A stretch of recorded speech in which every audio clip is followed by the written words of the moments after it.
way they are doing in Western world, but we don't want to do what they are doing in this country, in this Western and in Western world.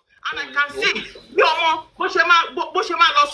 okay, my mommy did this, my daddy did it, but in Nigeria, they're talking about Ojulasan, you won't do it. So until we get there, so I do not agree.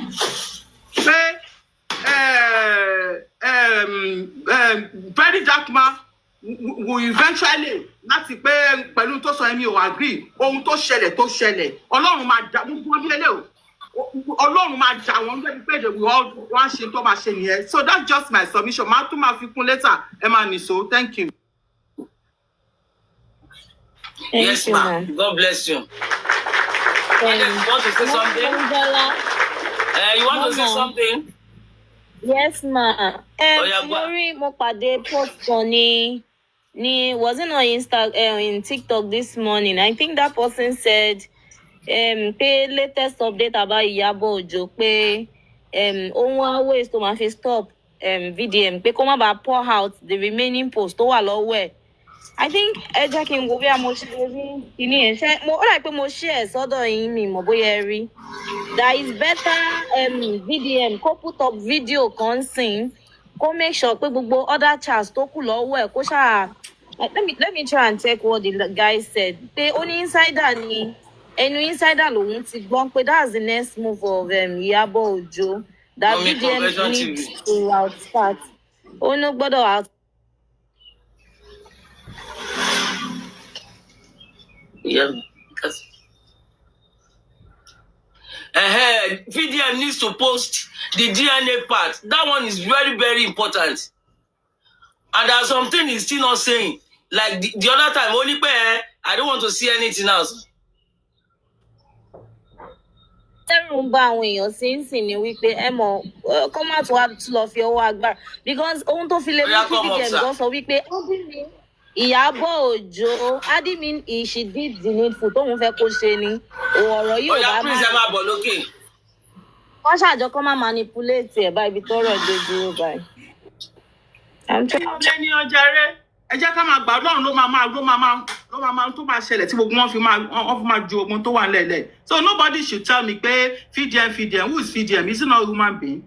If not that God that is working. VDM will not go this far. Ṣé bó ti lọ jókòó? What are we saying? Mama, we are linking kini yẹn nìyẹn mo tún fẹ́ jẹ̀ sí ń báyìí. All right, ọkùnrin Yomi ẹ káàsán sà. Ṣé dáadáa lẹ jí sà? Gbogbo awuyewuye tó ń bẹ lórí ìta yìí. Ó ní agbára o. Ẹ jẹ́ kí n gbé ọkùnrin Yomi. Ẹ káàárọ̀ wọlé. Ẹ ra sàṣẹ dáadáa lẹ jí. Ẹ gbọ́ nǹkan tí mo sọ. Lọ́tì màmá tí kọ́ yẹn. Irọ́ o. Ẹni jẹ́. Yomi ẹ káàárọ̀. Yes, ẹni jẹ́. Ṣáà ṣàbí. Ẹ káàárọ̀ wọlé. Mo bèbè everybody kókó. Kókólẹ̀. Mr. Kúnlé.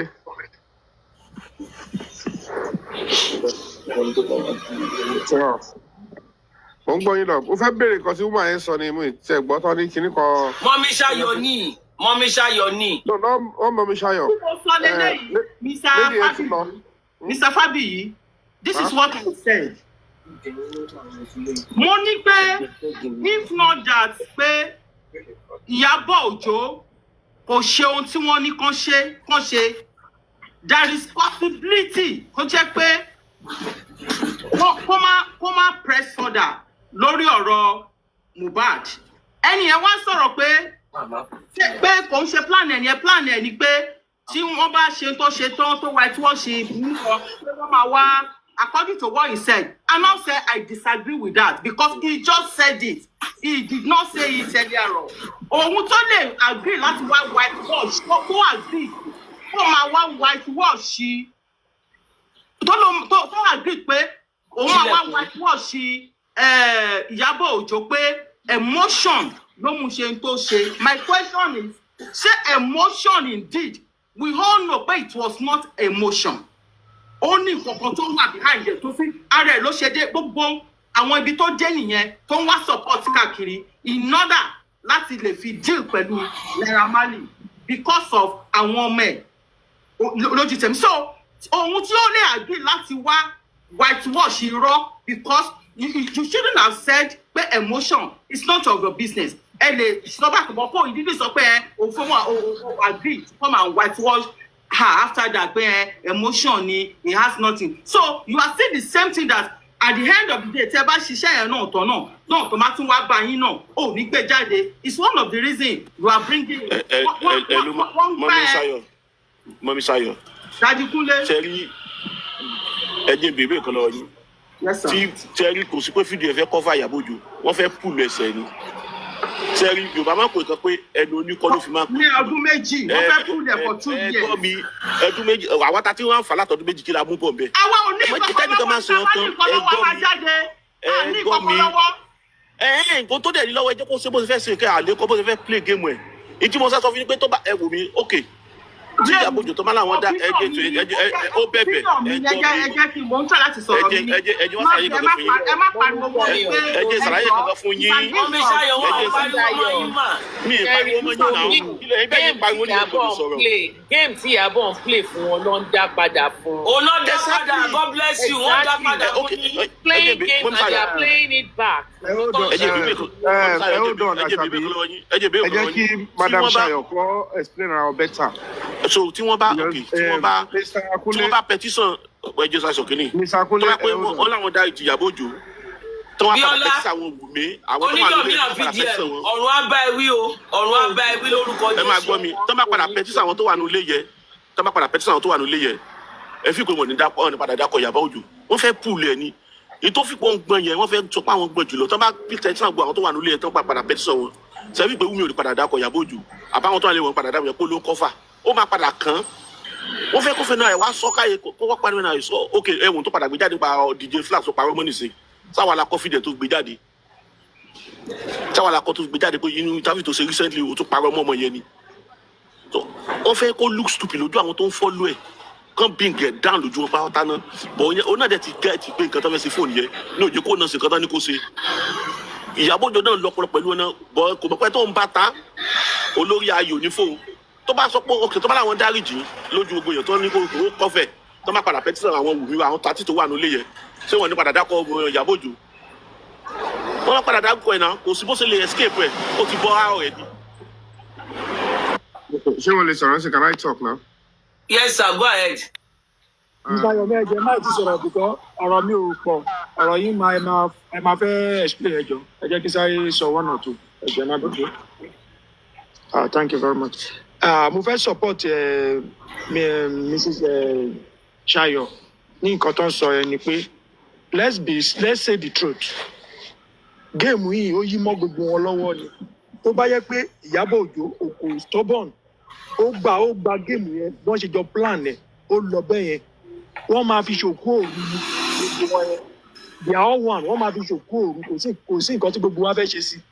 Ó dẹ̀ máa lọ bẹ́ẹ̀ because wọ́n máa sọ pé ó ti apologize tẹ́ bá rí bí VDM náà ṣe ń sọ̀rọ̀ ó ń sọ̀rọ̀ bíi pé tó bá jẹ́ pé ṣé ni òun sọ̀rọ̀ ẹ̀ mọ́ kò ní fi Ìyábọ̀ sí problem but torí pé ó prove pé òun stubborn ni VDM náà ṣe sọ pé èmi stubborn jù ẹ lọ náà ló ṣe ń tú gbogbo àwọn àṣírí this guy nǹkan tó sọ lẹ́nu ó jẹ́ kèmí because mo support ẹ̀ but ó láwọn point kankan tí mò ń fàyọ ní àwọn kìíní ó téèyàn èèyàn tó bá fẹ́ ṣòótọ́ ọ̀rọ̀ ó ní game tó jẹ́ pé o gbọ́dọ̀ bá èèyàn play àwọn game àwọn dirty game yẹn this game is a very dirty game wọ́n jọ ń plan pé kán cover ẹ̀ kán fi ṣòkú òru kí Ìyábọ̀ wá bọ́ síta kó wá máa bẹ̀bẹ̀ tó bá jẹ́ pé Ìyábọ̀ gba game yẹn máa lọ bẹ́ẹ̀ ni ẹ jẹ́ ká ṣòótọ́ ọ̀rọ̀ kọ̀rọ̀ lọ bẹ́ẹ̀ nǹkan tó bà Nàìjíríà yẹn nǹkan tó bàjẹ́ nìyẹn tó dẹ̀ jẹ́ pé kò lè látúnṣe ni pé a máa ń ṣe pé ọmọ wa ni ẹ jẹ́ ká wọ́n ní cancus pé ẹ jẹ́ ká bo irọ́ kán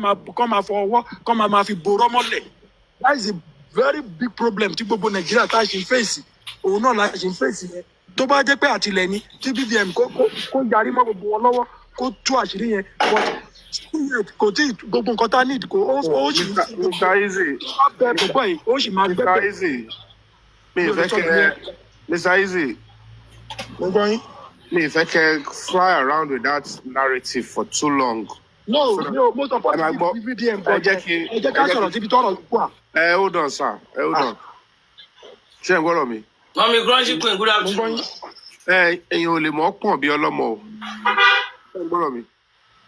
Ẹni tó wà in the middle of it, like I said to all of us, it is very important that we know that whatever step anybody can take, pàápàá ẹni tó bá wà ní ojú front line, òun ló mọ risk analysis, òun ló mọ approach tó ń fẹ́ gbà fi get the result òun. Do you understand? You know, trying to go the route of ADR. Mr. Yomi, ẹjọ́ ẹ má bínú. Mọ́mí Mohunjola, ẹ mute náà. Tẹ́ bá fẹ́ sọ̀rọ̀, ẹ ò mute, kẹ́ wá mute padà. Because gbogbo ọ̀dọ́ background yẹn ń pariwo. And gbogbo ọ̀rọ̀ tẹ́ bá ń sọ fẹ́ lómi à ń gbọ́, so ẹ mute. Tẹ́ bá fẹ́ sọ̀rọ̀, ẹ máa mute. Ẹ dẹ̀ máa mute padà. God bless you. Ẹ ṣe sá, kò sí bí mo ṣe máa, ẹ mọ̀ pé mi mò ń play fídíò lẹ́ẹ̀kan, so kò sí bí mo lè mute. Tí n bá mute ẹ̀ ní gbọ́ fídíò tí mo ṣe, ọmọ mi dẹ̀ gbàgbé kíìsì bag. Ó wá sí ṣọ́ọ̀bù tó wá ń disturb mi ni. Ẹ má bínú gbogbo ilé ẹjọ́.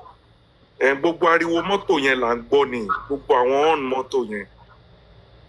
So can I continue? So basically, tí wọ́n bá sọ fún pé the first thing you need to do, since you have admitted that this is what really transpired, you acted out of emotions, you've deceived the public.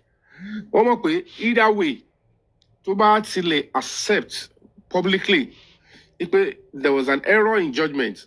What Very Dark Man is trying to tell you is that the judgment and opinion of the public, Unkolo might decide. If you come out and do that and say, yes, I was wrong to have accused Naramali, you don't have a hand in what by Mohbad. Number one, in the mind of the public, it will be narrowed down to say, what? Who now did? The question now will be, who now did? Bearing in mind that the next suspect will be Umi, Adura, Darusha that were close to Mohbad within the next 48 hours because àwọn ló wà ńbẹ̀. Ìkànnì wọn dẹ̀ lóhun tí Musa bẹ́. So àárín títí ọwọ́ public àti láti ṣe kíni kọ́ máa decide nìyẹn. Ó wá ní ohun tó ń kọ́ máa ṣe fún ẹ. Òun ni pé at that point, because you are humble, you are remorseful, and let's assume truly that you are carried away with emotion, it's easy to come out and say, please don't crucify Yabo. Let's focus on who took Mohbad's life now, because she was not in the house. Let's look away. But he can't decide or determine how people will react. But reaction I want you. Uloma inform the next step. But that will be the next step.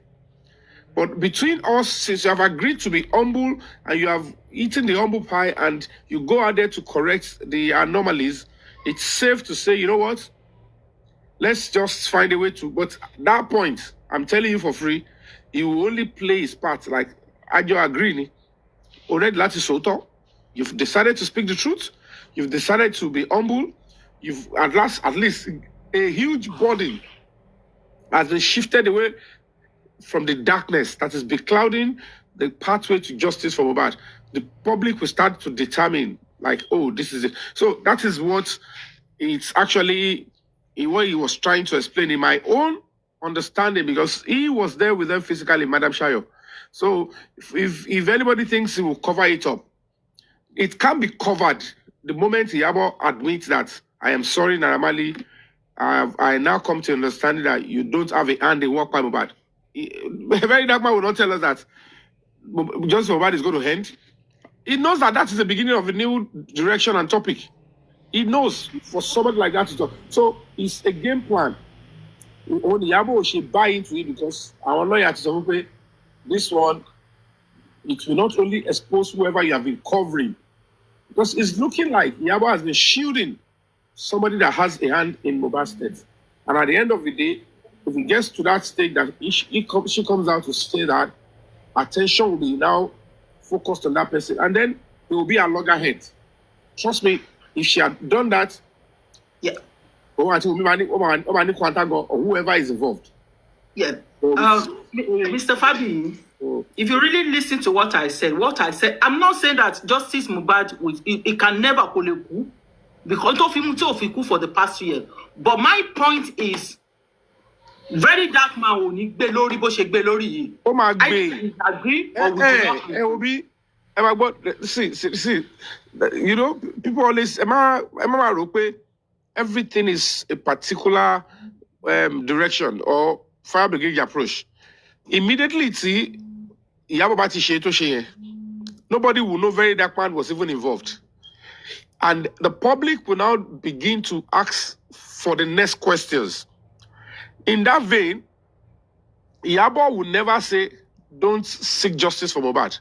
Because very dark man, for you to have come out to absolve Naira Marley, certainly there will be pathway for people to start asking for clarity in justice for Mohbad. Justice for Mohbad. He said the only thing I would have done for you is that why people are now going to be seeking justice for Mohbad. People will be seeking heavily justice for Mohbad then. I will only help you to take you out of the equation because at that time, people will want to pull you down with what you have just said. That I will only help you. That doesn't mean he will not, because immediately Naira Marley is out of the equation, it will give very dark man the impetus to now say, Olopa, with the power I have, with the connection I have, now can we now go straight and narrow it down? Who now took Mohbad's life? With Iyabo out of it. But I will help you not to drown with that stuff. Because the moment that comes up, you can't stop justice for Mohbad again. But I wouldn't want it to now drown you the way it drowned Naira Marley. That was what Mr. Yomi, Mr. Yomi, Eshe, God bless you for your narration. God bless you because it really expose nǹkan tó ń ṣẹlẹ̀ gangan táwọn èèyàn fẹ́ understand. Sherry, ẹ jẹ́ kí n tún wá elaborate bẹ́ẹ̀ ṣe sọ narration yẹn kí n tún fẹ́ káwọn èèyàn lè understand dáadáa. Ẹ̀yin èèyàn tẹ́ ń gbọ́ wa. Sherry, VDM ó really protect Iyabo o. Ẹ jẹ́ kí n sọ nǹkan kan fún wa. Ó fẹ́ protect Iyabo. Ó ti mọ̀, wọ́n ti ríra. Ẹ dúró, wọ́n ti ríra lẹ́yìn, wọ́n ti sọ̀rọ̀. Ẹ pé máa gbọ́ pé VDM sọ pé àwọn tó ṣe meeting kan after then tí Iyabo lóhun fẹ́ rí òun, wọ́n dẹ̀ sọ̀rọ̀. Ẹ má wo gbà tí VDM jáde tó ń ka àwọn chat yẹn.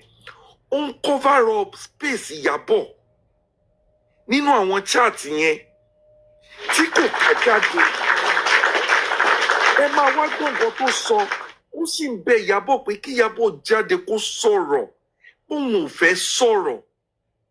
Dàbí pé tí Iyabo bá jáde, táwọn èèyàn bá gbọ́ side Iyabo, tí Iyabo bẹ̀bẹ̀, he will now cover. Ṣé mọ̀ pé pàpà sọ the secret tó wà bẹ́ẹ̀. Òun máa wá jáde. Òun máa wá bẹ gbogbo àwọn èèyàn. So whatever, ẹ dúró ná. Mr. Kunle, ẹ dúró ná. Whatever tí VDM bá sọ fáwọn èèyàn máa gbọ́ o. She understand. So he will now push Iyabo out of that shenanigan of Mohbad matter. So people will now have to ask questions to focus on the people that were there on that night. But oh yeah, ẹ wá sọ nǹkan tẹ́ mọ̀. Àwọn èèyàn ni wá máa mú ọ̀rọ̀ Iyabo sẹ́nu mọ́. Ẹ mọ̀ pé ìjà Iyabo is personal kini matter with Malian nìkan ni. Òun ló kó bá rẹ̀ ló fa gbogbo ọ̀rọ̀ sórí ara rẹ̀. Ẹ̀dẹ̀mọ̀ ìjà tó máa ń bá àwọn èèyàn jà ni pé ìjà ẹbí ló máa ń jà ní tiẹ̀. Ṣé ti understand? Tó bá wá ṣe báyẹn, ẹ dúró Mr. Kunle. Tó bá ṣe báyẹn, tí Iyabo bá kúrò ní equation, ìjà yẹn á tún wá ṣẹlẹ̀ láàrin Iyabo àti Wùmí. Àṣírí àwa máa tú. So dá àṣírí máa lè tú síta ni VDM fi wá ní àwọn máa lè petition gbogbo àwọn tó wà nulẹ̀. Kéèsì yẹn á ṣe wá wú jáde dáadáa, a máa ṣẹ̀ṣẹ̀ wá enjoy. That is nǹkan tó ń ṣẹlẹ̀. But Iyabo pride ti kó bá. Pride yẹn náà ló dẹ̀ ń kó bá nísìn. It's beyond pride o. Ẹ̀ẹ́dẹ́gbẹ̀rẹ̀ yóò ṣe pride o. Pride ó ti bọ́ sí ó ti di ó ti wà nù kẹ́sì ó ti tọwọ́ ẹ̀ bọ́ sí ibi tí kéèsì yẹn wà. Ẹ máa gbọ́ mi, ibi tí kéèsì yẹn wà. Gbogbo tẹ̀ sọ pé fìdè. nígbà tí ẹni tí Ìyábọ̀ Òjó ba orúkọ ẹ̀jẹ̀ tó bring down tó lóun forgive èèyàn ẹ máa gbọ́ mi ẹ pé fídíò ẹ̀gán ló tún ṣẹ̀ṣẹ̀ kí ìyẹn láyà pé no má gbà ìyẹn ló filẹ̀ fàlà ìyẹn ni mo filẹ̀ fàlà ó ti forgive ẹ̀ nígbà tẹ́lẹ́jọ́ bá lòun ṣẹjọ́ kí ló kan ìwọ tó wá sọ pé ó fẹ́ bá sòkù tó ẹni lórúkú bá lòun sòkù mọ́ fídíò ló ṣẹ̀ṣẹ̀ kí láyà pé mọ́ gbà ó ti mọ̀ pé Ìyábọ̀ wọ́n ti jọ mọ́ra wọn ó ti mọ̀ pé ó ní soft heart òye lòun filẹ̀ fàlà pé ó ti forgive ẹ̀ tó bá ṣe tó ní kó ṣe tó ó fùdù nǹkan kó ṣe yẹ gan wọ́n tì kó ní kó lọ ṣe ni normally ó fẹ́ lè sọ pé kí káwọn jọ sọ yẹ káwọn gbàgbé síbẹ̀. òun ló jẹ́ kí VDM dúró síbẹ̀ kó máa sọ fún pé exactly VDM mọ Ìyábọ̀ VDM mọ̀ pé Ìyábọ̀ tó wọn ni exactly ó ní VDM sọ pé olófà tí VDM fi sọ wípé òun kó wá sọ̀rọ̀ jáde fún ẹ̀ yóò mọ agreement jọ wà kí sẹ́ pé bóyá ó mọ̀ pé ó máa padà púùlù ẹ̀ wọnú ẹ̀ bíkọ́ nǹkan tó ṣe fún VDM sọ pé ó náà forgive wọn ni ẹgbẹ́ nídìí èèyàn jáde ẹsẹ̀ kìíní kan ẹ̀ràn èèyàn lẹ́wọ̀n ó náà forgive wọn ó náà ní wọn nùbọ̀ kó wọ́n pé bí Ìyábọ̀ ṣe máa ń gbà kan sọ pé ẹni ìṣẹ́ mi mo gbé lórí tó pé fẹ́ fi kan tó sẹ̀mí ó sọ pé wá sẹ́lú mi wá fi fẹ́ bàjá òun fẹ́ bínú tra ó mọ bí tóun ti máa padà mú wọlé nígbà tó ń bá padà pẹtísà àwọn tó wà nílé yẹn wọ́n máa padà kà Ìyábọ̀ Òjó mísà ń bó sọ wáyìí pẹ̀lú bó mọ̀ pé ìyàwó tó wà jẹ́ ọ̀bájọ́ jókòó wọ́n náà wọ́n tó bá jọ sọ Yomi náà lè fún Yomi tí fídíẹ̀ ń ṣe Mr. Yomi náà máa ó lè ṣe ó ti lọ síwájú ó lọ sẹ́yìn ó lọ síwájú ó lọ sẹ́yìn. ẹ jẹ́ ká fi Yomi jọ jìbìsì ẹ wo àwọn tó ń drag Yomi lórí ẹ wo àwọn tó ń drag Yomi ẹ máa gbọ́ mi ẹ wo àwọn tó ń drag Yomi ó náà mo fẹ́ sọ yìí ẹ wo àwọn tó ń drag yín lórí kíní Yomi stubborn ẹ má fi Yomi wé Yomi tẹ́ wọ́n máa ẹ gbọ́ mi tí máa ní forgive tí mo mì ní pé ọ̀gá kò ìbá mi òye yín tí máa ní forgive tí mo mì ní pé ó lẹ́nu náà sọ pé òun tí VDM sọ̀rọ̀ náà ló pé òun forgive ẹ̀ ó wà ní padà go normal kíní o ìbá àwọn tó ń bu lórí pọ̀ lórí platform tó ti jí Yomi sọ pé òun forgive wọn náà tó ń bu yẹ bu ọmọ ẹ̀ sẹ́pẹ̀ fún ọmọ ẹ̀ ebó náà forgive wọn lórí platform sẹ́pẹ̀ kò lè sùn wọn lọ́kọ́ kí lè tó sùn gbogbo wọn ìbá àwọn tó pọ̀ ní wà náà jà nù wọn. kéèsì yẹn já ọmọ wípé Mr. Kule ìyẹn òótọ́ lẹ́ sọ lápá abẹ yẹn.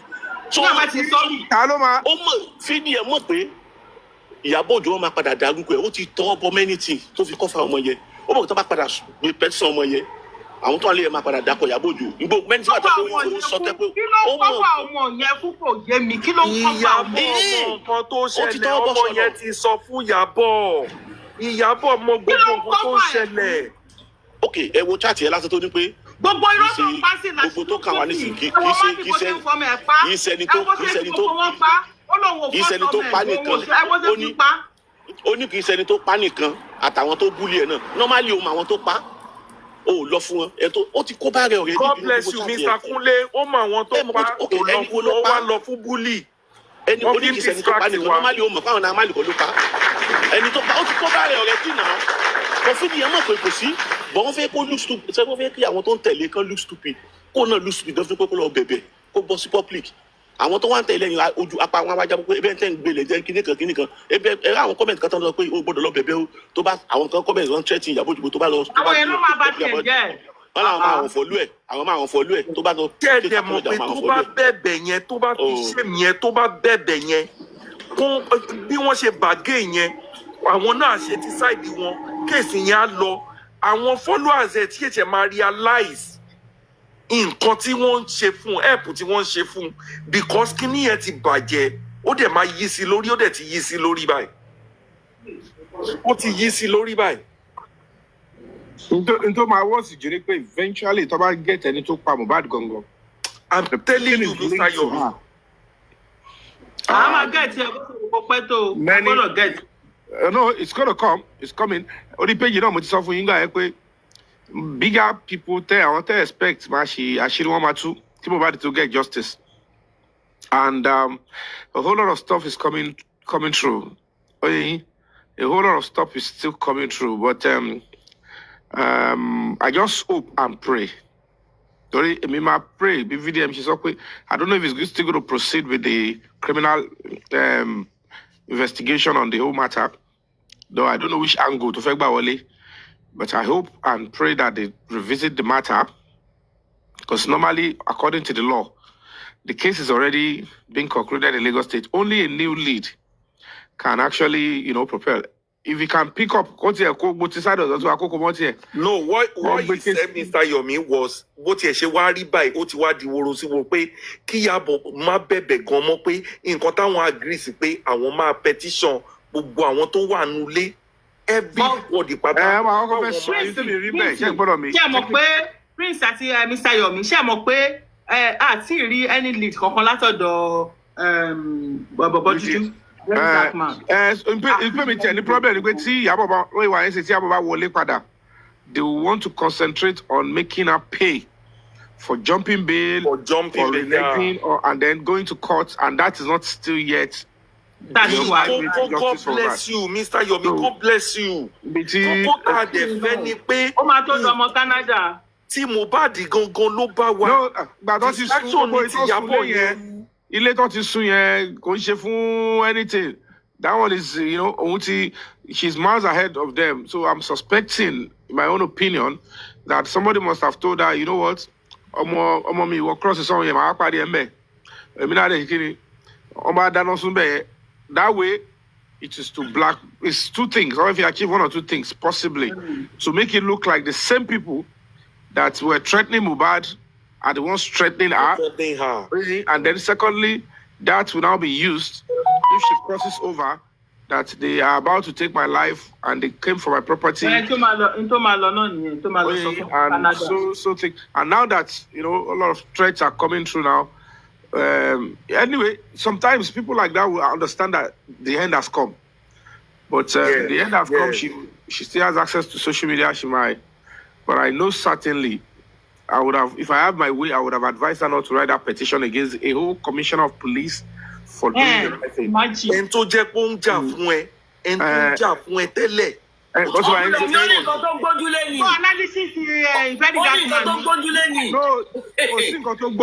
Is the proper way of forensic. Hold on. Forensic she ba ko bought one on my petition forensic. And you all fell for it because it's so easy.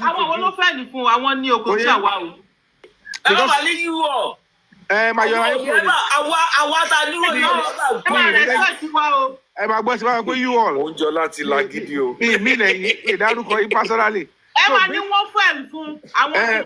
So basically, you see, that petition is just, let me see if I can divide the story and change the narrative, make it look like I'm fighting back. In honesty, seriously. Can you pay you don't run on kini kan sami kini e kan no mo to ndro de oni zone 2 yen ni eleda ti o je ko rin jino lórí ẹ ni wọ́n bá fi mo la Mr. Yomi ṣé mọ̀ pé Ìyábọ̀ lè má mọ̀ pé mic recording and video kini wà ní offices yẹn. Even without that, my dear brother, you have to provide the evidence of any allegation you made. Even secondly, if a commissioner of police was there in that kind of meeting, that is not interrogation room. That can never be an interrogation room.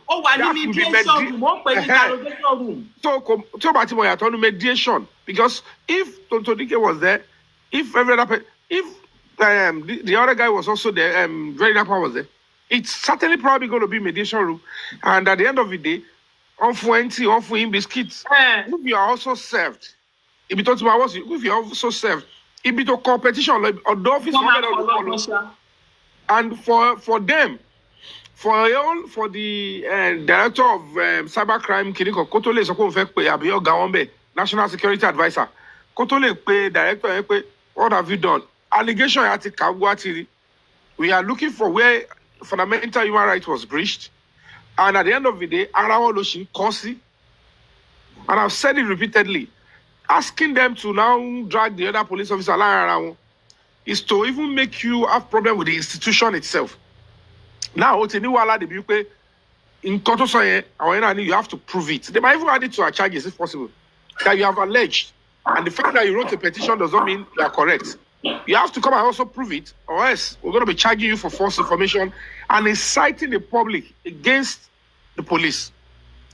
could turn against you, except it is substantiated. But defense mechanism, so she's looking for a way to divide the story and act like she's a fighter, and not at this stage. Humility can help and go a long way. You want to kind here, and you have been weakened. Canada. If she had done the video, that same video, Tony Koloshe, in Canada, I'm sorry, Narabali, you're a colleague. I reacted out of emotion, and I'm so sorry. I just wish that Mohbad get justice. Very dark man. If there is any way you can help in this matter to Mohbad get justice, I will support you. I'm a mother. Anybody to hear is human, to forgive is divine. Naramali, you are my brother. I am so sorry. Please let us find justice for Mohbad. Everybody will kill behind that too. In fact, successfully. Successfully.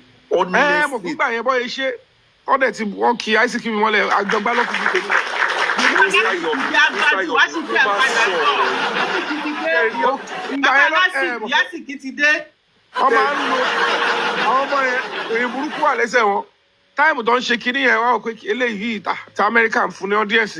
Tell it, my so coffee, my telly. Ogbe àjọgbádá kilo ma ṣe gbo nto fi gboro sí lẹ́nu yẹn wo lo ma gboro sí lẹ́nu sí wọn ni gboro sí lẹ́nu wo bó ṣe ń gba àjọgbá ma Isaac yan bó ṣe ń lò nìyẹn ayé ìgbà yẹn tá bá kọ ọ̀rọ̀ mi ní láti type mi ní láti ṣe video mi ò ṣe video tí ma kọ statement jáde ó ti di àṣẹ because ó tọ́ ni mo fi ń sọ̀rọ̀ wọ́n dẹ̀ change mọ́ mi lọ́wọ́ àwọn ọlọ́dẹ bẹ̀rẹ̀ sí ń gbọ́rọ̀ wá lò dáadáa. Everybody ló máa ní trial period. It's a trial period. Ìyá mi Ọlọ́run tiẹ̀ bẹ́ẹ̀ mi ṣe tèmi mi ò lọ ẹ̀wọ̀n pẹ̀lú ẹ̀. Nígbà mo ti kọ́lé mo ti ṣáà. Wọ́n rú mi gan. Wọ́n fún nípa títí ẹ̀ náà nìyẹn ká ló lò dáadáa kò bá fi learn kò ní what he said kò learn.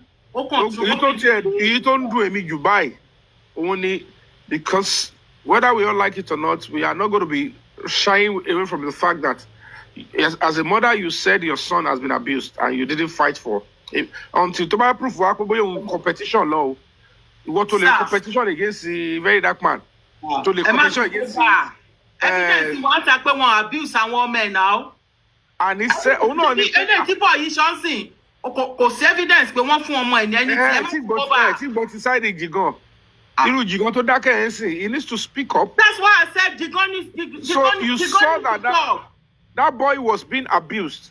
Jigan needs to talk. One day is drunk. Jà fún justice Festus. Why lè bọ́ sí corner because ẹ̀ ń concern citizen. Ọmọ obìnrin tó dẹ̀ tí wọ́n fi gbábá sùn. Má ní lóò fi gbábá sùn. Ó lọ ẹ̀mẹ́jì tí nǹkan lòún bá sùn. Kí ni citizen yìí wà concerned about? See, only is drug ọmọ. Mali ní túwò. Ó lẹ̀ ẹ̀mẹ́jì ó lẹ̀ ẹ̀mẹ́jì ló ń bá sùn. Ń bọ́ ló ti sọ. Àwọn update ni ó wà ní ó gbé jáde ní status ẹ̀ ni. Ó lẹ̀ ẹ̀mẹ́jì ló ń bo. Ó ní túwò. 2-0. Olówó alẹ́ kí ni ó ní ẹ̀ túwò sí. Ó wá lẹ̀ kẹ́jì. Gbèrè láwọn ọmọ ẹ̀. Ọmọ colleague mi lẹ sọ̀rọ̀ pẹ̀lú ilé máa ń fi ṣọ́sí bẹ́ẹ̀. So wọ́n rà. Ọkùnrin mi ṣé colleague tí yín fẹ́ tó fẹ́ rere fún yín ni? Ṣé colleague tí yín fẹ́ rere fẹ́ yín ni? Kò fẹ́ àníyàn fi àjọgbá. Tó ga iṣẹ́ òkà yín lójú délẹ̀, ẹ wá ní colleague yín. Èèyàn fi àjọgbá bu Isaac ni. No, bí láì ṣe ó ṣe rí nìyẹn. Wọ́n fẹ́ rán mi lọ ẹ̀wọ̀n, ó dẹ̀ tún galivanti. Kí lẹ wí?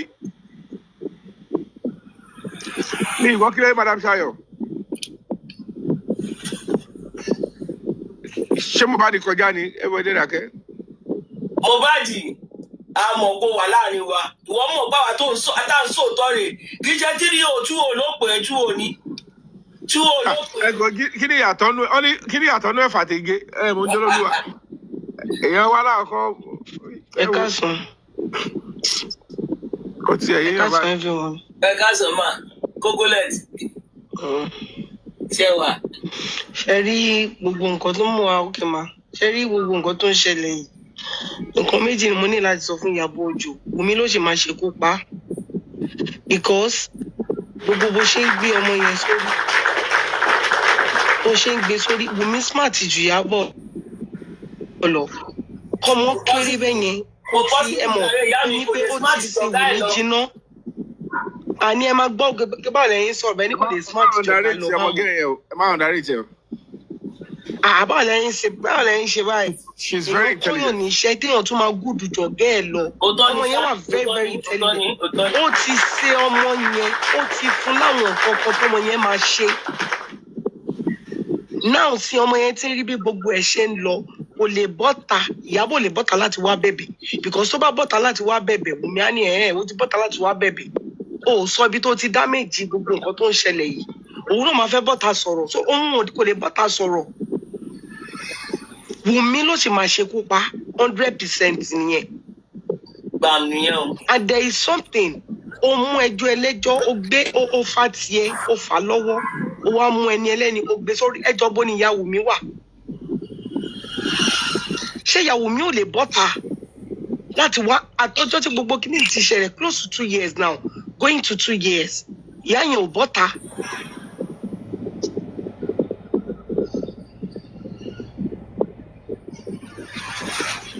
Ìyá Wùmí ò bọ́ta láti wá sọ̀rọ̀, láti wá ṣe anything, wọ́n ló gbé ọ̀rọ̀ yẹn ló gbé kárí. Ìgbà tí Very Dark Man bọ́ta, ọkọ ẹ̀ sáré bọ́ síta. Ọkọ ẹ̀ sáré bọ́ síta. Let's settle this. Let's let everything be. No now. Ẹ jẹ́ kó bury the Tá boy. bá ń ṣe gbogbo nǹkan tá à ń ṣe yẹn, jẹ́ ká máa rántí pé ọ̀la wà. A bímọ kalẹ̀.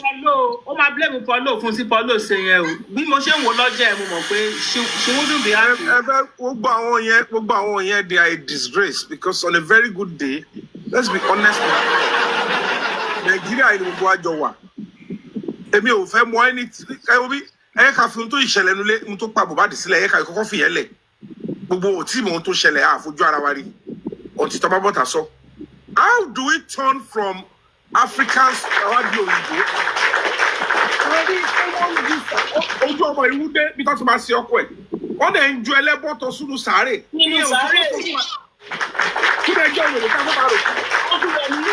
Ọkùnrin mi mo wà ní court nígbà tó béèrè lọ́wọ́ ẹ̀ wípé wọ́n náà rí kó ju aṣọ sínú bẹ̀. Ó lóun fi protect Mohbad ni. Ó lẹ́gbàá òun ló fún òun. Àbúrò ìyá òun. Ìgbà ìyá àgbà náà ẹ̀gbọ́n kọ́ ìyá àgbà. Ìyá àgbà. Ok, kí ló wá ń change ẹ̀ sí? Kí ló ń change ẹ̀ fún sí? Ó tún yẹ nígbà tó bẹ́ẹ̀ mi sọ̀rọ̀ ó ní mọ̀ sí òun ló fóun. Ó ní bí bẹ́ẹ̀bì. Ó ní báyìí lòun. Báyìí onírọ́ṣẹ́ wà nìyẹn. Ẹ má ti lọ sọ ní rọ ní tà sọ lélẹ̀ ni pé Ìyábọ̀ tó bá dó síwájú mi ọ̀ tó bá bọ̀ kí n má dákẹ́. Ọlọ́mọdé àríná kànga Festus máa dàgbọ́ máa dògbò o. Kí ọ̀tá ọmọ ẹ̀ wá kú ní èjì tí yóò bá kú yẹn. Kíyàwó ẹ̀ káwájọ wà ń bẹ̀ gbogbo àwọn ká máa wò níta gbogbo àjọ máa wò àwọn àtàjẹ́ colleague. Ká máa wò kí irú ìyàwó rú ọmọ ọ̀tá ọmọ ẹ̀ kó máa ju aṣọ funfun. Kó máa ju nǹkan sínú sàárè ọ̀. Ṣé àníjà ni pé kí ló ń ṣẹlẹ̀? Irú ìyàwó ọmọ òlélẹ̀ Ìyábọ̀. Kí ló ń jù sí sáré ọmọ yìí? Ọlọ́mọdé Ọlọ́run jẹ́ kó ṣẹlẹ̀ sí o. Ṣé ẹgbẹ́ kọ́ bó sọ? So if you cannot accept that for your own child, tí irú èèyàn tó wá jù nǹkan yẹn tó wà lábẹ́ and you are a Yoruba actress, you are protecting the culture of Yoruba, you are coming out to be an ambassador of African culture and tradition.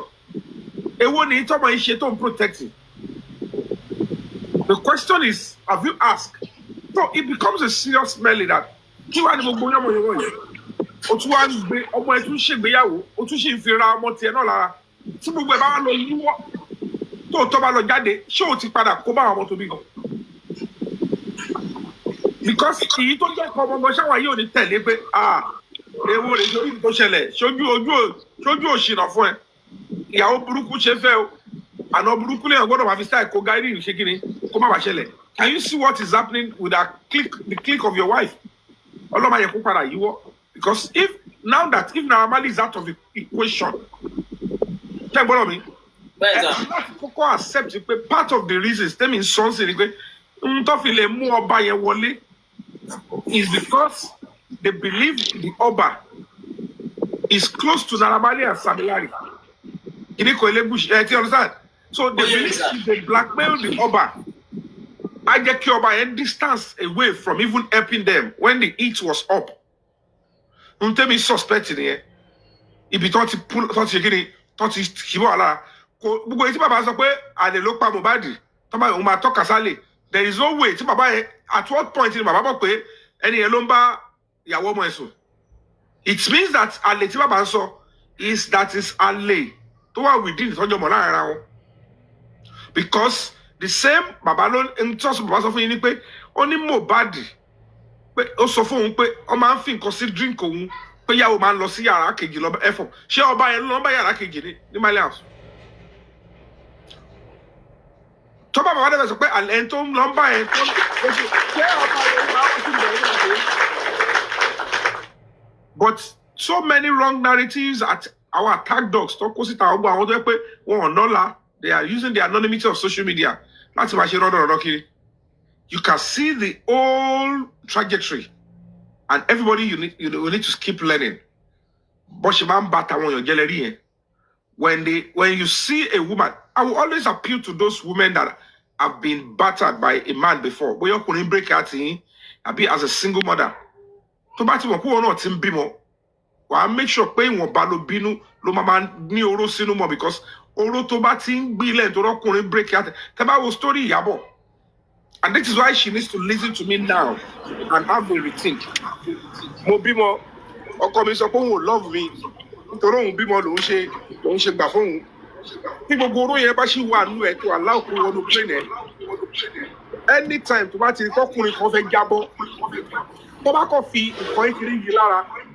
ìwọ bá dẹ̀ ó máa lọ gbé tírélà ilẹ̀ àtìgbẹ́ ó máa ṣílé wọn lórí pé àní ìgbẹ̀lẹ̀ yàsẹ́ ẹ̀dàgbẹ́ ló sórí ni meanwhile ó lè jẹ́ ọkọ̀ fi stain yìí onítọ̀ yẹn lára ni ó máa lọ kiss gbogbo yẹn ò dá and this should speak to all these young girls they thought she's fighting for justice but meanwhile she's looking for a way to say if you are a single mother out there if you are a woman out there tọkùnrin ti break out there let us start destroying men n tẹ́mi rí tó ń ṣe nìyẹn ó lè gbà pé in all of this òun ní ọmọ ọkùnrin allegedly ni o mi fẹ́ confirm ẹ̀ gbogbo time case bàbá Ìjẹ̀ṣà yẹn ṣùgbọ́n lọ́mọ ẹ fi mọ́tò kọlu àwọn ẹbí mọ́tò mẹ́ta tó ṣe ṣàwọn ẹ̀ léṣe ṣe wẹ̀ àgbẹ̀ síta ni àwọn wípé what's the point our own child is involved don't do it but ohun tó bá ti mú ẹ tó bá ti mọ̀ pé iṣẹ́ tó bá ṣe dáadáa táyé bá ń pòrí ẹ̀ sí dáadáa tó ní mọ́mí ẹ̀ lélẹ̀ yẹ èèyàn tó dání tó bá ti lè jẹ èrè iṣẹ́ owó òbí ẹ tí òbí ẹ bá ti ṣe ibi àbí tó ṣèkà farabalẹ̀ kó stand by láti gba èrè iṣẹ́ bí táwọn òbí ẹ bá ṣe and that is why every parent does the thing how you go after other children how you destroy people because it is coming down like kinetic energy it will trace back to your offspring ọmọ tó bá ti jọ share ibi pẹ̀lú ẹ̀ tí bí ti parí papọ̀ tó ti transfer oúnjẹ breath omi ẹ̀jẹ̀ at a point tó bá ti ṣe naturally ó máa gbà kò make sense ẹ wo gbogbo story tàwa rí boy ẹ̀ẹ́dẹ̀ máa wò kó ṣe pé very dark man ló ṣe ń gbé jáde ọ̀rọ̀ boy DJ Splash yìí o èèyàn kan ti lọ interview DJ Splash yẹn ti pẹ́ ó ní I miss Naira Marley ó ní Naira Marley is a good person tó báwo ló ṣe wá tọ̀ wá ń gbà yẹn bí ìgbà tó ṣe ní Naira Marley o òun ló ṣe nǹkan fún bọ̀ yẹn o tó fi rí bó ṣe rí o ìgbà tí wọ́n ṣe dá sí ló ṣe wà okay and when you look at all these things ìka yẹn ti ń pọ̀ jù nítorí kókó bẹ̀ ní pé kí wọ́n ṣẹ̀lẹ̀ lọ sí ìjọba. No, Mr. Fabiyi, during the period, she was looking for every means láti make sure pé bọ̀bọ́ yẹn down pátápátá.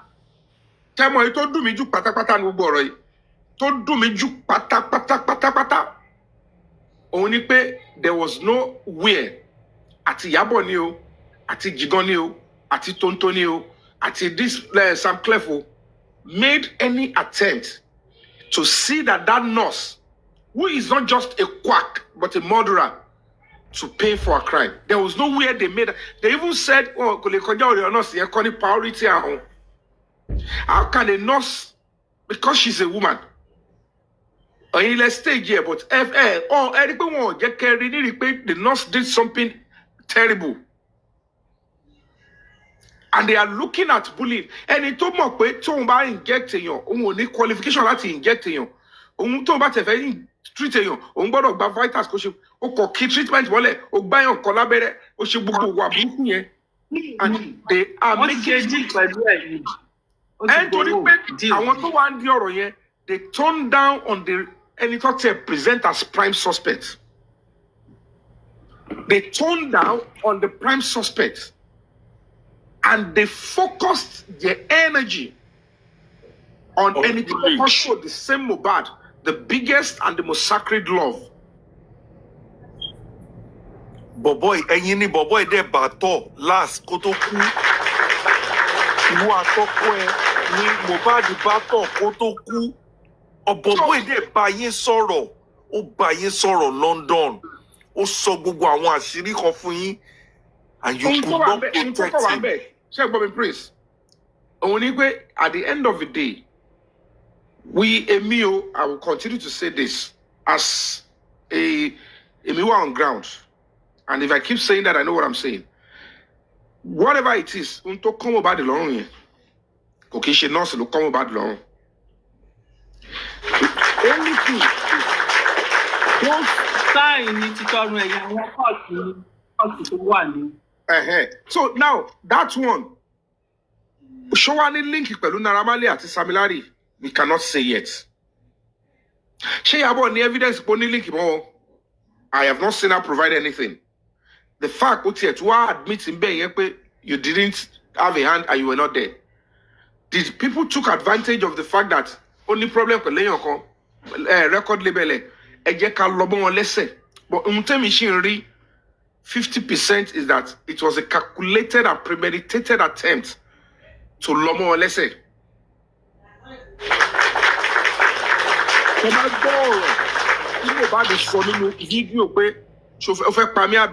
Timbaku, ito so directly to Wumi, o heavy, only depth, only consequences you to so. Understand? Timba play for instance about book. Kewa book about analyze MB. To bring her back to memory because ta baba ko wash brain work pẹ̀lú go dot it all kokosu wa lórí láti gbà yẹn. Why I don't even know what we are really doing. Teba para bokini yẹn kò ṣe Wunmi ló release the video yẹn gan. Audio it was somebody who wants us to know that this is where the truth is lying. Ẹnìkan ló record ẹ Uncle Yomi, ẹ já play ẹ, please ẹ jọ̀ọ́. Tẹni lọ́wọ́ bẹ́ẹ̀. Tẹni lọ́wọ́ àbí kí n play ẹ bí? Ẹ play ẹ sir, mo ní but ẹ play ẹ. Okay, ẹ fún mi ní ẹ má sọ̀rọ̀ lọ. Kí n set up ẹ.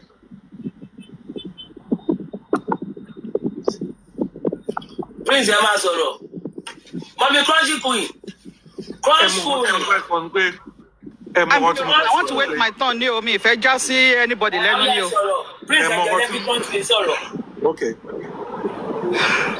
All right. Moki Bogoleo, I greet everybody. For those who don't understand Yoruba, I salute you all. I wanted to come in when my sister Shayo was speaking and Mr. Easy. You know, when you write out the number 3, if you write out the number 3, depending on where you are facing, is it that you see a letter, a number 3, a letter M, or a letter W? For everyone who have spoken on VDM's position, on the way he behaved or on the way he handled it, it's because we all saw it from different angles. And we are not wrong. We are not wrong at all. Instead of speculating, let us analyze what we see and what we know. So based on what we have seen VDM done so far, everybody who made contribution is correct. Just to align with my sister Shayo and Mr. Easy, when VDM said it's because Iyabo Ojo was emotional, something triggered in me that what is this guy talking about? Emotional issue. This lady manipulated your public. What do you mean emotional? That was my initial reaction. You have the WhatsApp chats. As at that time, you are still saying Iyabo Ojo was emotional and he was spewing all those garbage, confusing the public. I was uncomfortable. In yellow. Also, when VDM said, I will not speak about Iyabo Ojo until she has come out to do wae. Something also triggered in me. So what if Iyabo Ojo has apologized? Will you ever release the details of the WhatsApp chats? I was uncomfortable with that statement too. Because it goes a long way to see, will we ever know the truth of what is in that WhatsApp chat? But given what we have at the moment, let us all be grateful that that WhatsApp chat fell into the hands of somebody like VDM. Kadupe, where VDM low bossy. Somebody who as at today, we can still vouch for that he will not sell his soul for money. No, Kadupe. Because with the details of that WhatsApp chat, anybody who is triggered by money will not even say anything about it. But not VDM. So in Yelama Womolara, that so far so good, he did not conceal the information so far. We don't know how far he will go. Maybe it's going to stop. But for the ones that he has released, I think we can give it to him. No, I think we can give it to him. That is somebody we can trust to release the details. Now, concerning Ijabo Ojo and arrogancy and pride, I will say it again. Let the spirit of Pharaoh continue to rule Ijabo Ojo. I hope you all remember Pharaoh. How Moses pleaded, let my people go. Let my people go so that they can worship me in the wilderness. And Pharaoh, in all his power and arrogance, Kiloso, only who is that God? Who is that God that you want to go and pray to? And God gave him first chance up to the 9th chance. I have said this several times. Pharaoh. At the 10th, Baba God said, Konigo, Lorui, do this, do this, do this. So my people, we are not wrong in everything we have said. Just that we viewed that analysis from different angles. I want to say you game we change more VDM lower because if Iyabo Ojo has apologized, VDM may not. I'm choosing my words carefully.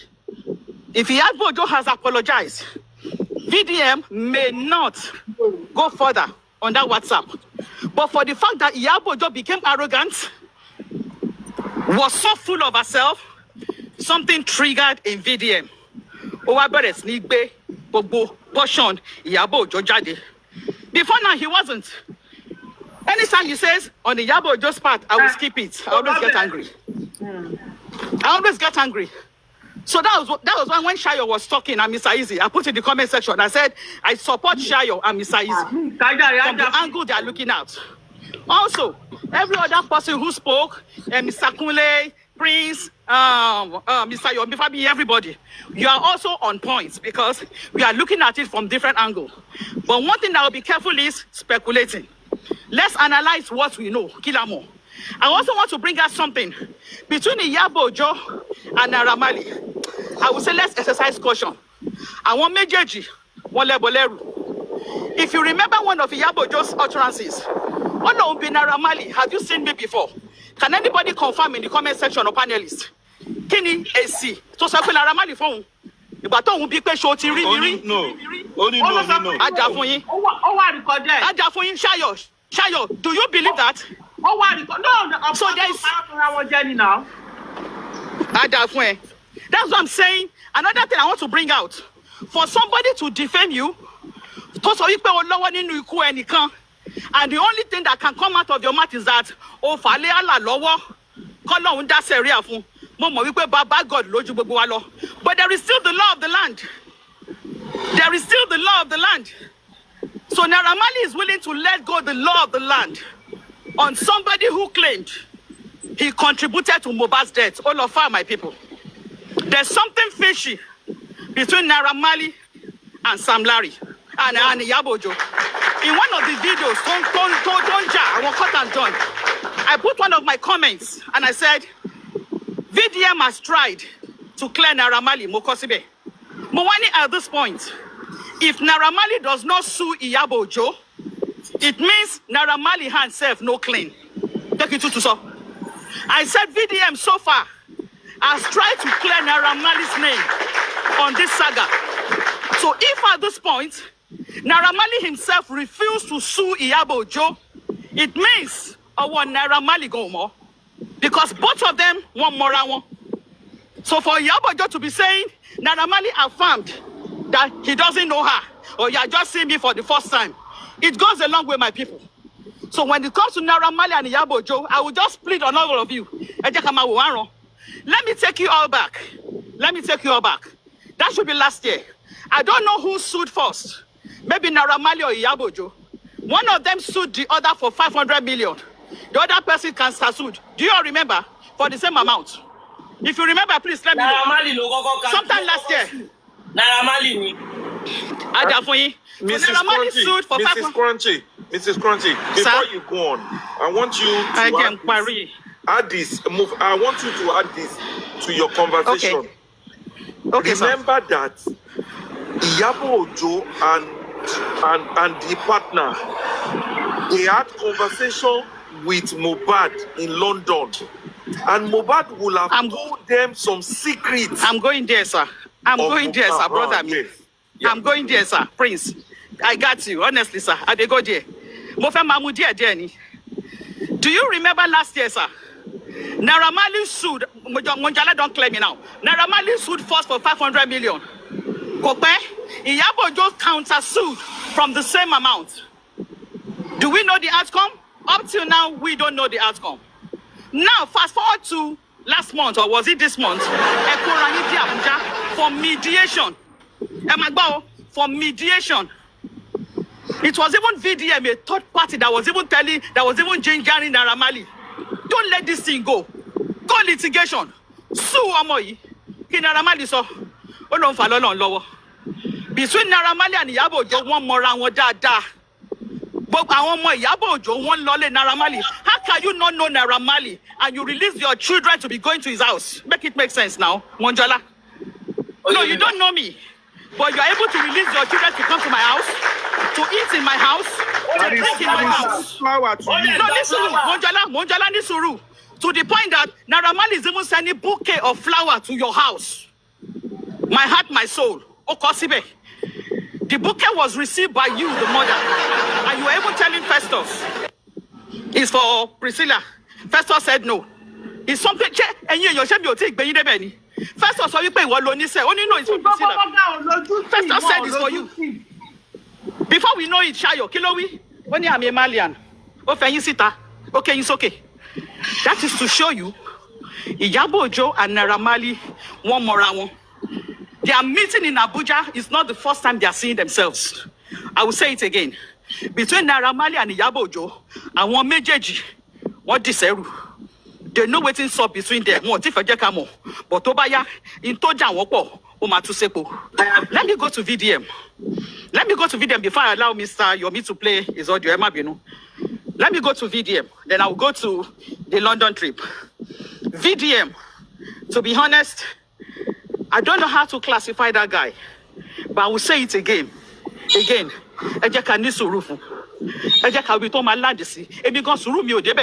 Because I'm so angry. Why are you doing it? Season film. Do live stream 5 hours. The last time VDM came online, that should be 2 days ago. 16.5 people were watching him. 1.3 million likes. I didn't think he used 1 hour. I was there. I joined. 16.5 more okay. In Batmoma likes more 1.5 million. Yes, VDM, it was not on. It was not on for 1 hour. So 16,000 Nigerians are interested in what VDM has to say. Check it out. 16,000. You can imagine if 16,000 people hear an information. Tell me the come back more information. Say, okay, you want to any meta, Abi? Yeah. And meta not to spread. Tí Mohunjola bá wo live stream nǹkan tó bá gbọ́ ó lè pàṣàbí àṣàbí omis bá ló ṣe lọ àṣàbí àtúpè Ọlábísí àbí anybody for 16 point something people to be watching this guy ó mi pé kọ́tọ́ ọmọ yẹn bá dàlẹ́ àlọ́fà. The big question is VDM kí ló dé tó dá gbogbo kinní ilẹ̀ lẹ́ẹ̀kan ṣo ṣe live streaming overnight ara data nísùn ni ra data because the more you delay the more pressure will be on you kò sẹ́ni tí ò ní price o. Àdúrà ní ká máa gbà wípé kọ́ máa ní price VDM. There's nobody who does not have a price. Then tó bá ti wo film Godfather, only I will give you an offer you cannot refuse. Let's pray they will give VDM.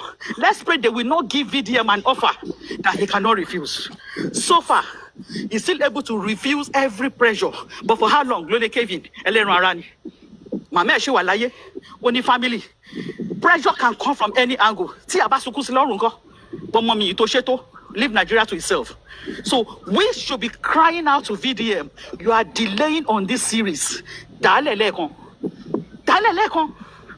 Okay, but to say DN has been done. Look at the reaction. But to say Mohbad bastard father. Look at the reaction. Iṣẹ́ wà lórí WhatsApp chat yẹn. Ẹ̀rù ń bẹ́ẹ̀. So VDM should split everything he has. Kọjọ́ tó lọ. Let me wrap up with Polo. Polo knows what he's doing. Tá bá ṣọ́ra, Prince. Polo may be in that WhatsApp group. Ṣebí music promoter ni. Yes. Polo may be. I'm using the word may. Polo may be in that WhatsApp group. Torí kato for ti beja de bi ehoro. To ṣe damage control. Let them just go and bury that boy. Ẹlẹ́nu rírùn. Really? Everything Polo was saying on Daddy Freeze live recently was what? Kọ́ lọ sí Mohbad. Mohunjola ṣe òwò live stream yẹn ni. Mi ò wo orí platform Supreme not in stream ẹ̀. The only thing Polo was saying ni kí wọ́n lọ sí ọmọ yẹn. Lẹ́tà la wá gbọ́ wípé òun ló sanwó interview yẹn. Torí kò jẹ́ bọ́lẹ̀, kò jẹ́ kúrò. Àwọn èèyàn wá wọn lọ wọ́n fi ilẹ̀ bẹ́ẹ̀ ni. Anybody tó bá wà kò ní jẹ́ kán sọ̀rọ̀. Tá a bá ṣọ́ra, Polo may be part of the WhatsApp group. Ẹ má dẹ̀ gbàgbé, WhatsApp group méjì ló wà. Ẹ bá rántí kọ́ni VDM sọ. There are 2 WhatsApp groups. Bóyá àwọn tó initiate ọ̀tọ̀, àwọn tó execute ọ̀tọ̀. Bóyá ti executioner ni VDM ṣe ń kà. Àwọn tó initiate gangan àwọn inner caucus kò tí ì kà yẹn. So my people, we are all right on VDM's actions. Everybody is right. It's because we are seeing it from different angles. Kọ́nà òun má pa VDM. Wọ́n dẹ̀ má fún ní offer. They refuse. Thank you, sir. You remember VDM said there's another chat, which is another group. That there's a big person. He said it. So what we should be saying is that VDM, release whatever you have now. Yes, a series. We don't want the series. Crunch Queen. Sir? Let me come in. It's a roundup. Okay, yeah. One thing I want us to understand clearly is this. For me now, you people will still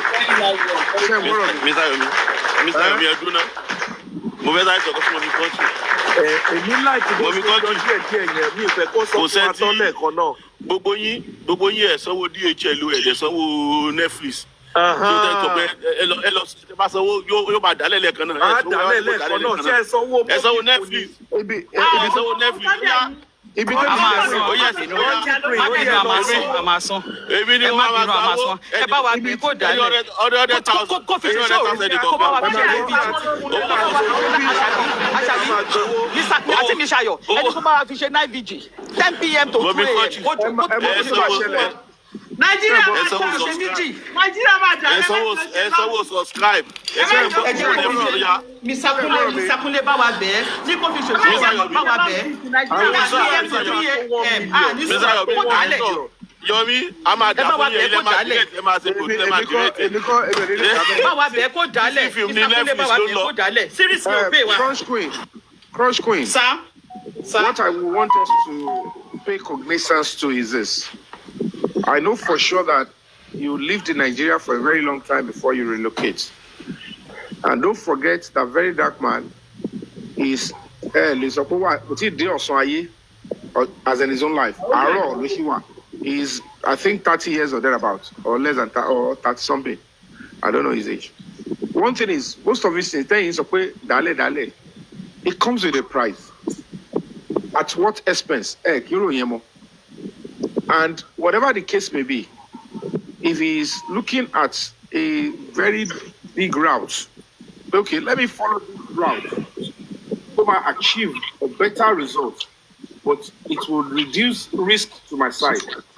Everything, you don't need to be told that attempt to be taken after his life, whether spiritually, physically, or even legally. All people language in spite of her being forced to a corner. I'm trying to send a little threat to very dark man that do you know that releasing those threats is coming this. My daughter is coming to bring up a case against you.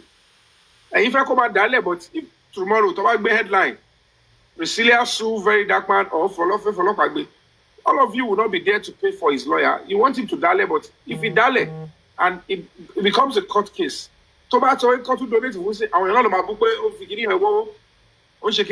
and these things are risks that he's trying to expose crime and bring justice for the entire nation. So if 16,000 people are watching, but still about Susie court, very dark man, court, will you be there to support him with his legal stuff? And if at the end of the day, offer is supportive for legal stuff, check on the fine sortful. So most times when people are looking at approaches, okay, I have options. If a holy Yabo Joe will come out and say, I'm sorry, Naramali, it's still the same thing, but what WhatsApp chat here release is that the WhatsApp is targeted towards Naramali. But you come out to openly say, in summary of what we are doing in our WhatsApp group, targeting Naramali, we are wrong. We don't have to know that it's a WhatsApp group. See, Samlari, Naramali, I'm so sorry. I just realized that you don't have a hand in what's by Mohad. And I'm deeply sorry. They are aware that you knew Naramali does not have a direct hand in what's by Mohad. And you put up the narrative. Because I have the evidence here. But if you confess it with your mouth, it's the same thing. In Yematuni way to go do even WhatsApp Shatilo, because our coming out to attest to it can even lead to civil suit. It could even lead to somebody saying, you know what, even our interest, what's me only charges a court on that. And so you knew all of this, you know, you don't have evidence, and you almost made us leash Naramali and even let me go to Sheka for Naramali go to your other fan. How about and you made me cost this guy? Babala to lost Saugo, see Naramali. How will I get you lost Saugo? So at the end of the day, you know, like I always say, we just have to be careful when people are risking their lives and things like this. And because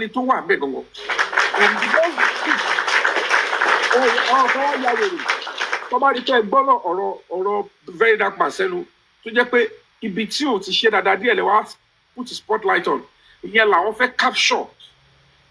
Call if it divide the story. And it is not always good when he has not even rounded it up. Tomati Pari, Tebari, Pekini, end game. Only much of advocacy, fighting for justice. And people would just look at analyzing bit by bit. Emi baby she wa he share our court malo deliver speech or in terms of human rights. There is something they call approach and there is something they call end game. Timba da mo le da agbado si adìẹ báyìí ko lọ báyìí en tó da agbado teye lọ báyìí ó ní jẹ́ nǹkan tó fẹ́ fi achieve bí ile but ẹni tí ó bá wò dáadáa báyìí pé báwo ló ṣe máa da agbado 5,000 or a whole garawa fún ẹyẹ mẹ́wàá. But I know certainly that no love get they will be so relaxed because I just want to overfeed them so that they can have means to go this route. But if people start condemning quickly to a whole bucket of corn for just 15 pigeons, this is waste. How do you know who that is what I want to achieve? I need them to sit in there, but you are thinking about the waste. You're not thinking about the strategy. So to a naked eye, waste yelemari. To a very intelligent person, you'll see the strategy, but you cannot know until then you must have. You need to tone down. You need to tone down on why is he giving it one by one, or he wouldn't have released it. What difference will it make? If a whole Yabo Joe will come out and say, I'm sorry, Naramali, I just realized that you don't know. Until Naramali fair achieve any coffee so Toba software, Toba feel a so bam. And the tone tell you about 6 million, 7 million man tell you, don't they believe we Naramali lower no. I'm very sure, don't be surprised 5 million will say this is painful. But you don't have anything on you. And you went this far, and I was taking your words because I was so by Elohim cancel Naira Marley, Elohim be Naira Marley because of Yabo. But that group chat, Yabo Wambe, Wambe, also we are going after Naira Marley. Some people will still look at it and say they are still looking for justice for Mohbad, and Naira Marley can still not be absolved. To look for no arrest. You know, group chat here, kò sí nǹkan tó sọ pé Naira Marley kò lọ́wọ́ ńbẹ̀. Very dark man, let me now explain to you. This does not connect Naira Marley. Òun ló ṣe ṣàlàyé. One play, on head this, on fi shot your wa, on sequence. He doesn't want to go through that stress. The major and the pivotal discussion is for you, the leader, to come and say Naira Marley does not have a hand in Mohbad's death. That will nullify everything she stood for in justice for Mohbad and would help us to look into the direction of, okay, now it means we are left with no other option than those in the house, and one of them is under your shield. You are giving her human shield. Then it makes that if Tobato go to Naira Marley, then tell us who, because you know then, you should know. Then people now start looking for all these things. Tobato argue when the guy will bring up the shot as a defense. So apart from here, EKGB, those are very, very important. Emma Jakati, you know, so back Bele or so which the big person is there. It could be the big person. People are calling and they are saying, hello, whatever you think you have, whatever you think you're trying to do, these are the conditions. If you try this, you might succeed in bringing this pillar down, but certainly you don't know who I am attached to. I'm just saying, yomi fabiyi. Do you know I want to belongs in now? Who are my friends that Timothy Sofunle? If anything happened to me, these and the people that you have to go for. So you might even take me down, and those ones will come for you. So whatever the case may be, very dark man will be approaching the stuff because will not get casualty if it goes south. So we need to be patient and not start him a what is it thinking or what will likely be the... No, he's been honest enough as far as I'm concerned. And it's you about draw that to back beso to buy exposed to first 2-3 shots here. To back bebora, to back bekurujelo, I'm even very dark one go call us in case commissioner of police call us in petition against it.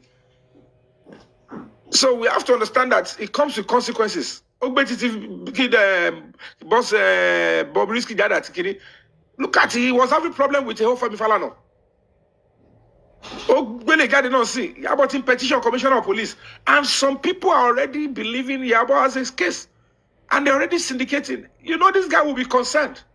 He would have to start looking for how do I defend myself here.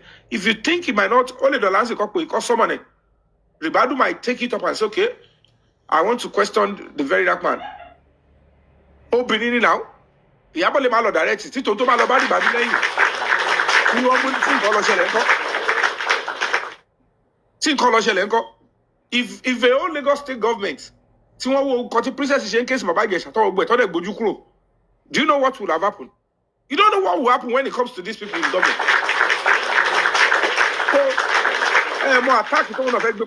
So I'm only appealing that and and uneasy lies the head that wears the crown.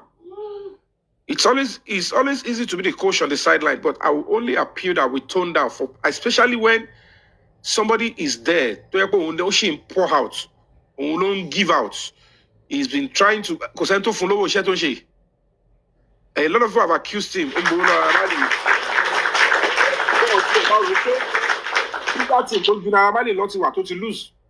He has been sent to prison. His mother has been dragged.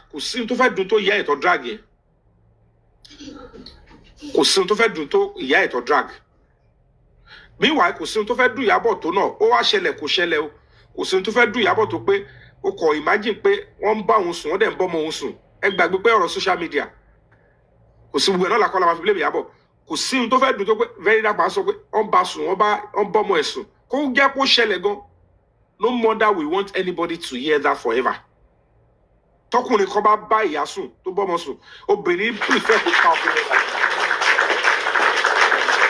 So in whatever way many things are already at stake. You are in court against me, I'm in court against. Okay, we're not sáà sáà ọkọ lọ́wọ́.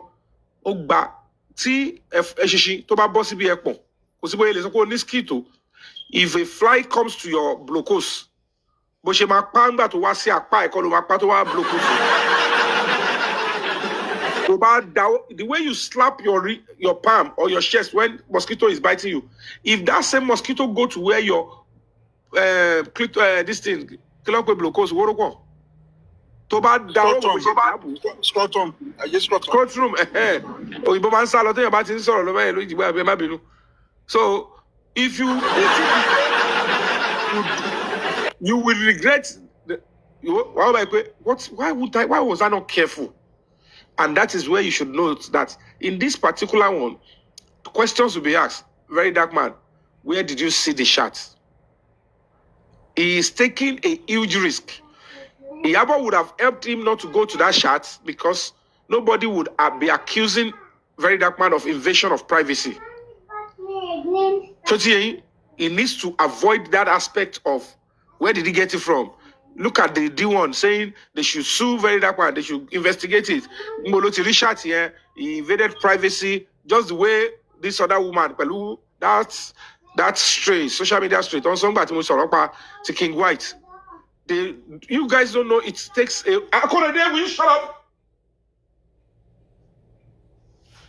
They don't understand that it takes a whole risk for you to want to come out when you know clearly that what I am doing can be used against me. Like, if they investigate it, where did you get this private shot?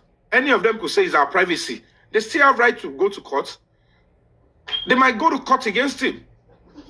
So at the end of the day, for him to now have an option,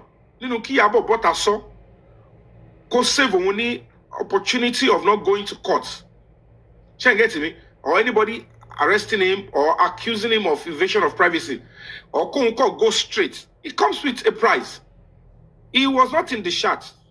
How did he get it?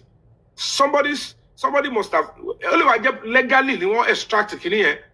Could have filter. It could be a leaked shot. It might not be hacking. But Yabo is suggesting already that, you said you hacked into my stuff the other time. This time, you hacked again. Whether we all go against Yabo or not, she will tell you have an alibi. That's all. Very Dark Man, you are not in this shot. So where did you get this shot? You've hacked into what? Into our stuff. So he needs to now start defending himself that I never hacked. It was a leaked shot, so don't ask me my source, and I'm not ready to talk. And the judge will say, you know what, go and find how he got it before you come and ask me to send to do whatever. But if I can avoid that, and Iyabo come to say that, I will prefer that one. It was because that Iyabo avoided that and felt like if I don't do it, he won't be able to release what he has. That Amali can do it by himself. They need a stronger platform. And if Very Dark Man will have to do it, he would have to risk whether going to court against us, whether it will turn to a criminal stuff or not. But unfortunately for Yabo and the likes in that WhatsApp group, what Very Dark Man is doing, how he got it is secondary now. The intent is to uncover crime and expose obstruction of justice. And that has overridden all the rights in that group, all the people in that group. The fundamental right is already eroded. And again, Very Dark Man's nude was also in that WhatsApp chat. He has right to say, I was told that you people, you had access to my nudity and you use it to destroy me. So how I got it, my lord, should not be the bone of contention, other than I'm here to tell you that these people, they connived, they conspired to blackmail me and to subject me to cyberspace. That's just it. Let me play the stuff, guys. Can I play it now, Mohunjola? Go ahead, sir. Madam Mohunjola, ẹjọ́ reduce. Where is my order? Madam Mohunjola, ṣé kọ̀ǹpútà ló máa ń pàtẹ́wọ́ ìrìn àbẹ́yìn ló máa ń pa? Ṣé kọ̀ǹpútà ni? Play that play. Play go on, sorry. I will share the same iCloud with me. I'm not feeling okay in my life again. Okay, I'm coming.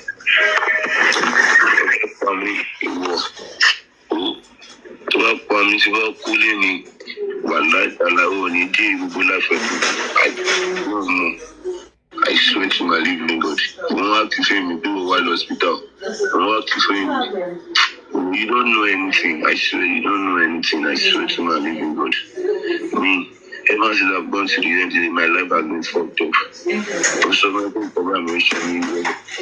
I'm see over now. There's over now. It means me the cheaper of my. If you so no, but to back me, will look powerful family. No worry, I might jet. Yeah, my jet forever. My regret life to live. One night I like to think of my machine. I'm to walk. Send to my wife my regrets for the whole life. My regrets in the whole life. I swear to my living God. I know you will not say anything now. You know how to go and call my mom and to make her sad, Abby. Don't worry. You think I will forget everything. Where's my phone? You can't talk. Where's my other phone? Where's my phone now? Talk now. It is not your phone. My stores are dead. So where's my other phone? Yes, let me open the phone. Let's prepare the phone. Where is my other phone? Where is my WhatsApp? We share the same iCloud with me and you, Abby. But on the WhatsApp, we share low. Where's my line? Where's everything? You want to post after Abby? To put on Abby, to my post conversation, but to post Abby. Mo kankan. Èmi tí mò ń pè láàárọ̀ ìfúngbà tí mò ń pè fún wo. Wọ́n ní èzè mo fi ń pè ọ́. Má wọrí mi. Mo kankan ìwà tí gbogbo fámìlì wà láìtàláì. Tó bá yẹ pé ẹ ti ń ṣe tẹ́lẹ̀tẹ́lẹ̀, ẹ ti ń jẹ lọ. Ilé rẹ̀ máa fi ṣàtẹ̀yìn wà láìtàláì. Swear to my living God. Wà láìtàláì ló máa fi ṣìkẹ́yìn. Àwọn tó kọ ẹ̀ ní kò máa ṣe aṣọ tí mo ní bẹ́ẹ̀ mi ò wọ̀. Ìyá ẹ̀ ó lọ gbé sí mi lórí, ó gbé sí mi lórí, ó fẹ́ pa mí. Ìṣọ́ ayé ẹ̀ fẹ́ bàjẹ́ ni. Ogun fẹ́ pa ẹ̀ ni. Ó fẹ́ ṣe orí burúkú ni. Má wọrí náà. Má wọrí. Ó fẹ́ ṣàgbá mi àbí. Ìwọ ti bá kú lé ní gbogbo ayé pátápátá. Ìwọ ṣàlùkọ́ mi. Ìwọ tó bá ti gbé obìnrin lórí ayé ẹ ti bàjẹ́ finally. Now, can you hear that? Aṣọ tí mo ní mi ò wọ̀ mọ́, ó gbélé mi lórí. Uncle Yomi, mo ní fún wọn ẹ̀ tó jẹ́ fídíò. Òun náà ni fídíò mo ń play mi nǹkan. Okay, ó ní yẹn. Wùmí ẹ̀ jókòó síbi kan, ó gbé ìkànnà rẹ́ẹ̀dì ló ṣe, ó gbé fóònù sórí lap. Ẹ má bínú sá. Mr. Yomi, ẹ máa rí i pé ibi tí aṣọ yẹn jẹ́ nǹkan ìwọ̀ fún dé. Ìgbà tó dárúkọ aṣọ yẹn, ìkíní yẹn tó ń ká lájú bó ṣe ń sọ̀rọ̀ tẹ́lẹ̀ lọ. Ó ní láti wo pé nǹkan yìí bí mo ṣe sọ fún ẹ pé nǹkan yìí kò gbọ́dọ̀ kàn mí lára sí. Ó sì tún lérí láyà, ó wà wicked to the extent pé ó tún lè fi kàn mí lórí. Ẹ máa rí pé kí nìyẹn ó kan lára.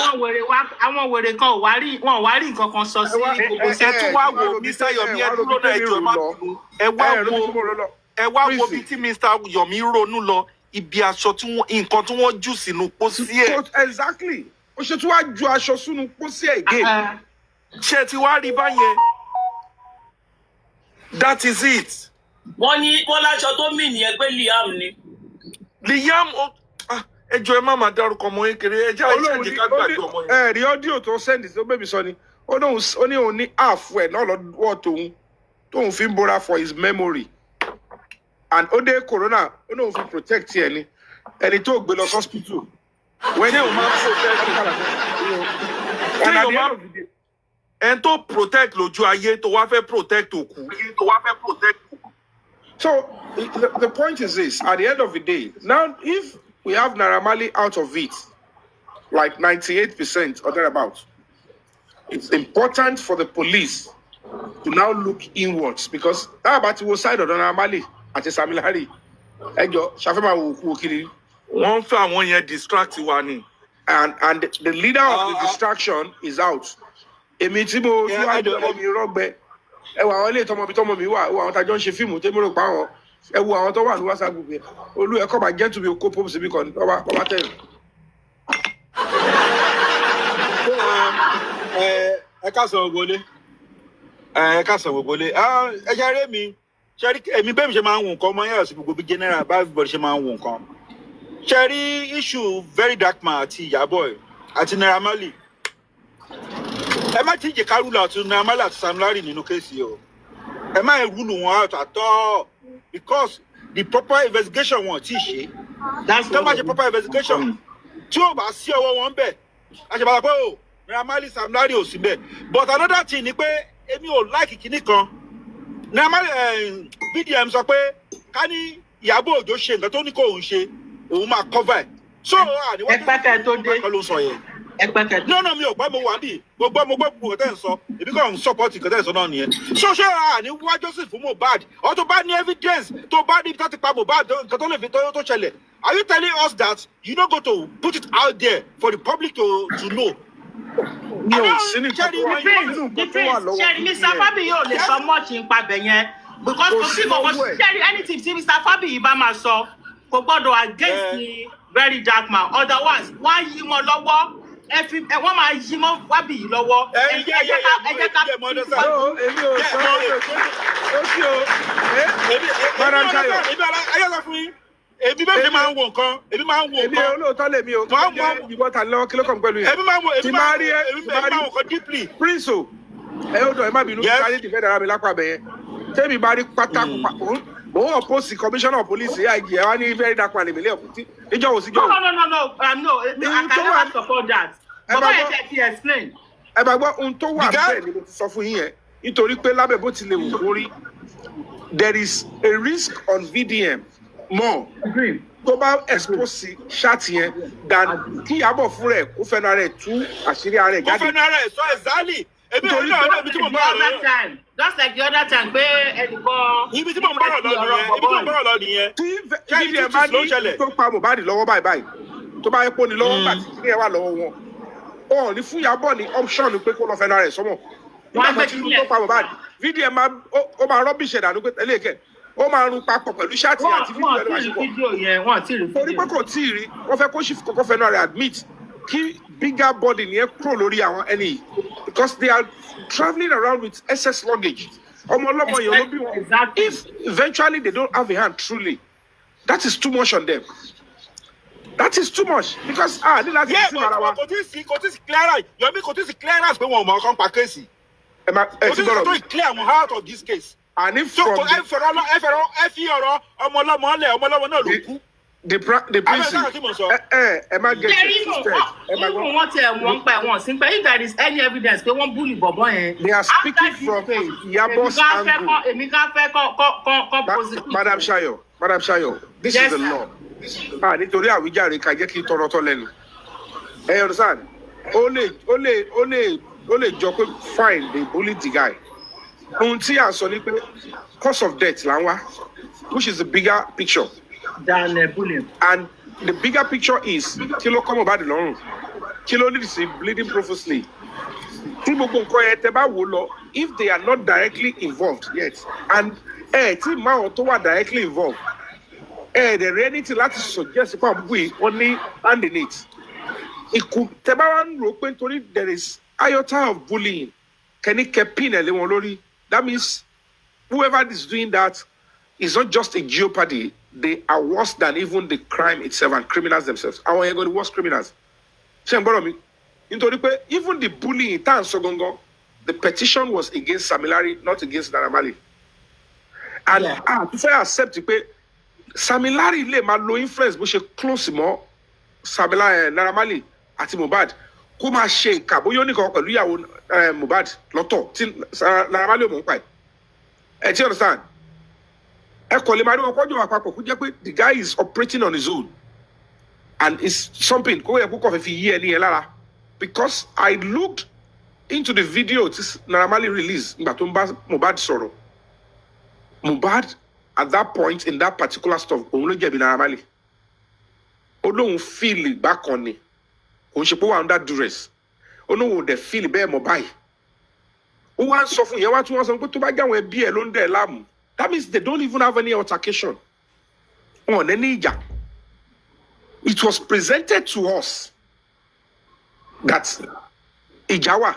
And Mohbad bá ní problem pẹ̀lú Malian Records. It could mean that he is having a problem with the manager and the entire management team. But you are under contract with us here. Only the lawyer go no fún Mohbad ní wàhálà pé a máa gbé ẹ lọ kóòtù. Ó wà lọ́dà contract níbí. Ó lọ ń gbowó mẹ́yẹn. Ó rẹ̀mí tòwó síbí. Ó lọ ṣe show lẹ́yìn. Ẹ ti understand? One-on-one, artist to artist. Naira Marley might feel like he's my boy. Starting my father is going to be my boy. Ẹ ti understand? That they have litigation or business problem, it could be stress for Mohbad because he might have been misadvised. But until I'm trying to solve the context of Iyabo now. Iyabo to shekini to lead ogun yẹn, don't believe people will accuse her to engage our public wrongly because of her following. She needs to understand that she has used that opportunity and grace the wrong way, or if it destroy life in your home. In her inability to be humble, to say, I am sorry, I did you wrong, I accused you wrongly, I made, I know what I did. I know it only takes somebody with integrity to admit that I know the value and the consequence of what I did when it was coming your way. I know what you lost. I know you might not even recover half of it forever. Only a mother will be genuine. To bá jẹ́ pé Iyabo ní any good reason, maybe tí wáyé pé Wunmi tàbádúrà bá sọ fún pé ṣe mọ̀ pé báyìí ni àwọn people ṣe gangan. But how do I establish it? I don't have evidence. But this is what they did. Or whoever came into the house came on the BS of Naira Marley and Samila. That might still suffice. But you are now with the police. You couldn't present any of those. It shows clearly that it was a premeditated stuff to say, how do we shift the attention on the real murderer to these people, since we have evidence that they bullied him and they succeeded in that. But in the absence of that, it will be because holistically, generally, if I believe we pay a better unlo Mohbad. Èmi ò dẹ̀ fẹ́ believe pé ọwọ́ kínkín tọ́lọ́bó yẹn òun ló lead to bleeding profusely tọ́lọ́pàá sọ. Police and the coroner, they could not tell us what caused the bleeding profusely. And yet they want to punish a nurse that came to treat the patient. How is that possible? So whoever, until Toba resolve here, they might your 2%, you tell me new, tying Naira Marley and Samilari. Okay, they are totally not involved. But by and large, 98%, it is looking like they are only victim of circumstances and, the scorn of a woman and somebody trying to shield. Torí pé gbogbo tank boy, gbogbo role tó ń sọ pé wọ́n mi play, gbogbo abracadabra tí wọ́n mi play, it shows that ìwọ Iyabo tó wá fi sábẹ́, it means that she is trying to say, I will help you to shift everything on the other side. Nobody will even believe, they will not even look your way. That is what I'm saying. And they made a whole man, a family man, to lose his means of livelihood. Health Naira Marley gan ti wà damage. Ó kàn fa gbárí gbé ni. Pẹ̀lú ẹni tó ń fa ọjà, tó ń fa gbogbo, tó ń fa gbó. Tó bá tún ní serious panic attack, when are they coming? Mbolombo, one cell, he would have been suffering a lot of serious medical condition now. If it turns out that he has no hand, it will be dangerous. But until that aspect, like Prince said, is resolved, Abamo, kí ni ohun tó ṣẹlẹ̀ nínú ilé yẹn? Kí police bá wa investigate fully 3 seconds video. Or investigate, or verify. Kó bá wa investigate àwọn mẹ́ta tó jáde lóru. Kó bá wa investigate the bleeding profusely. Kó investigate the Baba Mohbad coming out to say my son died on the 11th. Kó investigate Iya Mohbad establishing that Mohbad died on Monday. Kó bá wa investigate that Spendi said they were fighting in the car and they dropped the child on the floor. Come on, investigate. The driver said Mohbad and Wunmi fought till they got home. They should investigate all that. That is a circumstantial evidence and witness account that should tell us who the real suspect should be. Ẹni ẹ ló lóun ṣe irun lára rẹ̀ ló ń ṣe irun kíní kan ẹ̀bùn ló ń fi àwọn wèrè kan kóra wọn jọ lórí social media wọn náà ń ṣe supporter of it's pure nonsense. Kó bá investigate àwọn olójú aṣọ sójú orórì. Ṣé gbogbo yẹn jọ náà gbọ́njọ́ kan tí Naira Marley ṣe ni? Ṣójú ọkàn tí Sami Larry ṣe ni? Tó bá yẹ gbogbo tó ń ṣe yẹn is connected to two of them, Yabo and Akot and Wumi. They should establish it. Ọlọ́mọdé àṣírí. We have a terrible justice system. And that is why we are fighting and saying we need to come out again and express ourselves. Coming out peacefully to protest and demand that these things should be done and the truth should be out is not out of place for Nigerian society to demand. Because one way or the other now, and they want to, hold on, I'm coming. And they want to what? Throw all these things away. They will want to throw it away. They will want to throw it. Somebody bigger is behind them. But see, somebody bigger is still there. Ẹ jọ̀ọ́ mo fẹ́ bẹ̀rẹ̀ stupid question kan ni ẹ má bínú lórí kíni fídíò tí ẹ play fún wa yẹn. Ṣé a máa sọ pé bóyá Mohbad ń sùn nígbà tí Wùmí jáde tó lọ sí hospital ni ó wá gbé aṣọ lé lórí bóyá yẹn wá jí àbí báwo lọ̀rọ̀ yẹn tó fi ní aṣọ tó gbélé lórí ṣé yẹn jí ló máa braṣọ lórí ẹ̀ ni àbí bí báwo. Ó ti ṣẹlẹ̀ tẹ́lẹ̀ àwọn nǹkan tó ti ń ṣẹlẹ̀ tẹ́lẹ̀ ló ń sọ. Hello ma ṣe rí question tẹ́ béèrè yẹn nǹkan tó ṣẹlẹ̀ ni pé ṣé mọ̀ pé Mohbad ọlọ́jà ni tó bá ti weak Wùmí máa ń enter ṣe understand so gbogbo time tí Mohbad bá ti weak anything ni Wùmí máa ń ṣe lẹ́yìn ẹ̀ tó bá jí tán ló máa ń realize gbogbo àwọn nǹkan tó ṣe ló máa ń confront ẹ̀ pé ṣé nǹkan tí mo sọ pé kò má ṣe báyìí báàrin yẹn ṣe rí nìyẹn. Ẹ rí i pé ohun ẹ̀gàn bó ṣe ń sọ ó máa ṣèwọ náà ó ga ọ. Àlọ́dọ̀ ṣe jẹun àwọn kọ̀ọ̀kan àti mo fẹ́ béèrè. Ẹ̀rí gbọ́ gbé ṣépè lánìí. Ṣọ́ọ̀bù bá bá ní. Àbí kí ni bàbá fẹ́. Ẹ jẹ́ àwọn kọ̀ọ̀kan àti mo fẹ́ béèrè lórí kéèsì. Ìgbà tí Mohbad fẹ́ kú ní Malia's house. Ṣé àwọn ọmọ Ìyábọ̀ ṣé wà bẹ́ẹ̀ nígbà tí Mohbad wà pẹ̀lú Malia? Ṣé àwọn ọmọ Ìyábọ̀ wà bẹ́ẹ̀ nígbà ṣé ti ń lọ sílé ẹ̀ ńgbà yẹn? Mohbad ti kúrò níbẹ̀ yẹn káwọn ọmọ Ìyábọ̀ tó máa lọ síbẹ̀. Torí kan tó fẹ́ béèrè ni pé báwo are you sure? Number 2, ṣé ṣe pé bẹ́ẹ̀ Ìyábọ̀ mọ̀ nípa bí Mohbad ṣe kúrò ní Malia's house? Because Wùmí àti ọmọ Ìyábọ̀ ọ̀rẹ́ ni wọ́n. Àlọ́ wọn ti mọ́ra. Ṣé kìí pé bá tó pé àwọn náà fẹ́ ajáàkì Mohbad wọ́n wí ọ̀dọ̀ àwọn fẹ́ promote Mohbad náà ṣe ní kókó lọ́dọ̀ Malias because mi ò mọ reason tó fi wá Prince n tẹ́lẹ̀ rò ní pé èèyàn kan béèrè lọ́wọ́ ọkọ Ìyábọ̀ kí ẹ gbọ́dọ̀ mi èèyàn kan béèrè lọ́wọ́ ọkọ Ìyábọ̀ pé show us evidence of your payment to Mohbad and if eventually Mohbad has not been paid and Ìlú Ìyábọ̀ àtọkọ ẹ̀ wọ́n báyìí pé this is a whole lot of money maybe about £20,000 lọ́fẹ̀ẹ́ ẹ̀kọ́ sọ about £30,000 and they see it as part of the ways táwọn fi lè because the only person tó ti ní right láti béèrè lọ́wọ́ àwọn is Wunmi and the son. Yeah.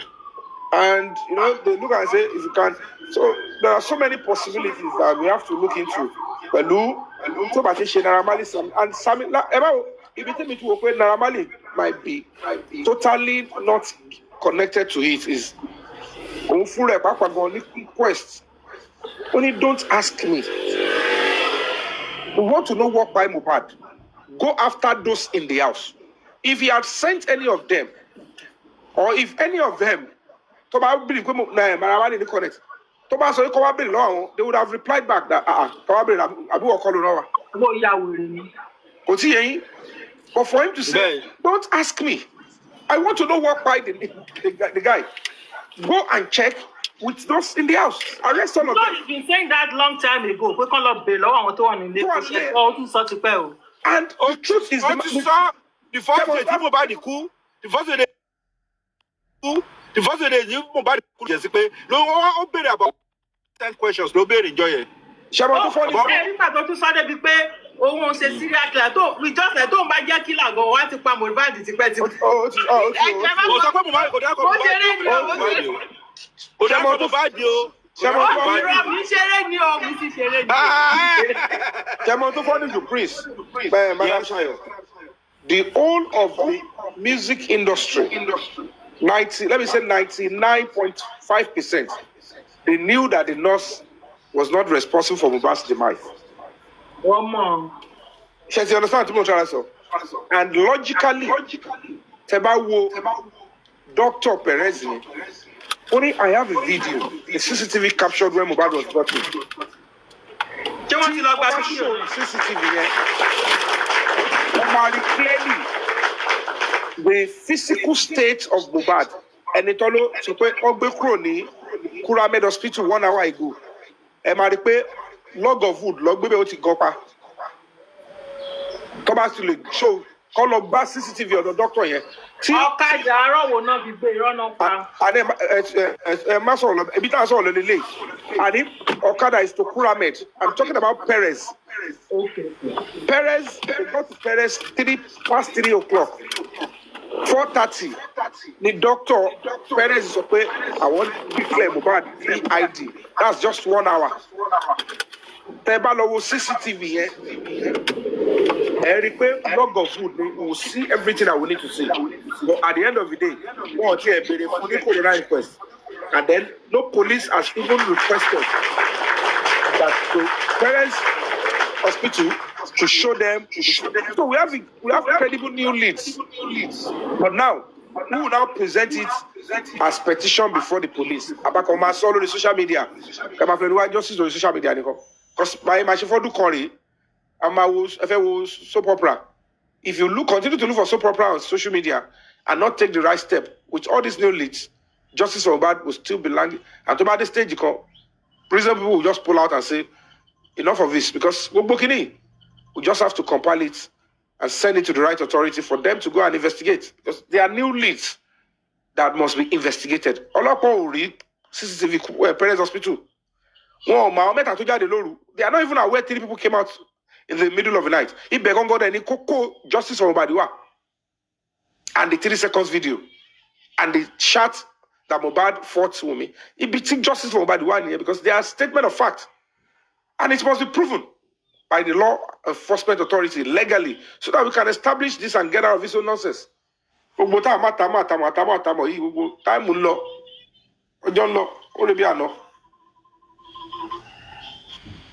Just can I say something?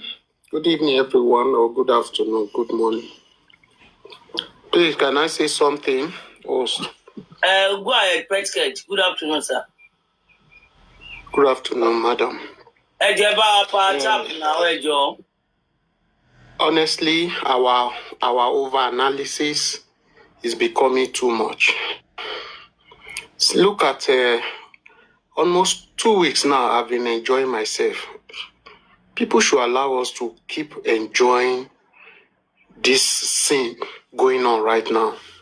I'm enjoying it. But we want to analyze, and now spoil the whole thing itself with analysis.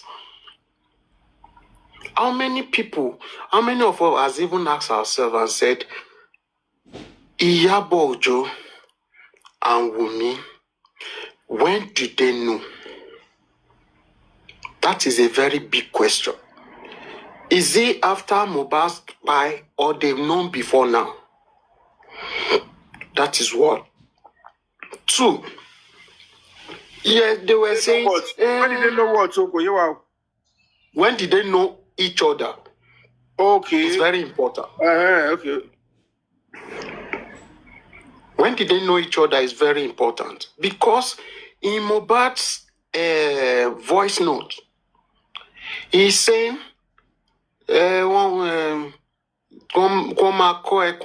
something like that. That is there's somebody instigating the lady against him. So meaning there's somebody there that is really behind her. So when did they even know? is a question that we need to unravel. It's not possible that just within this pie, they became so close like this that she's taking decision over even everybody, over the lady, over everybody. I think something, and if you go into what is his boyfriend or his man friend, the Polo, what he said at, is it Daddy Freeze interview? Even that man, they need to invite him. Saying rubbish on this thing, Mohbad, even in UK, Mohbad was shivering, he was shaking, he couldn't do. I don't know if some of us had him. I was now wondering. I said, this guy is very strong. Oh, this Naira Marley of it is very strong. Even at UK, in UK there, Mohbad could not get himself, so there are boys everywhere against him. That shows that this man and the woman, the so-called Yabo, they know something. That is why let's keep that. Mohbad, on that same note, Mohbad talked about Yomi, if you buy me and this and that. Same way he used Naira Marley. Now, why is Yabo bent on Naira Marley's own and forget about Wumizo? Wumizo is even worse. So is it making sense? It's not making sense. That is another one. Let's still keep that.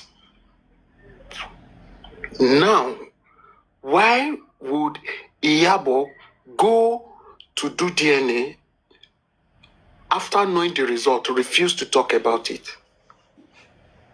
That is another big offense. You know that this lady, this child is not this boy's own, and you were insulting the boy's father. You were victimizing the dad because he's a poor man. So there are just a lot of things that we need to. And in area of VDM, please, everybody should just leave that guy. He's doing a nice job and I'm enjoying it. They should just leave him alone. Let him do his job. To me, it's too early for us to analyze what VDM is doing. Let's wait. Let him finish his work. Let me say this. Do you know men, when you are talking of men with voice, that would have been calling VDM, hey, don't do that, don't do this, and he's still doing it. Do you know the pressure? And the guy is still bringing things out. Me, I even want hypertension to kill Iyabo before the DNA stuff come out. Ẹ jọ̀ọ́ ẹ pàtẹ́wọ́ fún mi, mo ti sọ̀rọ̀ tán.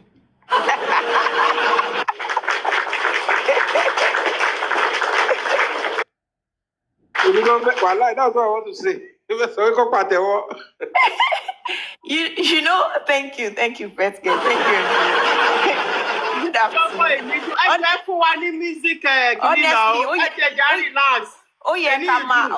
Honestly, cruise ni, honestly, because àwọn èèyàn tí a ti sọ̀rọ̀ lé lọ́wọ́ wọ́n ti pọ̀ tí wọ́n dẹ̀ ti ń gbé ọ̀rọ̀ wa. Do you believe that it is only today that I saw Are you sure? That I saw the chats between Mr. Yomi and Adura over 1 year, almost 1 year on Instagram. Breaking news. And this is over 6 months or 7. And if you see the comments under that, so let's just be cruising. My own point is, bó bá ṣe gbajúmọ̀ tó nínú Nàìjíríà, bẹ́ẹ̀ náà ni wàá ṣe ṣẹlẹ́yà tó bá fọwọ́ síbi tọ́wọ́ ń gbé. And that is on period. If you feel you can be stupid and act stubborn and be proud at the same time, and you feel that when your mama leak your sense, it's late. So bó bá ṣe gbajúmọ̀ tó bẹ́ẹ̀ ni wàá ṣe ṣẹlẹ́yà tó. That is the extent tí wàá ṣe wà ridiculed. So we are done. We are tired of. Boss. Yes, sir. Is that Yes, sir. pet cage? Pet cage. Okay. Pet cage, are you there? Yeah, I'm here. The fact that Iyabo Toloshe DNA here, there is a possibility that Baba Mohbad or anybody could go to court against her to release, the result, because it's an ongoing court case, and then she went behind to do it.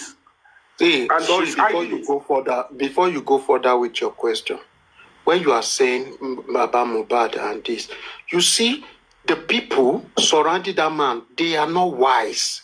So let's not say Baba Mohbad. Please say something else. Leave that one. Let. Arafat kan sọ olóńṣe àwọn tó sọ̀rọ̀ ní Baba Mohbad.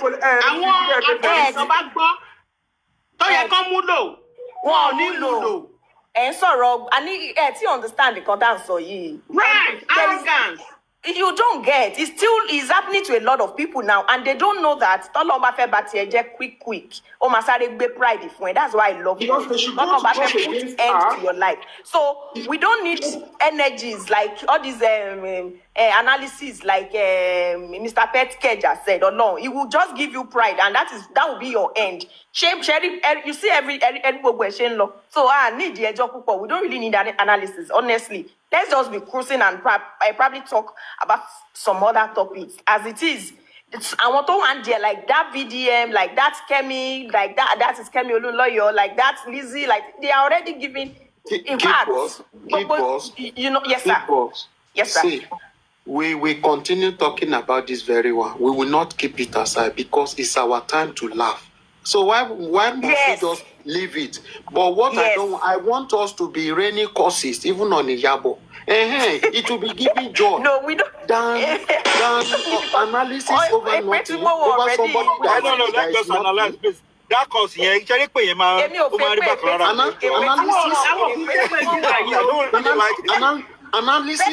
nothing. Already.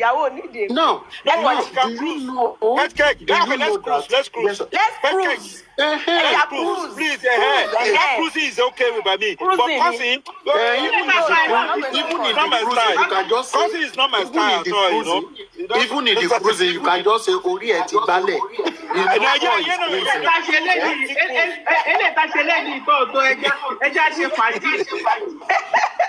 That's cruising, But do you know that there was some times, do you know that there was some time we couldn't eat? We couldn't even drink water. Everybody was so sad. You can't eat, you can't do anything. Now, God has given us upper hand. We could laugh. Now, these are same thing that we have spent a lot of money, millions of naira. And the idiot that was with the money could not do anything with it, was hiding it, does not want to make use of the money. No, do you know what, Peter? 2 idiots hold Mohbad's money. Iyabo Ojo and Aloba family. Because they contributed to Iyabo Ojo for this case. And they contributed to Aloba family for this case as well. Those are the 2 idiots that are supposed to use the money to fight for this case, and they didn't. Okay. No, we couldn't go anywhere. We couldn't go anywhere with this case. Somebody on a platter of gold was just giving it to us. And we say we still want to kill ourselves with analysis. And I won't die with analysis. Let us enjoy this thing. It's going. Let's keep moving with it. Canada, send the tickets for me. Canada, so for Yabo. Canada people should be looking for our address.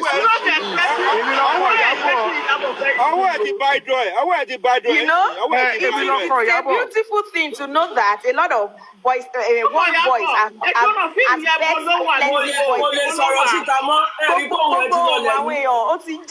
so I won't be àsìkò ànọ̀tá àti ṣàlọ̀ṣàlọ̀ àti pariwo. Àwọn obìnrin tó kóra àwọn ọjọ́ yẹn kí ni kò tẹ́mi yẹn ẹ̀wẹ̀ Canada ló lò wà. Kí ọ lọ visit gbogbo wọn papọ̀. Wọ́n ló tiẹ̀ máa ń lọ síbẹ̀ gbọ̀ngbà kan. So ibẹ̀ ló wà báyìí. Ó wà ní Canada náà. Ìyábọ̀ wà ní Canada. I'm very sure. Tell me ẹ máa wà ń bẹ́ ó máa wà níbi ibi tó ti employ ìwèrè yẹn nìyẹn. So wọ́n ti wà papọ̀ lójú kan báyìí. Wọ́n ní èèyàn tó wà lọ́wọ́ wọn kò physically bẹ́ẹ̀. Ẹ wo anybody tó bá ti bú tí wọ́n bá ti bú pẹ̀lú ẹ má bẹ̀rẹ̀. Tó bá di after Yomi, tó bá di after September 11, we can allow you to go. Okay. Torígbà tó fi mílẹ̀ tó lọ fẹ́ Igbo, kí lọ mú nǹkan mi pé ṣe ráyè ẹ̀. Mr. Yomi. Èkó tó máa bọ̀ lé. Ṣé Kánàrà ló lọ gbà? Kánàrà ló lọ gbà. Wọ́n máa gba ọpọlọ ẹ lélẹ̀. Kánò lọ fẹ́ ni wọ́n gba ọpọlọ ẹ. Èkó tó máa bọ̀ lé tó bá ti lówó lápò. Aláìwọ́n máa jọ bá bùrì o. Mr. Yomi, you see, I heard you were trying to explain about VDM that is being careful that they might ask him. Somebody should unmute. Somebody should mute. I'm hearing myself. Now, I overheard you talking about VDMs on that group chat that Iyabo Ojo might want to sue him, that is a private, leaking their private whatever. Anything that has to do with group is not private. That I want us to know is not private. Anything that has to do with two or more people. I said she's saying it. No, I'm not saying they will sue him. I said she's a fool now. She doesn't know. Show more Kokani. She doesn't know now. Emma Ferenci now. Irú host Ogola tó wà nílé ní ibà. Emma Ferenci go. Ẹ̀yin náà lẹ́lẹ́rìí mọ́ mi ti pọ̀ jù. Àbí. Yeah, you can see me. I'm enjoying myself. I won't lie to you. There is so many. For 2 years now, we've been in this sadness, thinking. How do we get this done? Let me break your heart small. I go break with her heart small. Are you guys ready? No heart feel break now because we are on the top. Let me break your heart. Ṣé mọ̀ pé VDM ní bàbá Mohbad lọ bá ṣe sí èyí. Bàbá Mohbad VDM wá yọ Naira Marley àti Sam Larry. Bàbá Mohbad ní kó dá Naira Marley àti Sam Larry padà. Where do you think the Baba will now? Torí bàbá yẹn gan. Ọmọ tó ń ṣe ni, àfi ẹ̀mọ tó ń ṣe ni. Ẹ tí kẹ́kọ̀ọ́ bó sọ, bàbá tó gbé ọ̀lọ́ sí gbogbo ìjọba lọ court. Wọ́n ti sọ Naira Marley àti kinní padà. Ó gbé ọ̀lọ́ court, ó wà lápò. VDM dẹ̀ nìyí, ìyẹn tẹ̀ láti vindicate àwọn pé àwọn eléyìí àwọn kọ́ ló pa Mohbad. No. See, let me tell you what is happening in that area. Let me tell you what is happening in that area. You know that when some people think they are wise, at the end of the day, they will just see foolishness following them around. Now, when you have dumb people around you thinking they are wise, they are advising you. Number one, this case, when you see at times Baba being sluggish over this case, yes, blood flows in his vein, and he knows the importance of blood. He's trying to see that his remaining children, they are not involved in this. Let's still keep that aside. So now I will say he's fighting one kind of justice that could walk. He cannot walk. You see me, I'm just cruising with Yoruba this evening. Oh my God! So you see, Mama Berry. Now, you see, he wants a situation whereby he can just do one-sided justice. He cannot walk. Now, I want here legal team and co are now saying, okay, let us follow Naira Marley. Now, what they are doing, even though we cannot get this justice, at least let's get the royalty. So both teams now, if you see what is happening, both teams are fighting for that royalty. That is why you are seeing, Baba is saying, let them bring Naira Marley back, why are they bringing him? Let me ask this question, and I want to seek answer from the comment section. Is Mohbad alive or dead? If Mohbad is alive, tell us. If he's dead, tell us. And I will not tell you why I asked that question. Want to answer? Mohbad is gone. Now, if Mohbad is alive, you can drag Naira Marley. And remember, as you are dragging Naira Marley, you must be dragging Wumi as well. Because Mohbad used almost same word for them. Even Wumi's own is higher.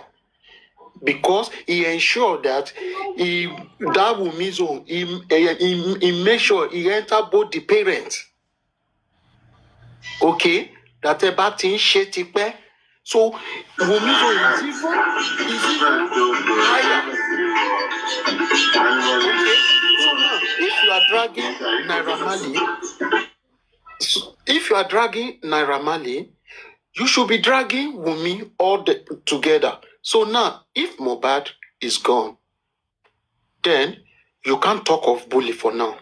Keep that one aside. It won't work for now. We are not talking of... Red Cage, what? You want to laugh. You want to laugh because I started believe very.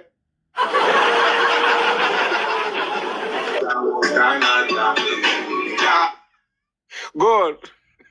Okay, now you can somebody that is gone, you can't be bringing because if he's alive.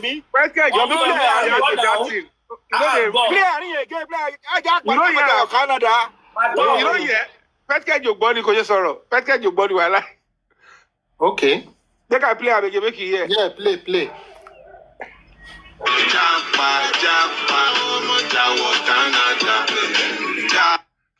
Okay, Otiyemi. Yeah. Now, we don't know that.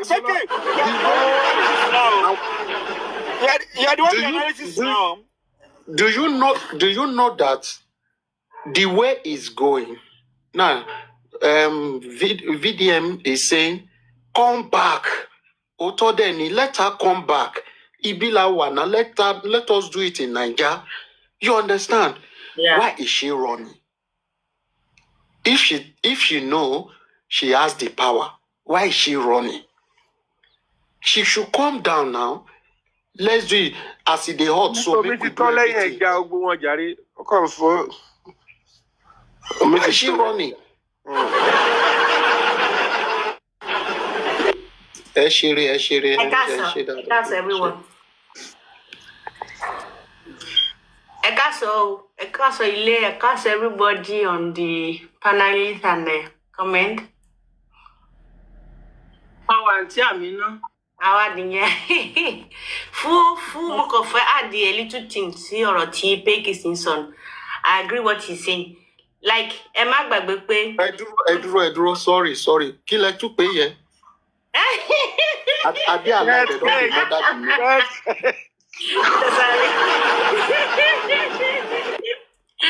So, what you are saying,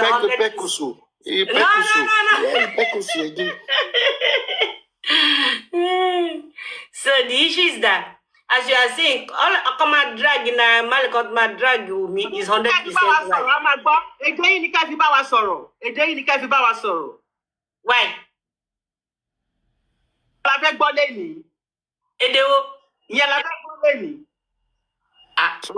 Sorry, I don't understand Yoruba. May speak English. Mr. Fekjeng. In fact, oye ki abo o lo ko fi aṣọ ko fi bojú ni because gbogbo ohun tó ti ṣe látilẹ̀ is a shame. It's a shame. In fact, ó kọ kó gbogbo orí àwọn èèyàn ó fi kọrùn lẹ́yìn lẹ́sẹ̀ just to confuse people with all these things she was doing from the beginning. She has to be ashamed of herself because she has done too far. Imagine pé ṣé ọmọ ẹ̀ kéèyàn ṣerú nǹkan báyìí fún ṣé ó máa accept her to do this kind of thing. Kó tó wá débi tó pé lórí group you are fighting for property of someone. It's too much. Ẹni tó bá mọ bàbá Mohbad kò gbọ́dọ̀ bá ẹgbẹ́ o. You don't need to accept apologize. Kàn sue gbogbo wọn lọ sí court. ìlú ètò send the kí ló ń pè VDM lọ sí jail káwọn náà lọ kán lọ explain kán lọ dán káwọn náà lọ test ẹ bó ṣe dùn. It's getting too much. Enough is enough. If all of us we are here for today, we are fighting for the for the future of our children, so that Nigeria will change, will live better. We can't continue with this kind of system. It's getting too much. I know all of them they are here. And with a group one, so it's getting too much. Enough is enough. Give them it back to see your way. Go to le. Maybe them leak everything out. Nothing will happen. God will protect him. They've been doing it. This is going to be the last of them. So, Bushi saw, Bushi Marinoni, because soon don't let you VDM. VDM Tio release everything, mountain she, dear, if you pull one out and come and sorrow. Because if you release everything now, like what she's doing now, to long sue and Olokpa or de. Olonsu Olokpa, we to fake correct wahala. Táwọn ọlọ́pàá come out meeting padà. Competition, just so. Is it just competition? I thought she sued. I won't complain. It's just a complaint. Make she keep complaining. Now ọlọ́pàá yẹn gbọ́dọ̀ máa tì mọ́lé. Ó ti get on there. Ó ti get on there. Ọmọ tì mọ́lé ni. Kó o máa mọ̀ bó ṣe rí. Bó ṣe máa ń dùn mí. I got some, Mr. Yomi. Who is she government in Nigeria? Who is she? Fuck up. Olojoko díẹ̀ náà. Àmì náà ṣe bínú.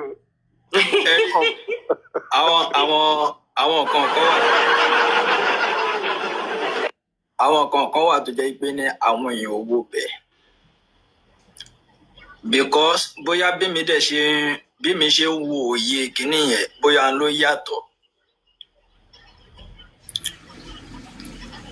To me, tó bá jẹ́ ordinary ló bá wà, mi ò sure yìí pé èèyàn kankan lè jà fún èèyàn kan to that extent tí ò ní kí ẹ pẹ̀lú kárí àtàrẹ gangan. Ẹ má jẹ́ ká gbàgbé Mohbad September 2023 ni bọ̀bọ́ yìí náà pa.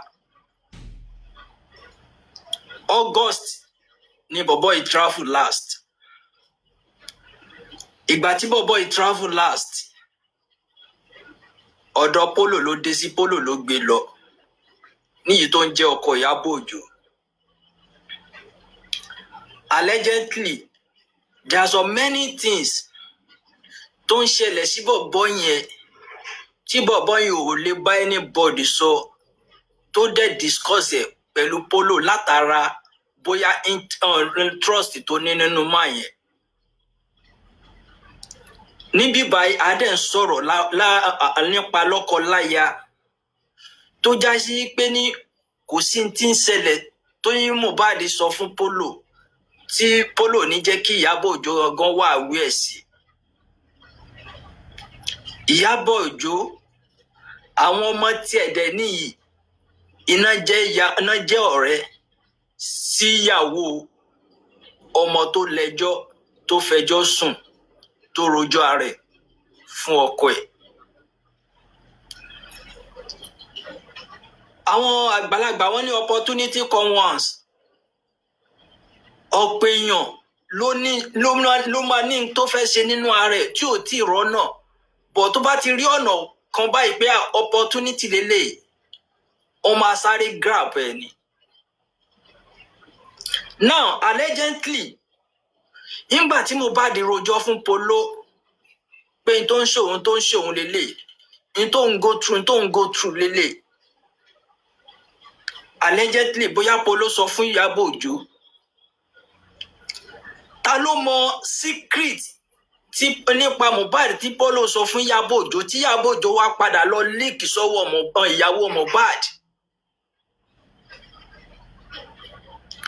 Because ẹ má jà gbàgbé pé ní wọ́n ti sọ sẹ́yìn yìí pé ní anything tí bọ̀bọ̀ yìí bá ṣe tó ṣe secret náà tí wọ́n bá padà expose sí ìyàwó ẹ̀ tí ìyàwó ẹ̀ padà wà wú ẹ̀ ìlú máa ń kọ́ sí ìjà gbọ́nmi sí omi ò tó láàrin Mohbad àti Wùmí. Now, Mohbad ibi tó kù sí, ibi tó weak sí, ibi tó strong sí, ó ti fi lọ bọ̀bọ́ yìí, ó ti jẹ́ kí bọ̀bọ́ yìí wà wẹ̀. Bọ̀bọ́ yìí náà ti pass information fún ìyàwó ẹ̀. Ìyàwó ti pass ẹ̀ fún ìyàwó Mohbad. Ẹ má dájẹ́ gbàgbé. According to àwọn tí wọ́n jọ wà ní the last moment fún pẹ̀lú Mohbad, wọ́n jẹ́ kó yé wa yí pé ní kò sí nǹkan kan tó fàjà nínú mọ́tò pẹ̀lú Mohbad àti Wùmí. Ẹjọ́ ọmọ àti Canada visa ni wọ́n jà fún, ni wọ́n argue pẹ̀lú ẹ̀. Àmọ́ discussion tó wà láàrin Ìyábọ̀ Òjó àti Wùmí allegedly, because I'm very sure yí pé kì í ṣe yí pé gbà tí Mohbad kú tán làwọn méjì ṣẹ̀ṣẹ̀ mọ́ra. Wọ́n ti mọ́ra tipẹ́tipẹ́. Àwọn ọmọ Ìyábọ̀ Òjó àti Wùmí wọ́n ti jọ ń ṣọ̀rẹ́ láti ilé Malians house. Exactly. Náà ti jọ wà papọ̀. Now, Ìyábọ̀ Òjó dẹ̀ lè fẹ́ ní interest nínú Mohbad, kó wá take opportunity yìí pé ní Mohbad kúkú ni o, òun àti ọ̀gá ẹ̀ tó jẹ́ Malians yìí wọ́n ti jọ ní issue. In one way to the other, kó jẹ́ pé ní mistake àti kú yẹn ó wá lọ́wọ́ ìyàwó. Gbogbo tí ń ṣẹlẹ̀ láàrin wọn síra wọn. Gbogbo tí ń ṣẹlẹ̀ láàrin wọn síra wọn. At the end of the day, ìgbà tí ìyàwó tó padà jẹ́wọ́ fún Ìyábọ̀ Òjó, tí Ìyábọ̀ Òjó dẹ̀ rí tó mọ at least bí àárín closeness àárín ọ̀rẹ́ sọ̀rẹ́ bí Wùmí yìí àtàwọn ọmọ ẹ̀ ṣe jẹ́. That's the reason why allegedly tó fi ń defend Wùmí. Because mi ò rò bí Wùmí kàn lè jẹ́ ará àta kan lásán kíyàn kan wá kẹ́nìkan kan dìde kó máa defend ẹ̀ báyẹn láì jẹ́ pé ní nǹkan kan dà wọ́n papọ̀, láì ṣe pé ní àṣírí kan wà láàrin ara wọn tó ń jọ ń bò fúnra wọn allegedly. Àwọn èèyàn owó direct yẹn because nǹkan kan ló máa wà ń bẹ̀ tó máa ṣẹlẹ̀. Tí tá bá ń sọ̀rọ̀ nípa búlì pé wọn Mohbad sọ pé ní tẹ́ni tí bá sọ Naira Marley nìkan mú. Ọ̀nà kan ní Mohbad ti dákọ̀ Naira Marley, ọ̀nà méjì ọ̀tọ̀ọ̀tọ̀ ní Mohbad ti dákọ̀ Wùmí. Ibi tí Mohbad tó ti wà nínú mọ́tò pé wọ́n wá káwọn mọ́ ọ̀nà òun o, wọ́n ṣe gbáǹsà wo, ó jẹ́ kó yé wa pé ní Cynthia gẹ́gẹ́ wà ń bẹ̀. Even in that video, ó rẹ́rìn tẹ́ bá wo fídíò ó rẹ́rìn nínú mọ́tò. When you go simple and short, all this like analysis you. Iyabo is after the money. Only he says that let people understand. When it's too many story. Explanation. Only you want to eat. Àṣírí wọn ti tú àwọn olè. Kò fẹ́ gba lẹ́tà lọ́wọ́ lọ́yà. Ó wá lọ́gbọ́. Mélòó lára mi. Wọ́n ní kò là mọ́lẹ̀ ó wá sọ. Ẹ má jẹun là mọ́lẹ̀. Àti ìlà kankan mọ́lẹ̀ wọ́n ti gbé fọ́tò ìyá wa jáde. So ká tó wá là mọ́lẹ̀ lẹ́tà ló kù. Lọ́tà yẹn èèyàn kan wà tí ò ní ìyá ni. Gbogbo yẹn gbogbo ilé ìjẹ́ kó máa jẹ. Ṣé ibi tó yẹ kẹ́ bínú sí pé tó bá lọ gbé lòmí ipò òníyá yìí? Wọ́n gbé píṣọ̀ wọ́n fi jáde. I understand a lot of people are afraid for those, especially for those in Nigeria. Yes, and as this matter is now, look, Emma anybody konyin liar, yeah, I'm telling you the truth. Tori, what is on ground, even Iyabo herself did not really understand what is on ground. I'm telling you, except, I want to use the right word, except the Nigerian police are coward that they will allow this lady to go scot-free. What she has done in this justice, honestly, It's not something. One, she has even made the Nigerian police to look stupid, as if they don't know their job. She diverted people's attention, all because of her own personal gain. Her personal beef and her own personal gain because of, all she's doing, she's just following the money. It's that money she's after. All this cooking story of my daughter, my daughter, my daughter. Is it now that things happen to your daughter that you are now calling my daughter, my daughter, who care about your daughter? When you mess up someone's the life of someone's son like that. Yes, I am not saying she is involved in it, and it's even possible she is involved. Why? Because looking at the traces of events, her and the husband, they've started. No, why am I promoting her? Not husband, her boyfriend or her man friend. She won't she be a winnie. You rubbish what me. So ọkọ ẹ̀yìn ẹ̀kọ́ ń pọ̀ ó ti sọ pé òun ò lè má rí òun gan ti ìgbà tí Paulo ti lóun ò fẹ́ lòun náà ti ní àwọn ò lè má rí. boyfriend ni now kò ní ìdí pé ká jẹ́ ká máa là á mọ́lẹ̀ tó that everybody á máa understand. Na you now. I want the promoter now. I can't say no. She no need to be promoted. Àpọ́nlé ni àwọn fẹ́ máa pọ́n òṣìlẹ̀. So now. Àgbàdo Mohunjola mọ kíní yìí lò. Oh my God. Kàn jẹ́ kí kíní yìí bọ́. So now this lady did not know what she has really done. She has messed so many things up, and at the end of the day, she thinks she's wise. Maybe she know one person, one connect or the other, and she wants to use it to, and she even have the guts to say, "I will be picking people." Who is she? I will pick in America. I will pick in there. Come and pick me. I'm in Italy presently. Come and pick me. I can even send my address to you. Come and pick How me. many people she want to pick? Who is she in Nigeria? Who is she? Who is she? Who is she?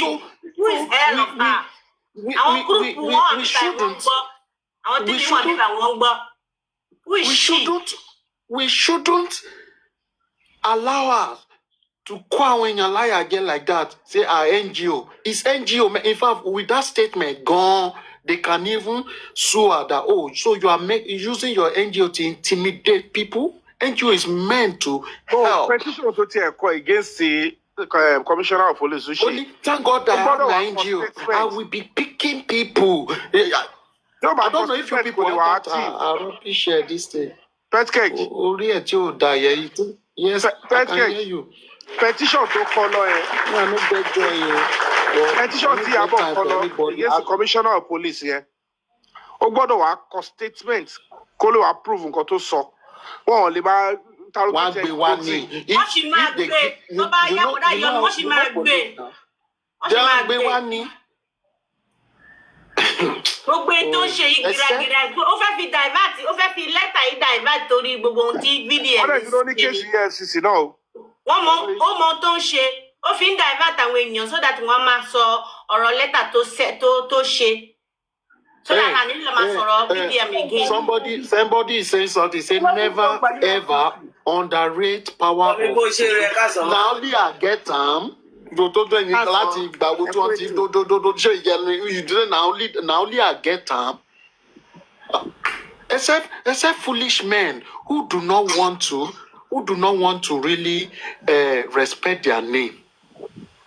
You will say because of one useless, smelly toto, you go say now because of that you don't want to do what is right. After knowing what this lady has done. Please, I'm not out to come and start pampering one idiot. Say no, I don't have that time. She's irrelevant. As far as me, I'm concerned. Since this issue now, the people gave her name. Sorry, let me finish this my statement. The people gave her name, and the public will still remove that name they gave her. That popularity she's celebrating, the public gave it to her, and the same public will remove that name from her again. She will become a nobody. And that is the stage she is now.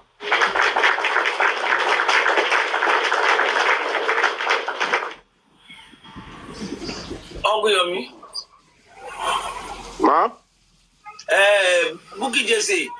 Ó show gbogbo bí ọdún làwọn àti chat òun. Bóyá get attention, bóyá ṣe everything gbogbo ẹ̀ ló sọ lánàá. Kí ni ìyàtọ̀ nù àti Ìyábọ̀ Òjó kan náà ni gbogbo wọn jàre? Gbogbo nǹkan tó ti bàjẹ́ ńkọ́? Bẹ́ẹ̀ ni kílẹ̀ fàánú èjì ẹ̀ka ti jẹ́ kí ni ìyàtọ̀. Ẹjọ́ ẹ má bínú ṣó wà. Nítorí kálú wà ní ìgbà tóun náà ní ti fa oníṣìbọn lára ni. Ọkàn fi Petcage. Yes, madam. Yes, madam. Petcage. I can hear you. Ṣé gbogbo Yeah, tó I wà can hear lẹ́yìn? you. Àwọn all these people gbogbo bá ṣe ń pariwo tó yìí náà ṣé kò tó kàn tiẹ̀ lọ pùsì fún forensic? Èmi wò pé ẹ̀rọ ṣé kò tó kí fìdí máa ṣe tiẹ̀ káwọn náà tiẹ̀ dẹ̀ lọ pùsì fún nǹkan kan ká tiẹ̀ rí pé àwọn pípò yìí náà ṣiṣẹ́ kò àwọn ọ̀dẹ̀ lọ pùsì fún forensic. You asked a very good question. I think yesterday on Papariano's platform, I did talk about this. This forensic is going to back up what VDM has done. And the forensic now, with the look of things, is not going to be only on Mohbad's phone. It is going to be on Mohbad's phone, on Wumi's phone, on Iyabo's phone. Those three people, they are key players now. It's going to be on. In fact, Iyabo Joe, they're supposed to do forensic on her phone. Make she they hear. If she's hearing, I know our agents, they are here. They are here. They plenty. They need to do forensic on. They will screen record. Yes, they should go and give her. They screen Say, record 10 who hours is this ago. pet Who is this pet I want to know. I want to know him. Ẹjọ́ ṣé mọ́mí bó ṣe retí sọ̀rọ̀? Wọ́n ṣe di mọ́mí. Mọ́mí bó ṣe. Good afternoon, mọ́mí. Ẹ ṣé o, mo kí everybody. Thank you. Yes, my dear, welcome, ma. Yeah, ẹ ṣé àdúpẹ́ mà. Ẹ ṣé, mo kí gbogbo ilé o. Mo kí everybody. Thank you so much for giving me the opportunity on your platform. And for, what the movement has been doing so far. Mr. Yomi Fabiyi, we applaud you and we are still praying for you and we continue to pray for you and everyone. And VDM also, àti gbogbo àwa tí à ń jà fún true justice. Like Mommy, ẹ jọ̀ọ́ máa kó bẹ́sẹ̀ fowó àtọmọkọ dín in lẹ́nu. Uncle Yomi, ẹ jọ̀ọ́ at this junction, tá bá rí àwọn nǹkan tẹ́yìn náà níṣẹ́ lè máa jù wọ́n síta náà díẹ̀díẹ̀ ni. Ṣé èwo mẹ́? Ẹ má bínú sá o, ẹ má bínú o. Mo kàn wọ́n pé bí PDM ṣe ń ṣe tiẹ̀ yẹn náà, kẹ́yìn náà bẹ̀rẹ̀ sí ní nà wọ́n ní pàṣọ náà. Máa rí, I'm facing the police directly.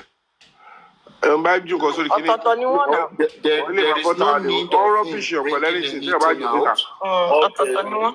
VDM has way The question she asked is not bad. Kò bá dì but èèyàn ti ẹgbà tí mo tó àtúráì àkọ́kọ́ tí mo ní òkè o àgbé ọrí inú ṣáàtì King White o ibi tí Wùmí ti bá King White sọ̀rọ̀ tó ń sọ̀rọ̀ nípa àdúrà mo ní ti kinní kan lè di kinní kan ọ ń sọ pé nǹkan kò gbọdọ̀ ṣàdúrà nǹkan kò gbọdọ̀ ṣe kinní kan tí ọ̀nà sáà at the end of the day àtúnṣọ títí Wùmí àti King White àti kinní kan tèmi ẹ̀dẹ̀ ìbọn mi lọ ṣé mo jókòó lé mi mu ni mo wà London wọ́n ṣe nǹkan ẹ mọ nǹkan tó kọ́ọ̀sì kéèyàn tó rí ẹ. Ẹ bá wa kápò gbogbo mo ti rí páwọn tí mo fẹ́ bá sọ̀rọ̀ ń bì very dm tó ń gbé tiẹ̀ jáde ó ní àwọn right audience tó ń sọ fún tó ń gbé jáde tó dẹ̀ accept ẹ̀ ibi yìí competition ti pọ̀ jù vdm ọwọ́ yóò tó parọ́ Uncle Yomi ọwọ́ yóò tó ti vdm yẹn so tó bá gbé nǹkan jáde ẹ máa jẹ́ nítorí oko popo ni so ibi yìí wọ́n máa rọ́bìṣì mi ẹ jẹ́ ń gbé lọ fáwọn tó máa ṣiṣẹ́ lórí ẹ̀.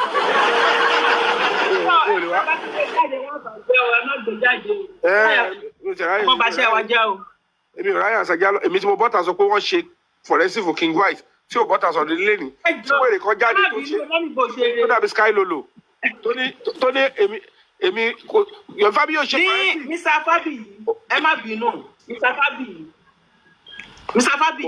ṣé bí lọ́jọ́ kìíní àná tí ẹ ní wáràntì wà lórí Wùmí tí gbogbo wọn ṣẹnu wọn yẹn wọ̀nyán ṣé bí àwọn náà jáde fún wọn sì tán ní Wùmí lọ Àbújá ṣé Wùmí ti dé Àbújá.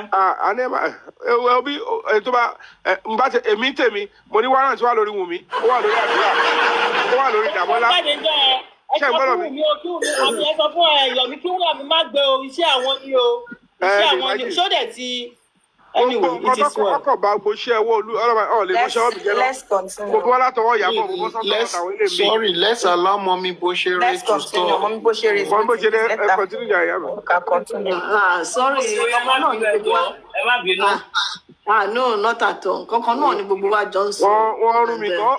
Wọ́n bu àìsíkì mi díẹ̀ náà bí náà but ìyá wọn àwọn ẹ̀ kọ́ sáré gbà padà díẹ̀ ni. Ṣe rí gbogbo nǹkan tó ń ṣẹlẹ̀ yìí, it is expected because ẹ jẹ́ ká wò ó pé àti bà nǹkan jẹ́ kò difficult bí àti tún nǹkan ṣe. Ẹ wo téèyàn bá fẹ́ kọ́lé. Lè máa fa tap kẹjú ewédú ẹwọ́n kú Yomi 190 èwo star ẹjọ́ náà ara nǹkan tá à ń sọ nìyẹn odidi star. Ẹ má jẹ́ kó máa fi star ọ̀gá mi ṣe àjọgbá now please now ó yá ẹ̀yin tó ń kú Yomi dá ó yá ẹ má ju kí rédíò nǹkan gidi ní kẹ́ẹ̀tì sọ́gá mi. So òun ni pé gbogbo wa ti rí wípé ẹni tọ́lọ̀ bá ń ṣe tiẹ̀ kò sẹ́ni tó lè dojú ìjà kọ kò sí. Mohbad ti sọ àsọtẹ́lẹ̀ ó ti sọ oríṣiríṣi kó tó kú and nǹkan tí àwa ọ̀pọ̀lọpọ̀ mọ̀ ni pé iṣẹ́ tá a fi rán ọmọ yẹn òun ló wá jẹ́ ọ̀dọ̀ wọn ò jẹ́ kó jẹ tán òun ló fi jẹ́ pé ó ti sọ àsọtẹ́lẹ̀ gbogbo nǹkan tó fẹ́ ṣẹlẹ̀ bíi pé ó ti rí ni he saw it coming òun ló fi sọ ó dẹ̀ ti sọ pé everybody tó bá wà nínú àtipá àti dẹ́mi ẹ̀ légbodò they will not go scot-free and this is what we are saying. And Shari, the issue, we keep saying it. Bí àwọn èèyàn ṣe sọ, the way tí Mr. Fabiyi ti ń gbé tiwọn lọ, let him continue to do what he knows best. He has tried, he has labored, just like every other person. And we've seen what has become of all of his efforts. But Ọlọ́run tó ń gbẹ̀dá níyì, tó máa ń gbèyàn níjà, ó ti gbé Mr. Fabiyi níjà with what VDM is putting out now, with what is corroborating now. And àwọn ìjọba, àwọn ni èmi ṣì ń direct ọ̀rọ̀ sí pé kò sí bí citizen ṣe lè ní agbára tó any citizen, any human being tó jẹ́ pé gbogbo wa ìlú yẹn ló pa wá pọ̀. Kí náà dẹ̀ ń pè ní ìlú? Àwọn ara wa òfin ló pa everybody pọ̀. Kì í ṣe pé wọ́n ṣòfin fún ẹni kúkúrú àbí wọ́n ṣèmí ìfẹ́ ní gíga. Òfin tó dẹ ẹni kúkúrú ló dẹ ẹni gíga. But unfortunately, ibi tá a bá ara wa ní Nàìjíríà as a nation, as a country, kì í ṣe ibi tí a fẹ́ káwọn ìjọba wa wà, ibẹ̀ náà wà. Because tí ò bá jẹ́ bẹ́ẹ̀, why should it take so long? Why should it take this long? Láti just get àti ẹ̀ tí sọ pé a mọ̀ pé cases like homicide sometimes you can never tell how long ló máa take, but àwọn evidences tá à ń rí, àwọn pointers, àwọn lead tó dàbí pé ó ṣekú pa ọmọ yìí, why tó take àwọn tá a fi sí ipò agbára láti bá wa fight ẹjọ́ yìí, láti ṣe thorough investigation, interrogation fáwọn tó wà involved? Why? I'm challenging coroner inquest. They should come up with a precedent. Irú kéèsì báyìí pé wọ́n sọ̀rọ̀ nípa homicide tó ní kó ṣe fact finding. Èwo náà ti ṣe tó jẹ́ pé bí irú ti Mohbad tó take this long to even call gbogbo àwọn tó wà involved from the scene. Tẹ́ bá wò we are talking, let's even sọ pé wọn bully ẹ. Ibi tí ọ̀rọ̀ ẹgbẹ́ ti bẹ̀rẹ̀ nìyẹn. We know the family issue, but bóyá pé bó ṣe handle lọ́mọ yẹn, wọn káràmásìkí ẹ̀ tó. Lójú tí wọ́n lè ṣe èyí tágbára wọn ká, fine. But ohun tó ṣe ikú pa ọmọ yìí, tabamu ti the aspect of the bully kúrò. But in the last 24 up to 72 hours, tí Mohbad fi kú, kí ni àwọn ìjọba wa ń wò? Ṣé rí gbogbo excuses that bóyá bàbá Mohbad wọn ò lọ sọ ibi tó yẹ kó gbé wọn lọ kọ́ ni. Yes, we all know that. And ẹ má fi bàbá Mohbad, it's just like me and you. Even àwọn tó jẹ́ legal practitioner, kì í ṣe gbogbo nǹkan no máa mọ̀. Things are changing. The world is evolving every day. Ká wá fi bàbá Mohbad as a person pé ṣé wọ́n máa mọ gbogbo òfin àbí wọ́n máa lè. Yes, he can use his common sense. Yes, he can use his ethics or pé bóyá morals. But àwọn ibi tí àwọn tiẹ̀ ti wá kùnà pé bóyá àwọn kọ́kọ́ kan tó yẹ kó ṣe tí wọ́n ṣe. Àwọn wo ló yẹ kó pè wọ́n ṣàkíyèsí? Let's call a spade a spade. Ìgbà tẹ́ èèyàn gbé èèyàn lọ sí sorry ma àwọn tó máa pè wọ́n ṣàkíyèsí wọn ní ọpọlọ yẹ. Tó ti yẹ yín. Wọn ní ọpọlọ. No, the reason tí mo fi ń sọ kì í ṣe pé mo ń sọ̀rọ̀ lọ sẹ́yìn, but what I'm saying is this. Ibi tá a délé ní àwọn olùkọ́ wa débẹ̀. They are the government. They are our police force. If our Nigerian police force don't betray trust wa, àní ká tiẹ̀ sọ pé okay, ìgbà tí wọ́n ti gbọ́mọ lọ síbẹ̀, tí wọ́n sọ pé bóyá Mohbad wọ́n rí Duvia and all that. Ìgbà tí èèyàn gbé òkú wá all over the world. Níbi tí òfin gbé ti ń ṣiṣẹ́ all over the world. I don't want to know níbi tí wọ́n ti rí bọ́dí èèyàn. Ẹ lọ pa nǹkan tó fi sọ. Èèyàn kú, wọ́n lọ sí police station. I heard you, Peke, that you gave an example yesterday. You don't have to belong to a particular district. This is a murder case. Wọ́n ti pa odindi CEO níbi tá a wà yìí. State tó ti pa ẹni tó pa. Ibẹ̀ kan náà ti mú. Àwọn tó dẹ̀ rí tó fi tí àwọn ọlọ́pàá fi wá mú. Àwọn person like me and you ni. Kí ló dẹ̀ fà á tó fi rí mú? Ìgbà tí wọ́n gbé ojú ẹni suspect tó ń gbé síta.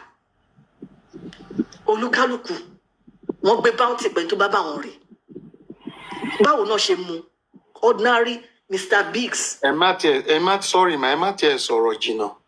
Ìgbà tí Buhari kú tó ń gbé kinní ẹ̀ débí, ibi tó kọ́kọ́ láǹdì sí, báwo wọn ṣe sọ pé wọ́n fẹ́ gba police kinní, wọ́n fẹ́ gba police report kan lọ síbẹ̀. Ẹ má dá wọn people lọ, wọ́n fẹ́ máa sọ ṣe ọ̀rọ̀.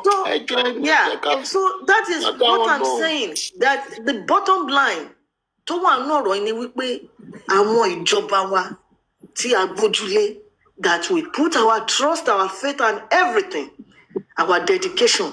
Sọ pé àwọn kan wà tí wọ́n ṣiṣẹ́ wọn, honestly. Because sometimes ìgbà míì tá a bá ń sọ̀rọ̀ á dàbí pé and generalize. And that is a common thing.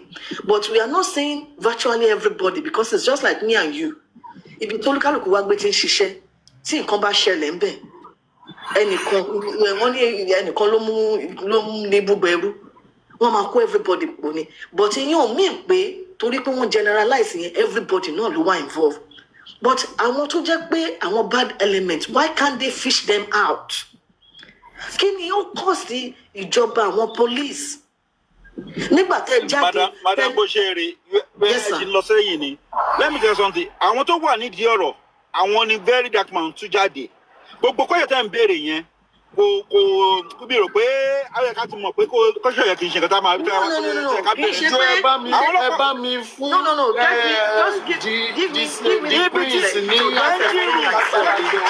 Give me the privilege to explain myself. Because, Sherry, if you want a solution, hold on.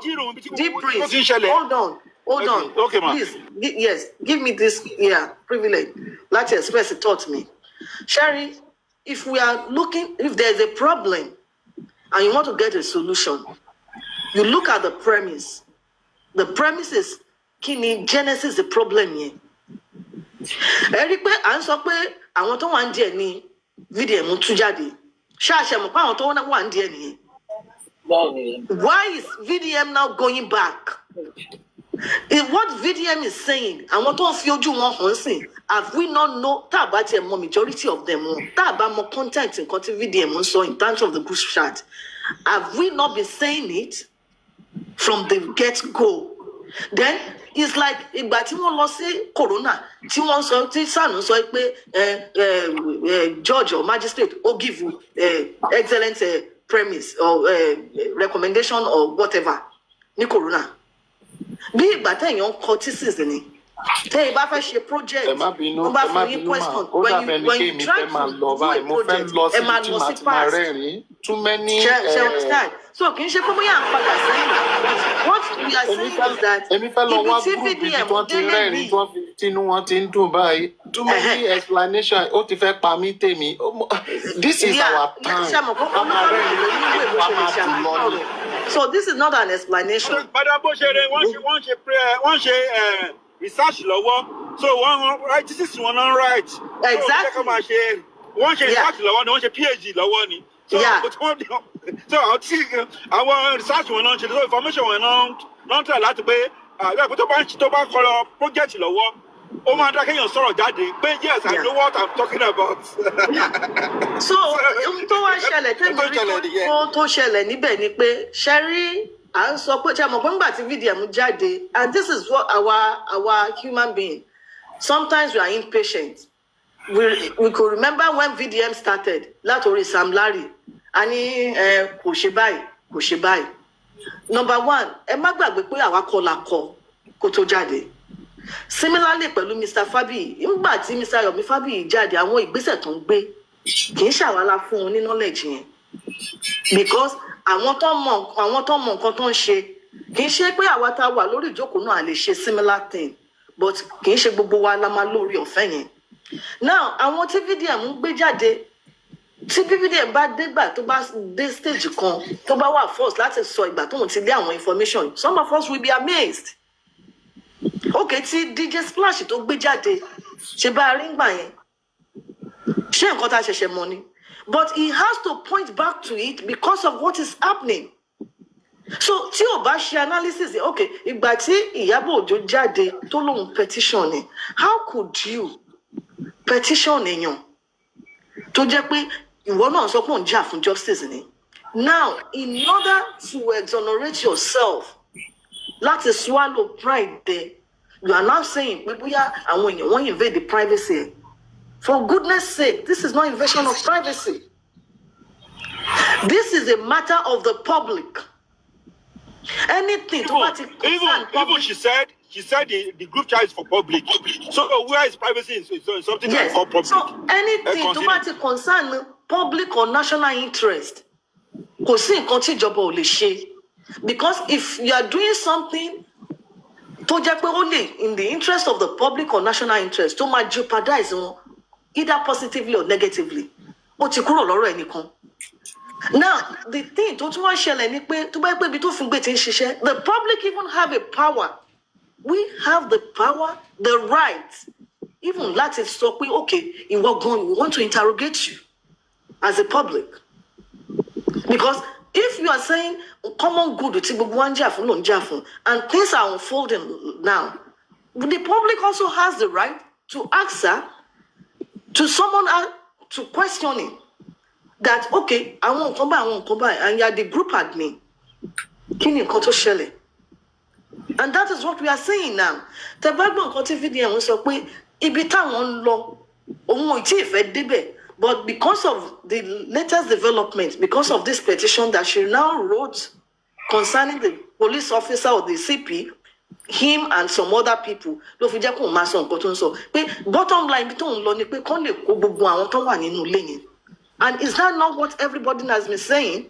from the get-go pé àwọn tó wà nínú ilé yẹn a sọ pé àwọn náà tiẹ̀ pa Mohbad but tó bá kó wọn ń tó pa Mohbad bó jẹ́ pé accidentally ni bó jẹ́ is intentionally or not intentionally by the time tí àwọn ọlọ́pàá bá ṣe thorough investigation òtítọ́ máa jáde Now tó ti tó bá jáde láti àwọn tó wà níbẹ̀ ní last moment Mohbad tó bá wá jẹ́ pé ó wà connected with bullying àwọn ọlọ́pàá yìí náà ló máa ṣe fún wa iṣẹ́ tí àwọn ọlọ́pàá wá fail láti ṣe òun ni VDM ń ṣe and VDM is a smart guy put me anywhere a lè máa feel pé bóyá ẹ bá wa ṣá àtẹ́wọ́ yẹ kó lágbára but he knows what is smart guy tó ṣá wọn látẹ́wọ́ VDM is highly intelligent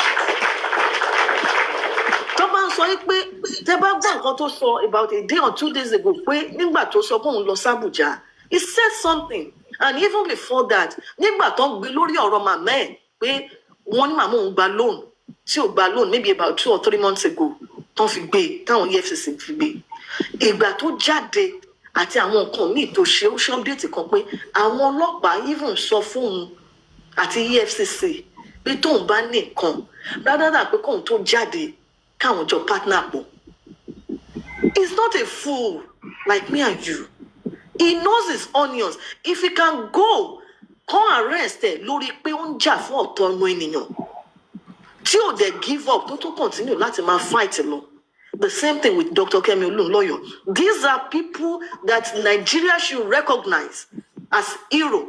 Kudos ma, you are right. So if this man these people including Mr. Yomi Fabiyi and àwọn míì tá àti ẹ̀ mọ̀ tó ń jà takuntakun wípé kí orílẹ̀-èdè Nàìjíríà lè dá these are people that we should recommend to the president of Nigeria.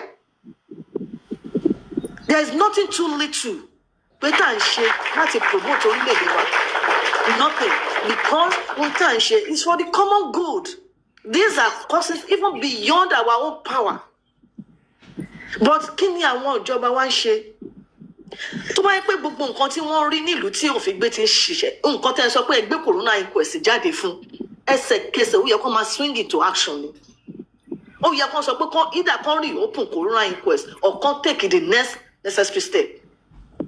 Please, madam, I think corona cannot give us anything. Yes, I know. I'm just giving an instance.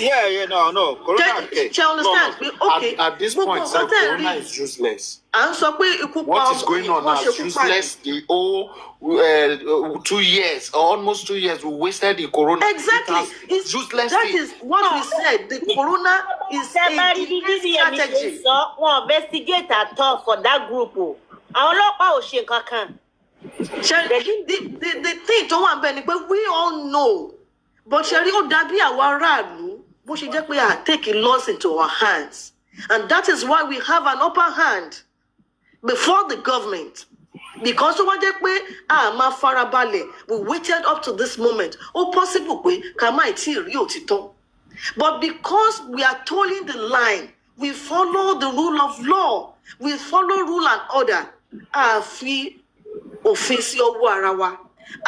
Tó bá yẹ pé ayé ìgbà tó ń ṣe jungle justice ni. Sorry ma, you will continue ma. We did not follow rule of law because in that group that we had there say I will call this, I will call that. They are not following the rule of law. We were just patient. No, package. Don't misquote me. That's not what I meant. I'm saying people that are fighting for true justice. I'm saying people on this platform and likewise every other platform fighting for true justice. Because I know that because some people they were calling D, they will call George, they will call that one, they will call CP, they know who to call. I'm not referring to them. Don't misquote me. So please, just listen to me what I'm saying. What I'm saying is that for people like me and you, that we waited this long, that we are not hiding, that we are lending our voices, that nǹkan tí à ń rí nìyí, nǹkan tí a fẹ́ nìyí, àwọn nǹkan tí a feel pé ó yẹ kí ìjọba wa ṣe tàdémọ̀ pé ó wà rightful lélẹ̀. I'm not talking about people that flout the law. No. I'm not talking about people that said, their purpose of bringing or putting the group chat together or that group, not so concerned citizen of Nigeria, so something else. No, I'm not referring to those people because it's now glaring. Those people are not concerned citizens. Like VDM says, some of them might have good intention, but it's up to them and their conscience. My drop post in the comment section. To show one latte one now. So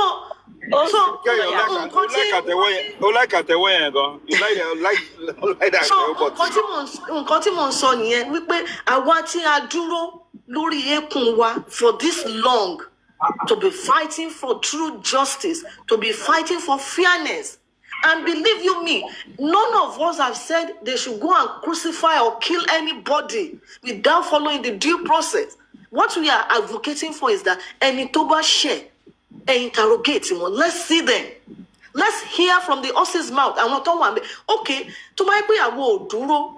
Ṣebí lára corona bó tilẹ̀ jẹ́ pé gbogbo delay tactics wọn gbogbo pé wọ́n ti stage manage case yìí ibẹ̀ náà láti ń rí àwọn fact kan jáde kó tó di pé wọ́n end ẹ̀ tí driver fi sọ pé àwọn mẹ́ta ẹjọ́ láti going to 2 years tó ti ṣẹjọ́. Have we ever heard anybody say àwọn mẹ́ta kan jáde láàrin òru? No, we have not. But towards the end of that corona, Wunmi herself corroborated, now said rider.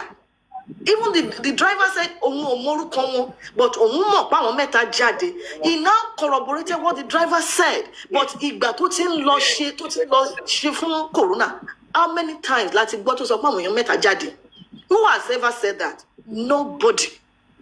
Now, pẹ̀lú ẹ̀ náà tí driver sọ bẹ́ẹ̀ kí ni a rí tí àwọn ìjọba wa ṣe? And not only àwọn ìjọba wa, àwọn legal team tá a gbà fún Mohbad tó ń represent baba Mohbad. What did they do? Èmi fò pé tó bá yẹ pé àwọn tó ń jà as prosecutor for Mohbad case tó bá dúró ni irú àwọn new evidences tí àwọn tó pè wá lọ́wọ́ ọ̀gbẹ̀yìn yẹn, the driver in particular and the doctor of Perez tó jáde àwọn host tí wọ́n rí àwọn new things kí ló dé tí wọ́n pè wọ́n sí ọ̀dà. 3 things was established. Exactly. It was established. 3 things. It was established. And at the end of the 3 things, it was PhD waiting. Also English, again. So when do you understand? What we are saying is that contact close to corona. Drivers sọ pé àwọn mẹ́ta. A dẹ̀ sọ pé àwọn tó wà ńbẹ̀ tó sọ pé legal team tó ń jà fún Mohbad. Kí ni nǹkan tó ń raise? Did they raise an observation? Okay, these are new leads. We want to see those 3 people. Go to the people give recommendation. Ìgbà tí doctor sọ pé òun ní footage wọ́n ṣe gbé Mohbad wọ́bẹ̀. Ibi wọ́n ṣe gbé táwọn ògbé dókè tó jẹ́ pé nísàlẹ̀ ní area reception area làwọn ti treat ẹ̀. Did they call the doctor back? And they are giving recommendation. It's appalling that we live in a lawless state. Madam, Nigeria is lawless. Madam, let me tell you something. You are still the same thing that I can say. I want to go on the engine to Bagbush and I want to cause it. Here we go now on the writing as change. Here we go on the right to that, but I wasn't bribe with everything to one in the lay. Ṣebí àwọn kan ló gbé corona yẹn gan sílẹ̀. Public education hello, almost 20 minutes. They jẹ́ ká rẹ́rìn nínú gbogbo nǹkan tó sọ kalẹ̀. Wọ́n ṣe ń bribe wọn financially, non bribe wọn to Ṣebí àwọn kan ló engineer corona. Ẹ má misinform public o. Ẹ jẹ́ correct ibẹ̀ yẹn fún yín o. Because if you don't get the right knowledge, number one, on the aspect of the driver saying 3 people came into the house and rushed out of the house, it doesn't have the full details of the 3 people that came out of the house. And it will be so difficult for the coroner judge to now say the 3 people should appear before her. And even none of the legal team to represent whether Babani, whether to represent, none of them have a serious identity of who the 3 persons are. So, Tabatin Febu Corona inquest. Because Corona inquest is a powerful tool for justice. Konshe institution Tabodo then degrade aka the base. I want to amend Shelon. Unfortunately, I want to get your lobby. But let me put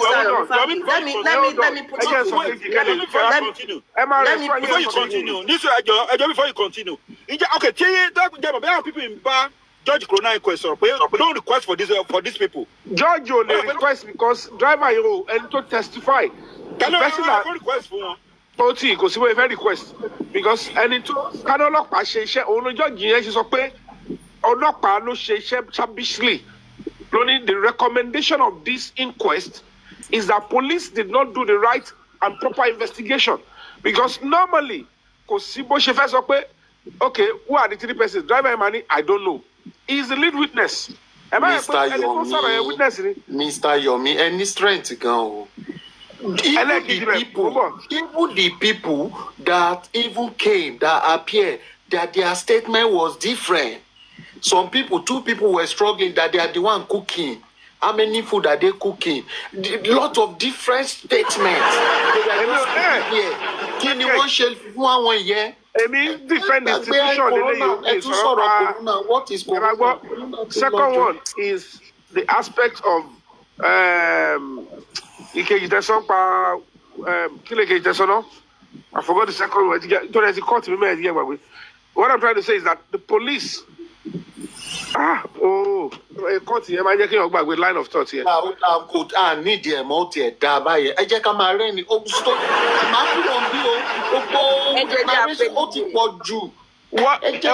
I'm trying to say is that Emma come and attack it publicly. It's very important I say this. Not because of anything. Institution that saw me, I have no reason to hold brief for them. But RBT, social media, to feel sensitive, Tabale separate individuals that are polluted from institutions that are willing to do their job. If Tawa Fura got about the problem as people, that the 3 identity of the persons to come through here was not come fully to the stuff and none of the legal stuff. I think the doctor not to sort of that they didn't go and investigate. Cocoa of the matter is immediately that came up, the doctor said it. The onus is on whoever brought the doctor, which is the legal team, Baba. Now, come make application. Can we have the CCTV and request for it? But they know what they are doing. Like I said, the body shot here. One more is inquest here is meant to deliver justice, but they wanted to use the inquest to divert and delay the course of justice. And the judge will not be aware of why they are coming to him or her until the justice. But when they hide the information away from the inquest, come forward with, come clean. How do we bring the truth in this? And you know, why justice, you know, the honest truth and the thing everybody got to accept it. Ikuto pa Mohbad gongo, ati baba Mohbad, ati ya Mohbad, ati Wunmi, atadura, ati Darosha, one more, and Iyamobito ideas, and they are joining the public to be looking for it. That's why they are telling you. That's why they are telling you, the justice for Mohbad until somebody's going to call their bluff and say, not on your lives. Particularly, and you might be justice and you are making us to be looking for it, and you divided the public behind themselves. Everybody now. They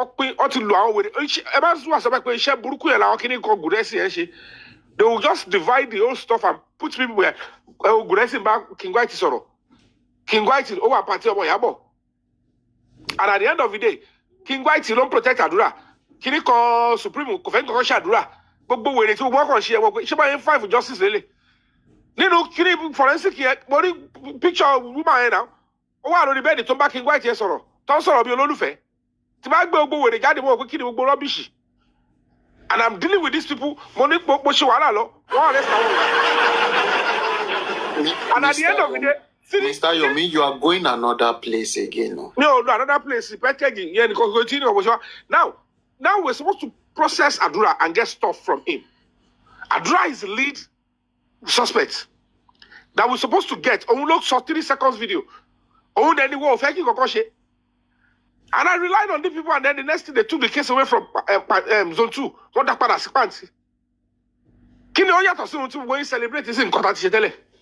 Ọlọ́mọ mo fẹ́ jẹ́ kí ẹ lè mọ̀ pé òun ju ogbó yín lọ ni. Tẹ́ bá lè ní ṣe tó, ẹ máa padà ṣe tó. Nsi mi gbọ́dọ̀ sọ̀rọ̀ jù ni. Tí ẹlẹ́bọ tó bá bọ́lẹ̀ side bí èmi kò lè wá lọ. Mi ò lè lọ gbẹ́lẹ́bọ tó lè kẹ́ fi ṣe entertainment gbogbo fi kẹ́ fi pọnu. Kémi á máa sá kí jo kọ́lọ́ pè mí dànù anyhow. Mi fẹ́ kú anyhow, mo fẹ́ kú gidi. Mo fẹ́ mọ̀ nǹkan tó fẹ́ kú lé lórí. I want to see a serious Fabi, let me tell you this. Yeah, let me let you know. Ẹni kí ọgbẹ́ gbé level jáde kí. We are not saying that our institution, the coroner inquest or what have you, but I'm telling you, the judge does not have a part in this. Can you pass an alleged judge badly or the institution? But we are saying in a sane country, the fact that public as a citizen of a nation, law, you have every right to say your opinion.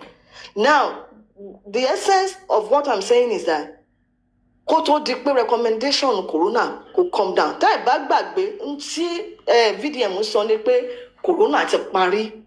Wọ́n dẹ̀ ti dá Naira Marley àti Sam Larry sílẹ̀ wípé wọn ò jẹ̀bi apànìyàn pé wọn ò lọ́wọ́ nínú ikú tó pa Mohbad. My own thing is Koto Dikpe Corona parí. Fact finding la pé Corona. Àwọn tí wọ́n stand fún Mohbad or fún bàbá Mohbad tó ń jà fún. Àwọn holes tí wọ́n rí nínú àwọn nǹkan tí àwọn parties tó wá witness or tó wá give evidence tó interrogate. Àwọn holes tó rí bẹ́ẹ̀ just like somebody has said now wípé evidences wọn kò tally and these are people tó wà pẹ̀lú Mohbad ní last moment. As a legal practitioner, whether you're a prosecutor or a defense, both parties, tí ẹjọ́ bá wà before you, not even a criminal case, tí ẹ bá ń jẹ́jọ́, both parties máa take a point down. Nǹkan tó bá rí pé àwọn witness táwọn pè wá pé kó wá jẹ́jọ́ tó bá rí ń bẹ̀, wọ́n máa kọ sílẹ̀. By the time tó bá ń lọ, wọ́n fi ń dìde, wọ́n fi ń sọ pé either objection, pé wọ́n object or wọ́n call attention magistrate or judge tó bá ń preside over the case. Àwọn tó jẹ́ tó ń sọ pé legal team nígbà tá à ń rí àwọn kinní yìí tí àwọn legal team bá sọ pé àwọn fẹ́ báyìí tí George bá sọ pé báyìí wọ́n á lọ bá àwọn ọlọ́pàá because ẹ má gbàgbé pé àwọn ọlọ́pàá ló fà wá débi báyìí tó bá jẹ́ pé àwọn ọlọ́pàá wọ́n ṣe the needful ni ọlọ́pàá tó ti kọ́kọ́ give news briefing wípé Mohbad ń bleed kí ni nǹkan tó ṣe tó bá yẹ pé wọ́n swing into action nígbà táwọn rí nǹkan rí tó dẹ̀ sọ pé àwọn rí injection tó continue investigation wọn. There's every tendency that the case might not even go to coroner inquest in the first place. Because what is it? Okay, kini kota mujade mbe. We are not rubbishing the institution. No. But this is the obvious thing. In your payon. Okay, and other cases, ewo ti Ramoni ton payon ni Lorin to pa girlfriend there. Case won payon no ni. How many of those àwọn cases láti gbọ́ ton gbé lọ sí coroner inquest? This is somebody to point to Yeah. Now, let's be honest with ourselves. And I know for sure, I know you're on the right path. And it will be on way. He came out to say, in the middle of this whole police investigation, coroner inquest, that I am sorry my son did not die on the 12th. He died on the 11th. Up until now. She judge Abolopa. No, lo she to my okay, come and substantiate your claim so that we can investigate. Is it not meant to be the one to come forward? Why he went to depose to an affidavit? Atawante ro support baba. Atawante lo support Wumi o. Atia watele anja fun Mohbad. The question now is this. At what point did the father draw conclusion? And what was the basis for drawing conclusion? See, Baba lost. There was a call of Pario Kulo Baba or Banga. Baba Shatiwa out of the old temper and tension. Why is it difficult for him to walk into the same police station and upgrade his statement and say, I have additional testimony to give? My son did not die on the 11th. These are my reasons. These are my reasons. If he has done that, she want to take it open. So you want them to come and still drag him? Somebody that said he can't go to police. That is so thorough because we're watching Pekoro. This is we are saying the same thing, but from this different angle. We are not alleging Baba Mohbad or Ya Mohbad or anybody at this point. No. But what we are saying is that me and you, Baba Mohbad, Ya Mohbad, everybody, who is above the law? In any same country, I'm saying, in any same, I don't want to know whether they are your mother. We have cases here, tí ọmọ lọ pààyàn ní school. Àwọn òbí ò sí bẹ́ẹ̀ náà. Wọn ò dẹ̀ rán pé kó lọ pààyàn ní school. But it happened ní school. Kí ló ṣẹlẹ̀? Àwọn òbí sá lọ because wọ́n mọ the gravity of nǹkan tọ́mọ yìí ti ṣe. Yàtọ̀ sí pé ibi báyìí, ìbọn everybody ló lágbára láti carry ammunition tó bá ti reach that stage. Don't let you background check fún ẹ. But do you know what? Even though àwọn òbí wọ́n mọ̀ pé ọmọ yìí ṣe nǹkan báyìí, tí wọ́n dẹ̀ ti pé ọmọ ní tó ti pè wọ́n rí at one point pé bóyá ọmọ ó ní trances or ó ṣe àwọn ẹ̀ṣẹ̀ kan ní school tán pé àwọn òbí ẹ̀ wá. Ìgbà tí ìṣẹ̀lẹ̀ yẹn ṣẹlẹ̀, àwọn òbí sá lọ maybe out of fear. Now, wọn ò sọ pé òbí tó mọ nǹkan ọ̀tọ́ mọ irú ìwà tọmọ wọn. You are still not getting it o. No, I'm getting it. Let me explain to you. Let me explain to you. I'm not bringing Mr. Yomi. No. Let me explain things to you. This is my line of thought. Let me just calm down and listen to me. This is my own point of argument. My argument is that whether Baba Mohbad wọ́n lọ sòótọ́ or wọ́n lọ sòótọ́, tí èèyàn bá gba lọ́ọ̀yà pé kó wá bá ẹ ṣe ẹjọ́, ìwọ ló lọ sọ pé kí lọ́ọ̀yà wá bá ẹ ṣe ẹjọ́, yes. O dẹ̀ expect pé o fẹ́ win ní case. Àwọn lọ́ọ̀yà yàtọ̀ sẹ́jọ́ tí wọ́n ti rò fún lọ́ọ̀yà. Lọ́ọ̀yà máa sọ fún ẹ because iṣẹ́ tó ń ṣe ni nǹkan tó mọ̀ dájú ni. Á sọ fún ẹ pé nǹkan báyìí. Especially bóyá tó bá tún gbá àwọn contradictory information níta. He will come back to his client and ask, okay, confide in me, this is this. I'm now saying pé ká tiẹ̀ sọ pé àwọn tó ní ọmọ wọn ò jáde. Kò sí any human being, any citizen tó lágbára ju òfin lọ. We are all equal before the law. Tí ó bá jẹ́ pé bó ṣe rí nìyẹn, they would charge the parent for conspiracy, obstruction of justice. Ibi tí ọ̀rọ̀ ṣì máa dé nìyẹn. But what we are emphasizing is that even presently, gbogbo nǹkan tí VDM ń ṣe, how many of them láti gbọ́ pé wọ́n ti swing into action? Nigeria should not waste tí nǹkan bá wà dilapidated. Ká tó máa sọ pé à ń jáde káwọn ìjọba wá ṣẹ̀ tó máa take responsibility.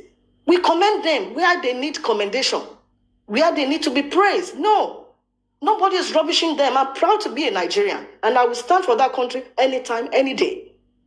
But tí òótọ́ ọ̀rọ̀ bá débẹ̀, ọjọ́ ká sọ. We know how things work in other countries. And Nigeria citizens, we are part of people to make things work in every part of the world. Kọ́tọ́ ka nationality bí márùn-ún, Nigeria come first. Wọ́n wà láàrin àwọn márùn-ún.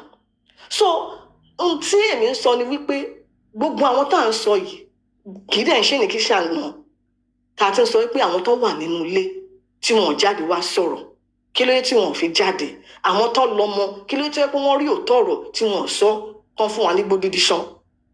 But ta ni ó ní power láti ṣe thorough investigation, láti gbé wọn lọ sí black room?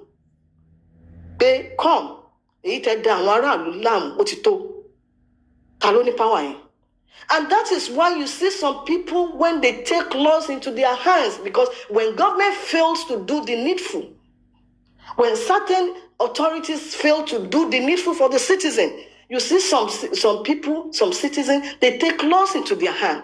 And at the end of the day, one are frustrated.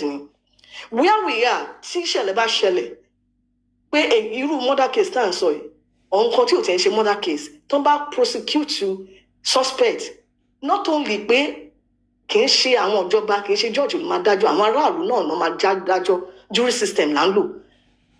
Ẹjọ́ yẹn lásán at the end of the day kì í ṣe pé ìjìyà tó fẹ́ fún nìkan ló fẹ́ wò. Wọ́n fẹ́ wo pé kí ni premise tó fa nǹkan tó nítọ̀hún ṣe. Gbogbo àwọn nǹkan tá à ń rí níbí báyìí tó pé bóyá wọ́n lò bọ́ wọ́n ṣe pé kìíní, a lot of them wọ́n tẹ́ bá máa gbọ́ wọ́n á ní bóyá wọ́n ní mental issue or wọ́n ní mental history. Àwọn tó dẹ̀ lọ ṣe ní jàǹbá, àwọn family yẹn náà máa ìrònú yẹn ò lè kúrò lára wọn. Ẹni tó ti kú kò lè mẹ́mìí wọn padà bọ̀. But ohun tí ìjọba máa ṣe ni pé part of their legislative ohun tí wọ́n máa ṣe, àwọn nǹkan tí wọ́n fi ń wò, wọ́n fi ń túlù ṣe nìyẹn. Pé okay, tó bá pé irú nǹkan báyìí ni àwọn this age, àwọn ọmọ ìkí ló ń fà á tí irú nǹkan báyìí fi ń wọ́pọ̀.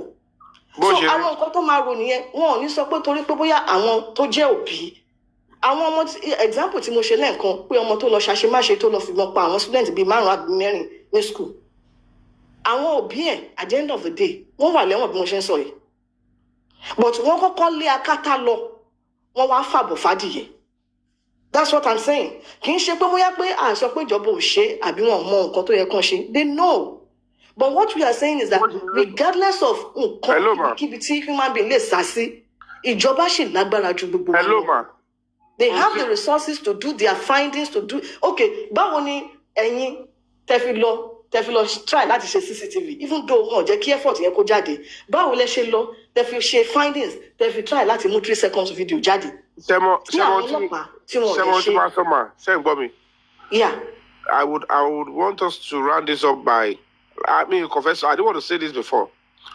As an NGO, we are in this case, and we are already piling up a criminal complaint against the Baba, against the Ojo, and a few others.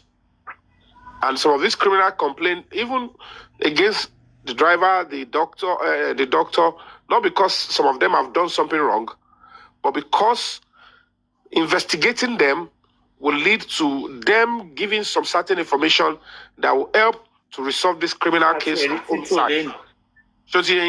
So, because Tabanika Koma do peki olopashe gbe awon gbese kankan, and when we that are privy of this credible information are not taking steps, that's why police will always tell you, if you have anything that can help this investigation, come forward.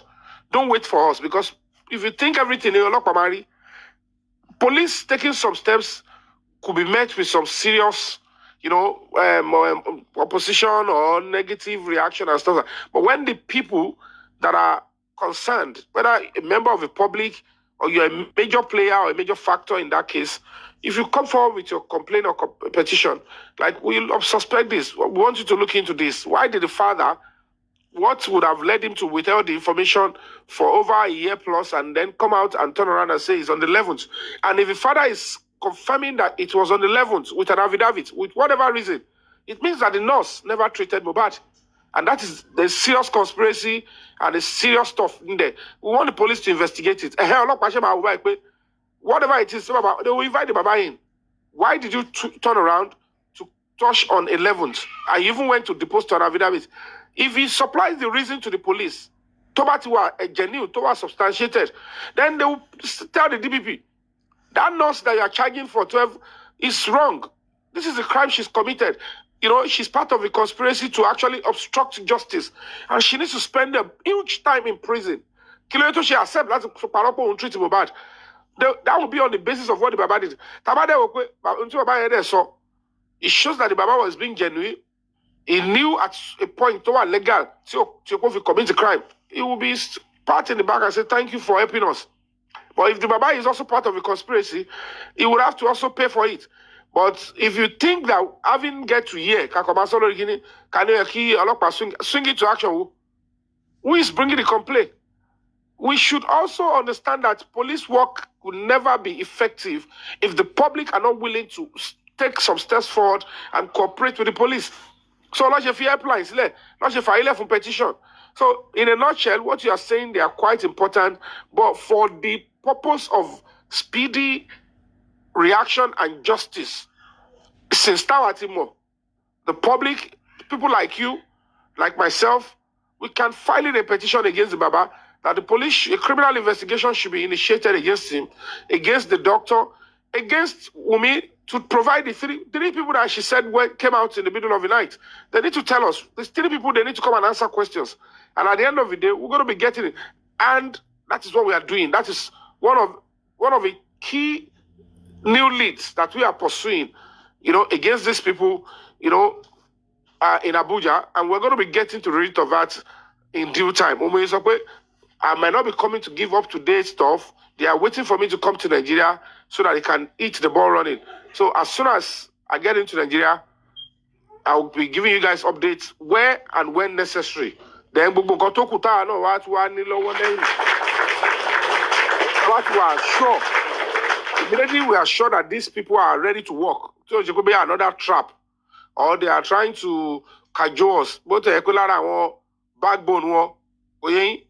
backbone, I want to ní ilẹ̀kùn tí mú wọn lọ́wọ́ yìí kó má jẹ́ pé lára àwọn alágbára tá à ń sá fún tó ń ba gbogbo nǹkan jẹ́ táwọn mọ̀ tó ń jókòó sórí social media tó ń wo ok ìgbésẹ̀ báyìí ló fẹ́ gbé ó yà sáré lọ blọ́ọ̀kì báyìí this lady could be one of them because pẹ̀lú gbogbo ọ̀dọ̀ tó ń ṣe ní WhatsApp group yẹn it shows that she's going to be playing a serious role in monitoring everything that is going on social media and don't be surprised ẹ wo orú connection òun pẹ̀lú King White gbogbo ìjọ rẹ̀ papọ̀ and it's quite sad that I never believe she's part of all this ẹ tún ṣe DNA nkọ̀rọ̀ ẹ̀ dẹ̀ bó sí ọwọ́ mẹ́ ó dẹ̀ pé rẹ̀ lábíyamọ́ and you are fighting for the same ìmọ́lẹ̀ how can you be fighting for him and the DNA is with you.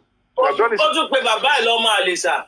àwọn ọlọ́mọ tó ní tó fi ń sọ bẹ́ẹ̀ but it's quite appalling and I don't know which of our colleagues or contemporaries will encourage her that what she did is right because if ẹni tó mú sábẹ́ ẹ ti ṣe test you are supposed to tell her that oya now put it out and you are informing the same people in your WhatsApp group ẹ dẹ̀ dákẹ́ síbẹ̀ and the baba is demanding and they are saying the baba is waiting àwọn dúró baba yẹn ready ni àwọn ti ready 1 year ẹ ready 1 year tó bá yẹ pé result yẹn wà positive ni ẹ ti gbé jáde now we have done our own private one kẹ́lẹ́ mọ̀ the team could have even said I have done this but everything they are doing it shows that they are just trying to make a mess of the public and trying to cover up everything that has to do with Wunmi.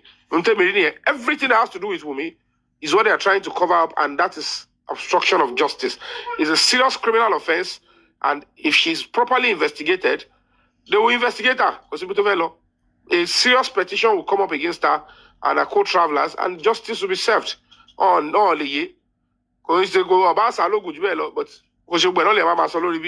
until it is time. Call on Bami Shode, Layata Lafia, Lati, Canada, Califace, Bugwe. Because this is a bigger picture here. Thank you, ma'am. Boshiri, thank you. Thank you.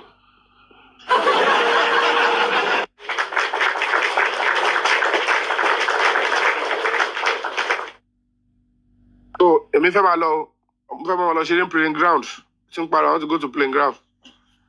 Let me go and play father job. All right, love you guys. Bye-bye. Bye, Uncle Yomi. All right. All right.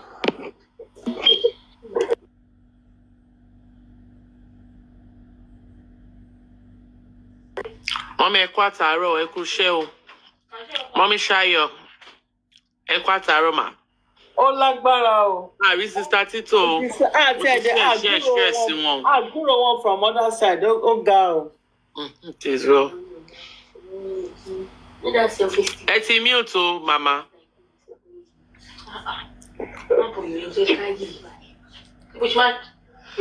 I'm on phone. Hey, mute.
Ó dà ń pẹ́ ti mute o.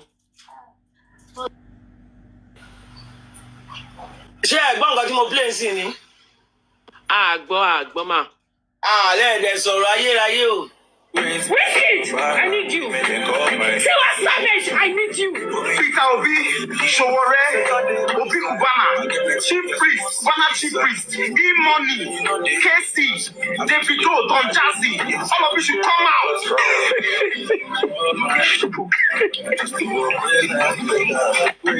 Ó ní highlight ọ̀rọ̀ ìka. If you're anything suicide, you need full help. Apart from if anything happened to you now, you're going to go kill. Oh, there's someone that I don't want. That's about showing because now I'm more. So that was joke. That you're doing it for the best. Mental breakdown. Don't go through.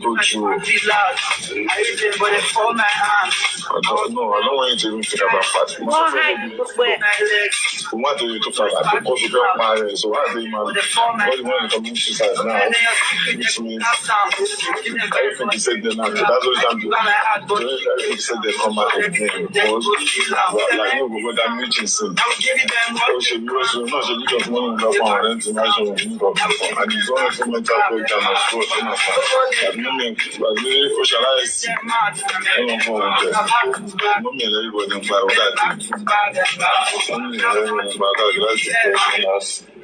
that's sad. Now I go long for when 1 hour ago long for when go for parent. And other she surround others. Other she surround others but the same thing don't stress it. You know shall I from last time we should video see where if anything happen to you, now I'm at money to me. This thing over parent. One of them. Feel bad, definitely feel bad, but I mean, feel bad when it's just me. But say, Mama, if I explain for you, or no? Feel bad, no, but okay, buy Mama. But that's like 1 hour ago. Don't feel bad. So to your money, to buy parent, then see kilo Obama so, but to see video where they pay na money they buy no day. To buy think about share, to buy parent, but to buy parent, they pay simple to your money. Take kilo Obama my son. I'm just looking after you. I need to look after you. I told you already. You shouldn't be stressed. Be free. Do what you want to do and say what you want to say. Say it. So if you say, "Mummy, oh yeah, my lord, that didn't make it why job." Can you come because say it? Be free. You wouldn't feel like. I know you said you feel like nobody likes you, Abi. But if you can't feel like if you feel like nobody likes you, it's not a reason for you to kill yourself. Do you get? Because they're not showing. Ẹ má bínú o. Ìgbà tí Naira Marley tó ṣe fídíò tó tọ́jú ẹ̀ ṣó bìlì pé Mohbad máa kú ni. Ẹ má bínú o. Ọ̀rọ̀ mi ó lè yàtọ̀ sí gbogbo ìta tí ń gbọ́ o. I'm not sure, but I pé gbogbo time yẹn ó sì ní problem. I'm not sure he think he will die quickly like that. Ẹ kí wá lóde tó wá tọ́jú CD yẹn tó fídíò yẹn. Ọlọ́run nìkan ló yé. Do you remember after this video náà fi ń sọ̀rọ̀ Mohbad nígbà nínú group àwọn èèyàn pé ó ní skọ́skọ́ ni after tí ó fi release eléyìí náà fi ń sọ nígbà yẹn pé ó ní skọ́skọ́ kankan wọ́n mọ tó ń ṣe fún láti ilẹ̀ that is the issue. Ìgbà tó ní kò rántí password ẹ̀ ńgbà yẹn gan feelings tí mò ń ní ni pé ẹ̀dá ní kò rántí password ẹ̀ ó lè jẹ́ pé Wùmí ló ń change kinní yẹn náà. ṣebí kó tẹ ìgbà tó ní wọ́n ní skọ́skọ́ pé kò lè kàn kankan ṣebí ṣe ẹ̀rọ ti fídíò tó jáde bí tó ti ń sign ní contract pẹ̀lú ẹ̀ ẹni tí ò kàwé nìyẹn o tọ́lọ́ fi print ẹ̀ ọwọ́ ẹ̀ fi print sí pépà fún ogun Mohbad den. Èèyàn burú sísá mi náà wọ́n mi ṣáyọ̀ ṣàṣàbí ènìyàn burú. Wọ́n burú gan. ẹ̀rí tó ti sọ̀rọ̀ tó ṣe bí wèrè ńgbà ìbá tí fídíò mi link everything out ṣó ṣe bí wèrè bí ijọ́ mẹ́ta yìí ó máa ranjú bí ẹni tó fẹ́ fò bí tó ti ranjú yẹn kí blood kọ́kọ́ wọ brain orí ẹ̀ kókò lọ́bẹ̀ yẹn ó tiẹ̀ sì dá kò rọ́jú mọ́ ọ̀dẹ̀. Mo fẹ́ jẹ́ ká gbọ́ ibi tí wọ́n bọ̀. All right, so guess who reached out to me after Iyabo?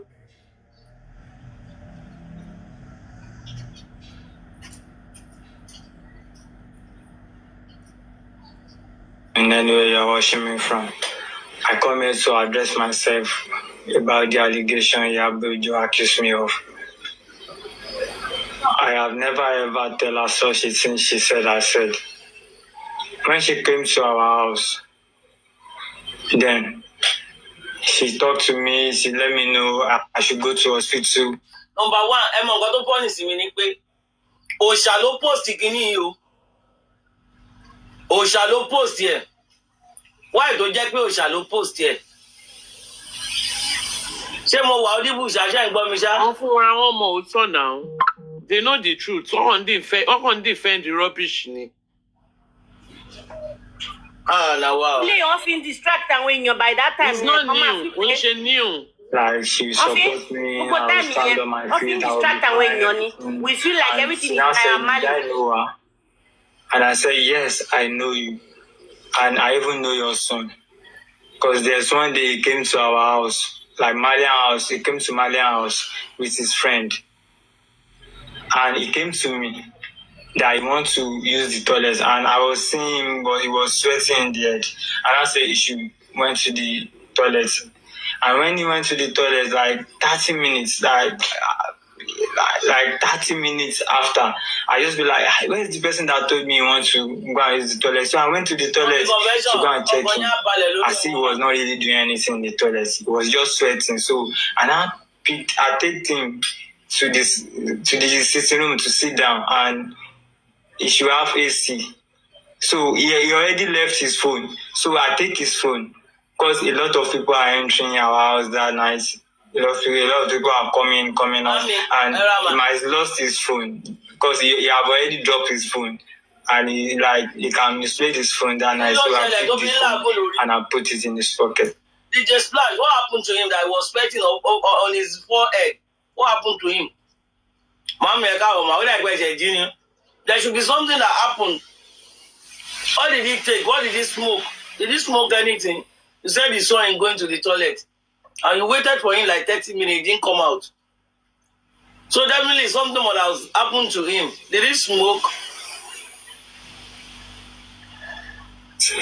So I put his phone in his pocket and I made sure he is fine that night. That's what I told her. I have never ever told her maybe they drug his son, maybe they drug our son, or they put something in our son's food, or that's how there is a normal thing they used to do there.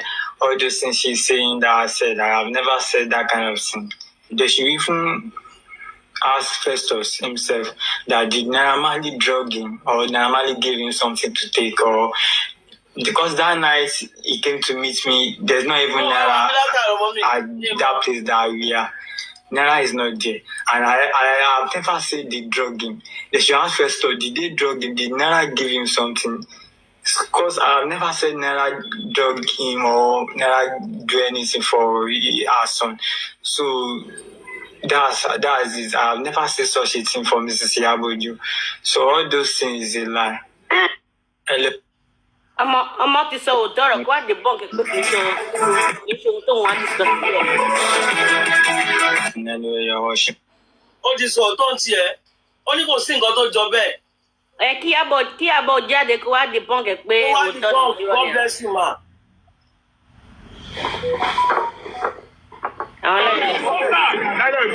Please silence. It is so sad. I'm not be helping us carry us come here.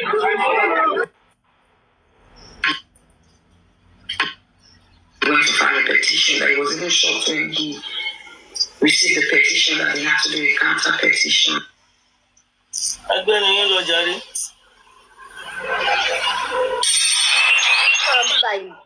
Ẹni bó ṣe ń sọ̀rọ̀ mi báyìí tí mo pé ó guilty fún ẹ̀.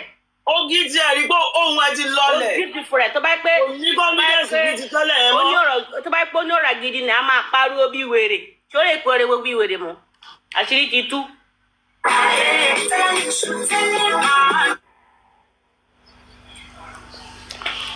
Ẹjọ́ mú un wá nǹkan kan ni o. Pìtìpìtì ti bá gbogbo wọn bó ṣe wà wọ́n máa sá kiri ni o. Wọ́n máa wọ ẹni tán káàkiri wọ́n máa sá kiri káàkiri. Kò dẹ̀ sí nǹkan tó lè ṣe fún VDM. Lọ́hùn. Irúmọlẹ̀ tó ti mọ̀ pé irúmọlẹ̀ tó ti wà nílùú Anambra ni. Ó láyà. Ẹ gbọ́dọ̀ tàn yín ó ní àyà. Gbogbo plan wọn back to sender kò sí ohun tó lè ṣe VDM. And also create awareness of AC.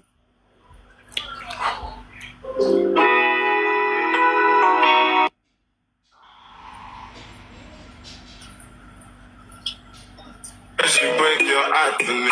Show more by fortune. Well, I'll show you to go. At the same time, never ever trust a hoe. I really trust a hoe. Never ever trust a hoe. Oh, she break your heart to me. Show more by fortune. Well, I'll show you to go. At the same time, never ever trust a hoe. I really trust a hoe. Never ever trust a hoe. Oh.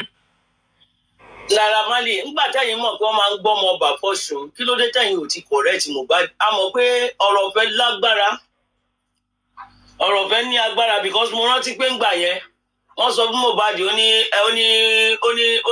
wọ́n sọ pé ó ń lo kayamọ́tà ó ní no be their matter rọra gbẹ́sẹ̀ àmàkà so kò sí ni gbogbo wa náà láti wà in the place of love rí and when you are in the place of love you act like a fool.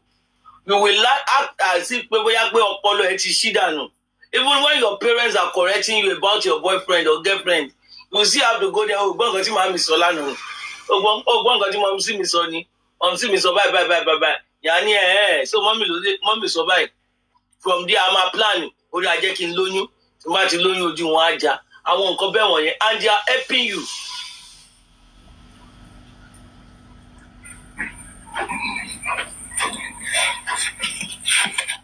Àlè ni ẹ́ tó o bá jẹ́ ọmọ àlè ẹ ní jẹ́ ojú Mohbad lójú ayé kẹ́ tó wá fẹ́ jẹ́ ojú bàbá ẹ̀ bàbá Mohbad kọ̀ wọ́n jẹ́ ojú Mohbad nínú ayé wọ́n tún fẹ́ jẹ́ òkú ẹ̀ ò ní kúrè Ìyábọ̀ lọ bá MIC casket ní kó bẹ́ẹ̀ tọ́jú casket yẹn tó òun ló máa fi sin gbogbo nǹkan tó tarí ẹ̀ jáde.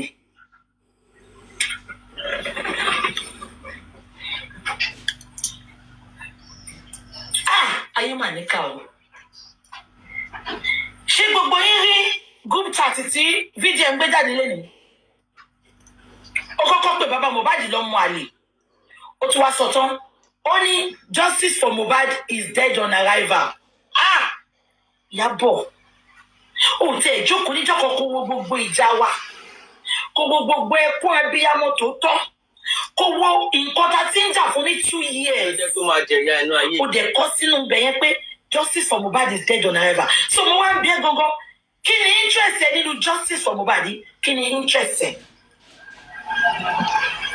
when you know it is dead on arrival so your interest is to bring Naira Marley down gbogbo yẹn di nǹkan kan mú lánàá o.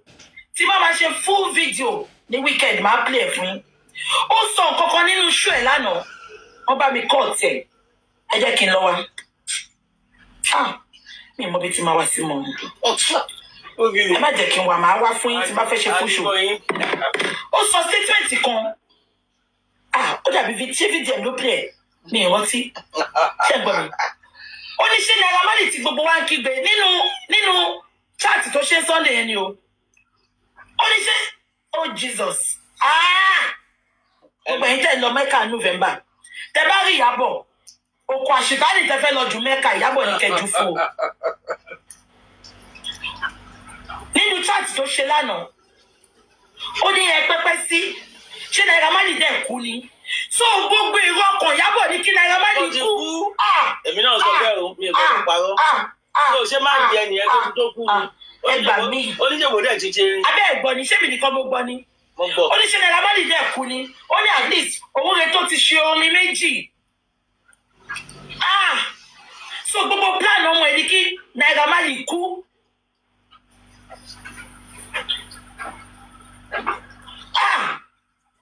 Ọlọ́run ò jọ yín.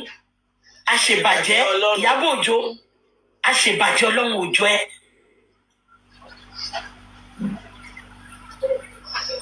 Now, ó sọ nínú ibi tó ti sọ̀rọ̀ ẹ̀ gbogbo ẹ̀ la máa wá update o. Ó sọ nínú ibi tó ti sọ̀rọ̀ yẹn náà.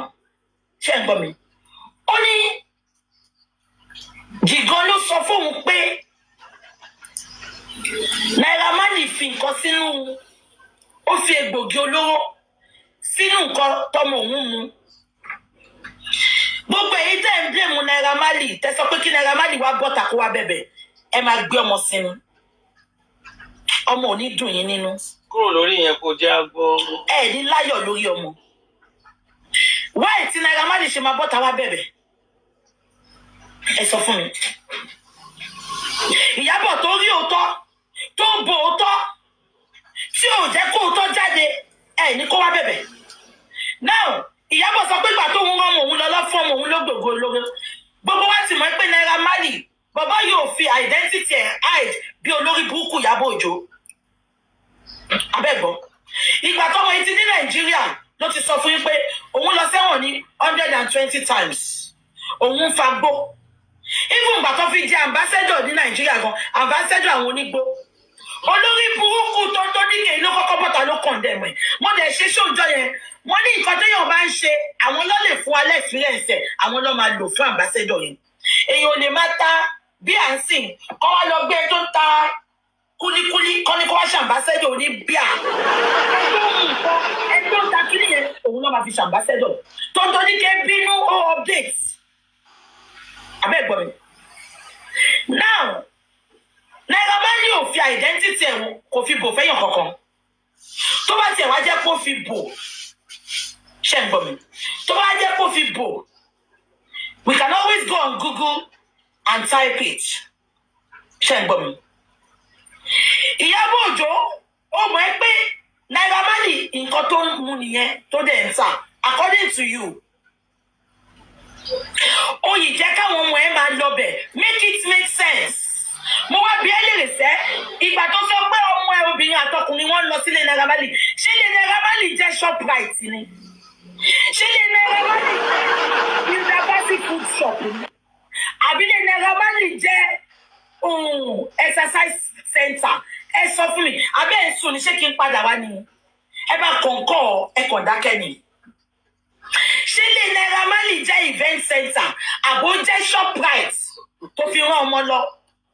Ìwọ tó rán ọmọ lọ síbi tó ti ń mu sìgá tó ti ń mu gbó, ẹjọ́ kí ló máa fi ṣe lálejò? Mo jẹ̀ mọ́ pé rọ́ ló ń pa. Ọmọ ọkùnrin yẹn ó ti ń fa gbó ti pẹ́. Ṣọwọ́ ti pé gbó ló gbé nínú.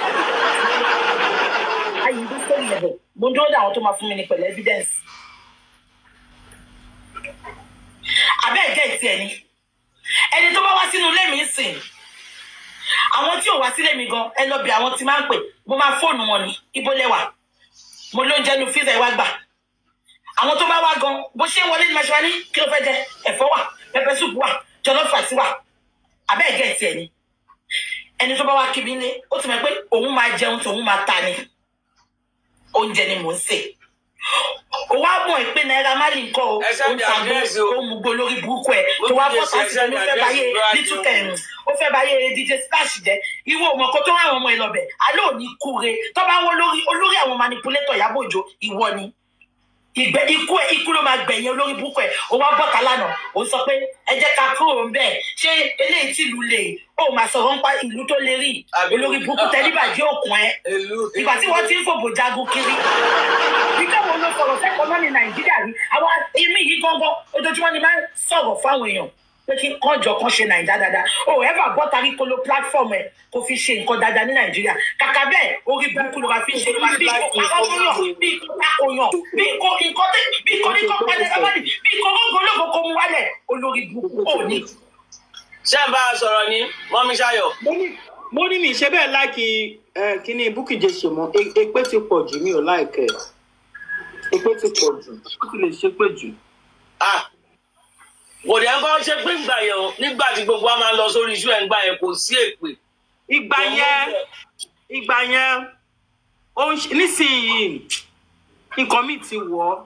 Ṣàpè sìn tẹ́ bá gbọ́ in between gbogbo ohun tó ń ṣẹlẹ̀ òun náà ti sọ àwọn kọ̀ọ̀kan problem tó ní against kíláàsì korúkọ Ìyábọ̀ Òjó. Òun náà show that personal vendetta. Ó show it towards Ìyábọ̀ Òjó. She should focus on justice most Mohbad. It's getting out of hand. Then ká máa ṣépè fún gbogbo èèyàn. Ẹlòmíì lè máa mọ̀ pé nǹkan kan àtọ̀ ṣe understand. It's just like some of us tá à ń sọ̀pọ̀ àwọn kan fẹ́rẹ̀ tẹ́lẹ̀ before ká tó máa realize it. Ó kàn máa pé. When I hate it going to people's platform. Come máa ṣépè kan. I don't like it. I don't like it. Ní òrògbé ṣé mo ṣáà lè jókòó ṣáà ti ní mò ń gbéyàn ṣe pèsè. Ó dáa. Every little okay, nígbà tí ẹ bá ní wọ́n gbọ́ gbogbo ọmọ wọn tí wá sí ọgbẹ́. Èèyàn mélòó gan ló bá kú ńgbà gbogbo ayé bá ti gbé gbogbo ọmọ ẹ̀ sí tán.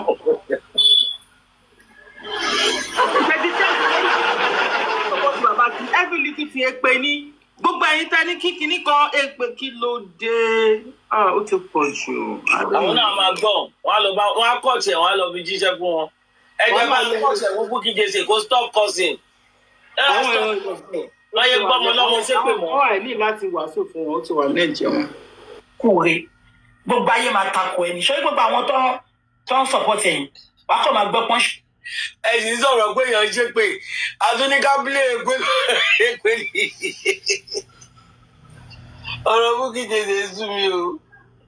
Ẹ̀sìn ṣé ilé Naira Marley jẹ́ Shoprite ni? Àbí ilé Naira Marley jẹ́ àmàlà tó ṣọ̀ tó fẹ́ lọ jàmàlà ń bẹ̀?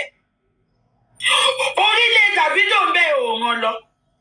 Orílẹ̀ Wizkid ń bẹ̀ òun lọ. Gbogbo bẹ̀ náà lọ lọ. Orílẹ̀ tó ń já síbẹ̀ tó yẹ pé ìyẹn ń tiẹ̀ ijó ẹ̀ ló máa ń jó òun lọ. Ilé Naira Marley ló wá wọn lọ. Olórí burúkú ẹ wá bọ́ta ó wá mú ìjà Naira Marley tó fẹ́ bàjá ó wá fi ba justice òun bàjẹ́ fún wa bọ́lá ṣe máa bàrìn àjọ ẹjẹ́ nìyẹn.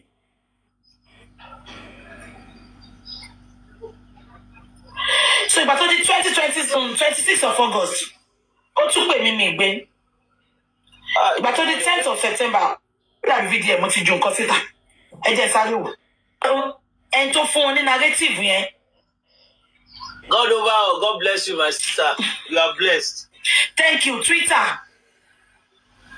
Ṣé tó bá yẹ pé DNA yẹn ó come back pé Mohbad ló lọ́mọ ó máa attack àwọn tó kọ́kọ́ gbé sórí Twitter abẹ́ ẹ̀gbọ́n nǹkan tó sọ ni. Ó ní àwọn pípù yẹn gbọ́dọ̀ wá sọ ẹni tó sọ fún wọn. Ṣèbẹ́ rí nǹkan táwọn bàbá yẹn kọ sórí Twitter wọ́n ló ti àwọn ti rí pé Mohbad ló lọ́mọ pé kán move on. Ta ló sọ fún wọn pé Mohbad ló lọ́mọ? Evidence wo lọ rí? So nǹkan tó mú VDM call wọn out DNA yẹn á jẹ́ òótọ́ á dẹ̀ call àwọn boys out àníkẹ́ máa lo common sense yín. Ìgbà yẹn mo mọ̀ pé common sense ò kọ́ mọ̀. Notice post yẹn. But ẹ jẹ́ ká try ká máa lò díẹ̀ díẹ̀. Ó dà pé Vanguard náà post ẹ̀ àbí? Àmúsọ́wọ́ ń gbà yẹn bí. Wọ́n ní one of them has apologized. Bọ́jà ti apologize. Ṣẹ́gbọ́. Bọ́jà apologize. Wọ́n ní ìkọ́nù wọn ti apologize. Ìkọ́nù àwọn tí VDM call out. Wọ́n ló ti apologize.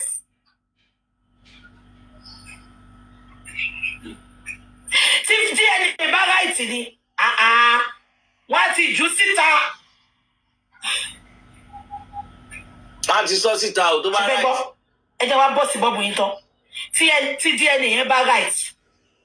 VDM á ti sọ fún bàbá pé má sọ̀rọ̀ DNA mọ́ kò jẹ́ ká wá ikú tó pa ọmọ ẹ̀ abẹ́mọ̀ṣá ìjọ tí bàbá yẹn ti lọ bàbá máa yìí sọ pé òun fẹ́ ṣe DNA bàbá Mohbad bá sọ pé òun fẹ́ ṣe DNA náà lórí yín ti burú Ìyábọ̀ Òjó olórí burúkú awáyé má ṣe rere mo mọ̀ pé gbogbo nǹkan tó ń kọ yẹn inú gúùpù ẹ ló ti ń jáde láti lè fi káńtà tiwa ṣùgbọ́n rọ́ ló pa ṣe pé bẹ́ẹ̀ ṣe náà gbà yẹn ni kọ́ tó update wàá ti ráwọn olórí burúkú àwọn ẹ̀ka ìṣeré yẹn wàá ti kó wọn lọ sórí kọ́ lọ sórí íńtánẹ́ẹ̀tì kọ́ lọ máa attack àwọn èèyàn. Mo ní mo fẹ́ play voice girl yẹn Bíọ́dún ẹ jẹ́ kí sáré play fún yín mo rántí ń sìn ní ibi tá a bá ṣe dé à continue. Ó kàn dùn mí pé mo mọ bá ṣe máa ń show nǹkan lórí íńtánẹ́ẹ̀tì mo ń bọ̀. Gbogbo bí ọ̀rọ̀ èmi àti ẹ ṣe bẹ̀rẹ̀ mo fẹ́ fi wọ̀nyí but ẹ máa bẹ̀rẹ̀ láti báyìí ẹ ní sùúrù. Ok òun ni ń bọ̀. Èèyàn kan yìí máa wá kọ́ mi bó ṣe ń ṣe kinní yẹn o mo ti ní ẹ̀dítọ̀ mi máa kọ́ mi. Ẹ mọ bí VDM ṣe ń ṣe nǹkan lórí bó ṣe máa sọ̀rọ̀ tó máa show evidence yẹn. Mo ti ní kí ẹ̀dítọ̀ mi kọ́ mi èmi ni mo ráyè. Tí n bá wá ṣe show Saturday màá show yín on the ẹ jẹ́ wo date mo fẹ́ wo date kí lè mọ nǹkan tí mo sọ. Mo fẹ́ kí everybody fún abalẹ̀ gbọ́ bí. On the 4th of April Bíọ́dún Làwà. ṣé gbogbo ẹ̀mẹ́ tí mo ń pè ní Bíọ́dún? Ìyá Làwà. Bíọ́dún jẹ́ ẹnìkan tó máa lóun support bàbá Mohbad. Ṣé ń gbọ́? Mo ti sọ̀rọ̀ Bíọ́dún yìí náà. Mọ́ ni. Ẹ comment ṣé kí n má sọ ọmọ ni. Àmọ́. Ṣé rí Bíọ́dún yìí náà? Mo lè bẹ́ẹ̀ tí ayé mi pé Ìyábọ̀ ló ń ṣiṣẹ́ fún. Ìyábọ̀ ló ń ṣiṣẹ́ fún. A máa débẹ̀. Ẹ jẹ́ kí n sọ bó ṣe bẹ̀rẹ̀.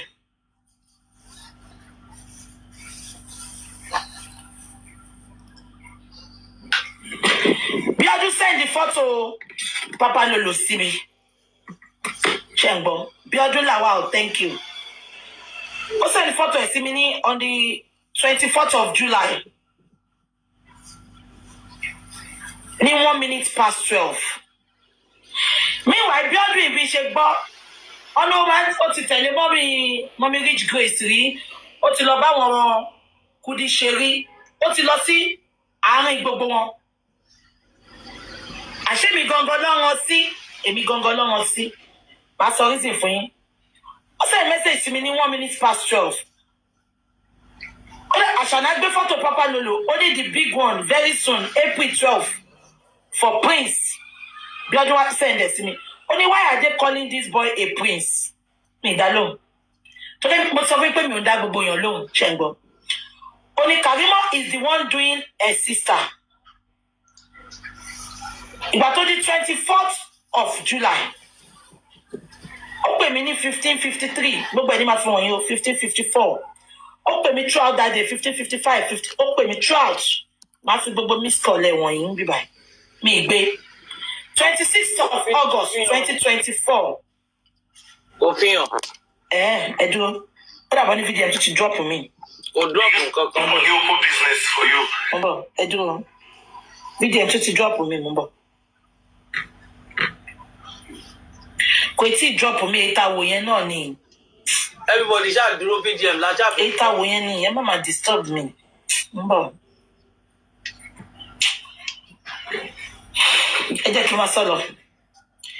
Ìgbà tó tún di 26th of August. Ó pè mí náà. Mi gbé fóònù.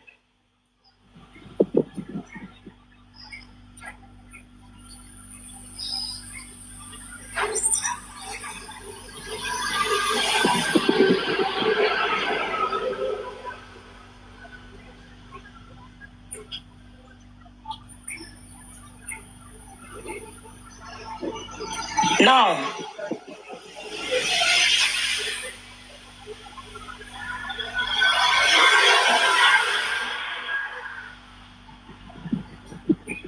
May God bless all the gifters. Oh, please, let's power tap. Show ẹni ẹlẹ́ni là ń gbọ́ sọ kọ́ má lọ fún àwọn. Ó ń tọ́ àti ka àwọn kìíní yẹn jáde. So ìgbà tó pè mí mo tún gbé ìtẹ̀wé pọ́sẹ̀ntì gbogbo kìíní ẹ má bínú o, mo ṣẹ̀ṣẹ̀ ń kà ni. So ìgbà tó di 26th of August, ó tún pè mí mi gbé. Ìgbà tó di 10th of September, ó send mi nọ́mbà Yomi Fabiyi. Mi dá lóhùn. Ìgbà tó di 11th of September 2024. Ṣé gbọ́ bẹ́ẹ̀ yẹn? Òun ló lọ mú nọ́mbà Uncle Yomi tó lọ send ẹ̀ sí Bukky Jesse o. Without even asking, kì í ṣe pé Bukky béèrè lọ́wọ́ ẹ̀. Ó kàn dédé lọ drop number Uncle Yomi. Ó ride on. Ṣé ń gbọ́ mi? Nǹkan tó kọ fún mi nìyó. Ó ní exactly 8:42 a.m. King White arrived with Iya Mohbad in a tinted blue Camry, Toyota Camry SMK 727 JQ. Ó number Camry yẹn. Can you imagine? 7:14 a.m. I sighted Gurexi. He exchanged pleasantries with King White. After he left, he exchanged sarcastic comments with Iya Mohbad. Their words exactly. That is Baba's PA. He came to check grounds. Mama Mohbad doesn't look remorseful and cooperative by my assessment yet, but let's see. 7:43 a.m. That is on the 26th of April 2024. Don't for me, Basoro. I think she was sending all this. Lati get attention me, Shengbo. Guresi went to give Iya Mohbad copy of the t-shirts and handband. Iya Mohbad then said, Èmi ni mo ní ọmọ mi, mo lè sọ gbogbo nǹkan tó ṣẹlẹ̀ sí fún yín. I am Mohbad's mother. I can tell you everything, but you people are sidelining me. My second assessment is she is still acting spoiled and bossy. Maybe because she knows and have answers to all we are looking for. The court started around 11:20 a.m. All the witnesses are absent except Darusha. Darusha's lawyer, Sisi Wanchuku, was trying to seek adjournment. Darusha's testimony, Sir Wahab Shitu objected and was seconded by public lawyer Abiodun Kolawole, Esquire. Spending his year. He's the only one sweating like Christmas goats. October 2024. Motubami's call. Boss lady, good evening, my sister. Sorry, October 22nd, 2024. Motubami's call. Everyone. I now called her. Who is this person? Wọlé sí lára náà until tí bossman tí bossman tó lọ bá ti kí lórúkọ power of attorney náà ẹ jẹ́ kó máa kà lọ náà. Ayọ̀ Múyìwá. Múyìwá. Sí lára Múyìwá ló jẹ́ kó wọlé sí kinní lára. Bukky Jesse. But she missed my call. So on the 26th, she called me. I didn't pick. Then she sent a message. I didn't notice your missed call until today. November 2nd, 5th of November. BJ, I have it on a good record that Emma Bo. Shari Nkoto ti ṣẹlẹ̀. Who is Biodun? Who is Biodun working for? Shari gbogbo nǹkan tó ṣẹlẹ̀ káwa gan tó mọ nǹkan tó ṣẹlẹ̀. Biodun ti sọ gbogbo ẹ̀ fún mi síbí báyìí. I'll be reading it out for all of you. Gbogbo judgment tó give ní corona yẹn. Biodun ti sọ gbogbo ẹ̀ fún mi bí báyìí. Màá ka gbogbo ẹ̀ fún yín sìn. Ẹ fetí ara yín gbọ́. Ta ni Biodun ṣiṣẹ́ fún? Báwo ni Biodun ṣe mọ judgment yìí ká tó gba judgment? Mo ń sọ̀rọ̀ 5th of November 2024. Wọ́n lè ṣe judgment ní last month. Who is Biodun? Lawa. Ẹ jẹ́ kí n kà fún yín. Ní 5th of November 2024, Biodun sent the message. Only BJ, I have it on a good record that Department of Public Prosecution is going to charge 2 people as soon as possible. Department of Public Prosecution is going to charge 2 people as soon as possible. Nurse Fisayo for negligence and murder. Spending for conspiracy to commit murder. Tẹ́bádẹ̀ wo lóòótọ́ pé àwọn méjì yẹn lọ dá lẹ́jọ́ lóòótọ́. Wọ́n yọ spending. Wọ́n fi nọ́ọ̀sì sílẹ̀. Ọ̀rọ̀ last year ni mò ń sọ yìí o. Ọ̀rọ̀ last year. Ẹ máa gbọ́ náà. They are trying to keep the information from you. From you most especially. Ó tún pè mí. Ìgbà tó ń pè mí lọ́gán mo block ẹ̀. Mo tún wá hàn block ẹ̀. Ó tún pè mí. So ìgbà tó ń pè mí yẹn, ṣé ń gbọ́, mo wá reply ẹ̀ ńjọ́ kan. Gbogbo ẹ̀ ní máa fi wọ̀nyí o. Mo ní, if you have anything to tell me, send notes, please. Mommy, voice notes. Money, mo wá to send message. Money, how do you know this information? Gbogbo ẹni máa fi wọ̀nyí o. Kò reply mi mo wá pé kò gbé phone. Ibi táwa ti bẹ̀rẹ̀ gangan ni. Ṣé rí ìjọ́ tí mo lé Ìyá Mohbad, tí mo tú àṣírí Ìyá Mohbad. Ṣé rántí tí mo play voice note. Téèyàn kan lọ fi bá tó fi voice note ẹ ló ti gbé àṣànà ṣépè ṣe rántí. Ìjọ ẹni lady send the kinní sí mi. That was October 6, 2024. Bí mo ṣe tú àṣírí Ìyá Mohbad, ó wá lọ send message to King White. Hello King White. My name is Fabiyi Sola Mustafa. I am a member of public and fully Team Mohbad, Team Baba Mohbad. So I won't pretend about my stance. But at this crucial time, I think Iya Mohbad needs help. She may need to stay off public glare and away from a current place of abode. Only I have 4-bedroom duplex fully furnished in Abule Egba with all facilities that can make life and living easy. There is also 24/7 security in the estate with restricted access to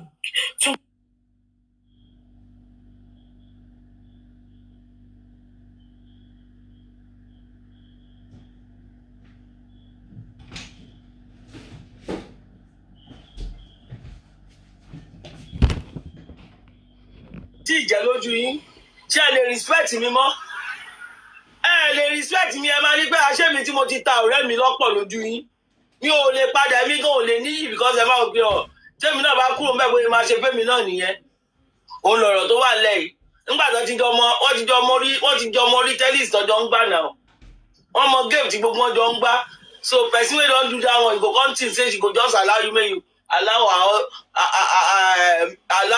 you make you stay with her husband ó ti gbà náà bẹ́ẹ̀ náà ni tí wọ́n tó ti ń ṣe tàbí òkun ẹni ń parọ́ pé you owe Mohbad a lot you ma juice you owe Mohbad a lot ṣé orí Mohbad rí láyé ẹ máa tọrọ yín bẹ́ẹ̀ yín onírọ̀ òfò ọkọ ẹ̀ nírọ̀ ọ̀wọ́ náà ti yá sáré ó ti yá ń jẹrọ yó ó wàhálà. àwa gbàbẹ̀ lọ ṣùgbọ́n ọmọ Ìyábọ̀ obìnrin ó yarí olóhùn ò lè jẹ́ kó wá gbọ́kọ mọ́ òun lọ́wọ́ o ṣe rí pé wọn ò nífẹ̀ẹ́ ara wọn gan. ìtọ́jú ẹ̀ ni mo ṣe pé bàbá for a long time tí bá ti rí discrepancies máa pè wọ́n pé bàbá ẹ ṣọ́ra fẹ́ ni bàbá ẹ ṣọ́ra fẹ́ ni wọ́n lè wá kó sọ pé àwọn fẹ́ fún yín ní gbogbo owó tẹ́ máa fi ṣe justice èṣù ni wọ́n. bẹ́ẹ̀ni àwọn ìka. ẹ wá wo lórí burúkú Ìyábọ̀ Òjó yìí tó ti da gbogbo nǹkan rú tán ìjọ wo ni Ìyábọ̀ bọ́ síta tó fi péjì ẹ̀ tó fi bá wa bẹ àwọn politicians kan jẹ́ kí ìlú dá ìjọ wo ni Ìyábọ̀ lo péjì ẹ̀ tó fi ṣe nǹkan dáadáa ní Nàìjíríà the only time you will see her coming out with her page ní ìgbà tó máa sọ pé pẹ́pẹ́ sí o ó tẹ̀ fẹ́ kàbí kan ó rí fídíò kan lánàá ẹ jẹ́ lọ wá fídíò yẹn. ẹ tí ìparí jẹ́ ìparí o o tí ìparí ìtẹ́ ìṣe. VDM kan ló gbé ó dà VDM ló gbé ẹ jẹ́ wọ̀dọ̀ VDM. finish this one first. ń bọ̀ yẹ ẹ jẹ́ ká gbọ́ bí wà.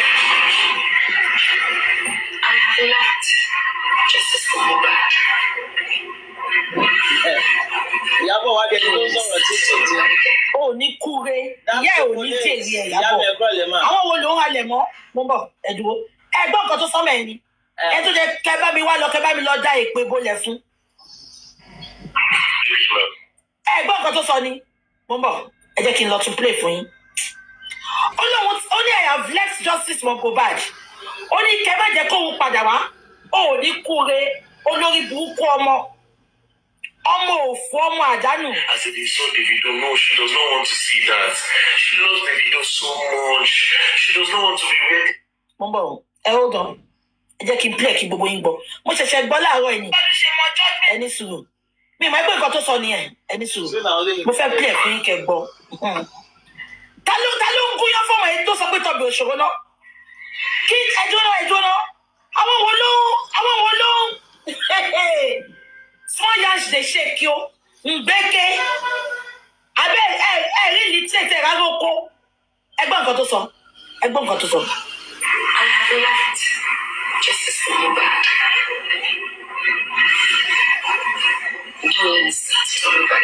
ó ní kúre abẹ́gbọ́ I have left justice for Mohbad don't let me start it again ìwọ àtàwọn ta ni pẹ̀lú gbogbo evidence ẹjọ́ náà ṣẹ́rí ta ló ti ọmọ ẹ̀bọ́n tá ń dán tó ṣe ṣó yìí lọ́lá àlàwò alágbèrò tó lé ẹlẹ́lifántíásìs tágbẹ̀ ẹ bá tó lé ni ṣó jẹ kó jẹ́ kọ́mọ. abẹ́gbọ́n ni ó ti delete fídíò yẹn ṣé lóòótọ́ Wọ́n ló ti deliver ti video tó ṣe. Ó mú everything wálẹ̀ ni. Ó mú everything ló mú small wálẹ̀. yansh dey shake you. I have Mbeke feeling funky. I have left Justice Obaj. Gbogbo ọdún tó fi wà ní Justice Obaj kí ló ṣe? Ó mess ẹ̀ up fáwọn tó ń truthfully wà Justice Obaj. She's a narcissist. That's it. Narcissist Goni. She's a manipulator. She's a narcissist. She's everything you think about evil people. Abebo, I have left justice for Mohbad. Don't let me start it. Show lórí burúkú lọ́mọ ẹni. Show her high on laughing gas ni. Is she high on laughing gas? One on one, tí na tẹ́ bá ríra. Wọ́n bí ìyá ẹ̀dá tí ìbá ti láì fọ́ tí kò pè mí lọ́mọ àlè. Ẹ má gbé àmì, ẹ má gbé nǹkan, ẹ má gbọ́ ọlọ́pàá. One on one.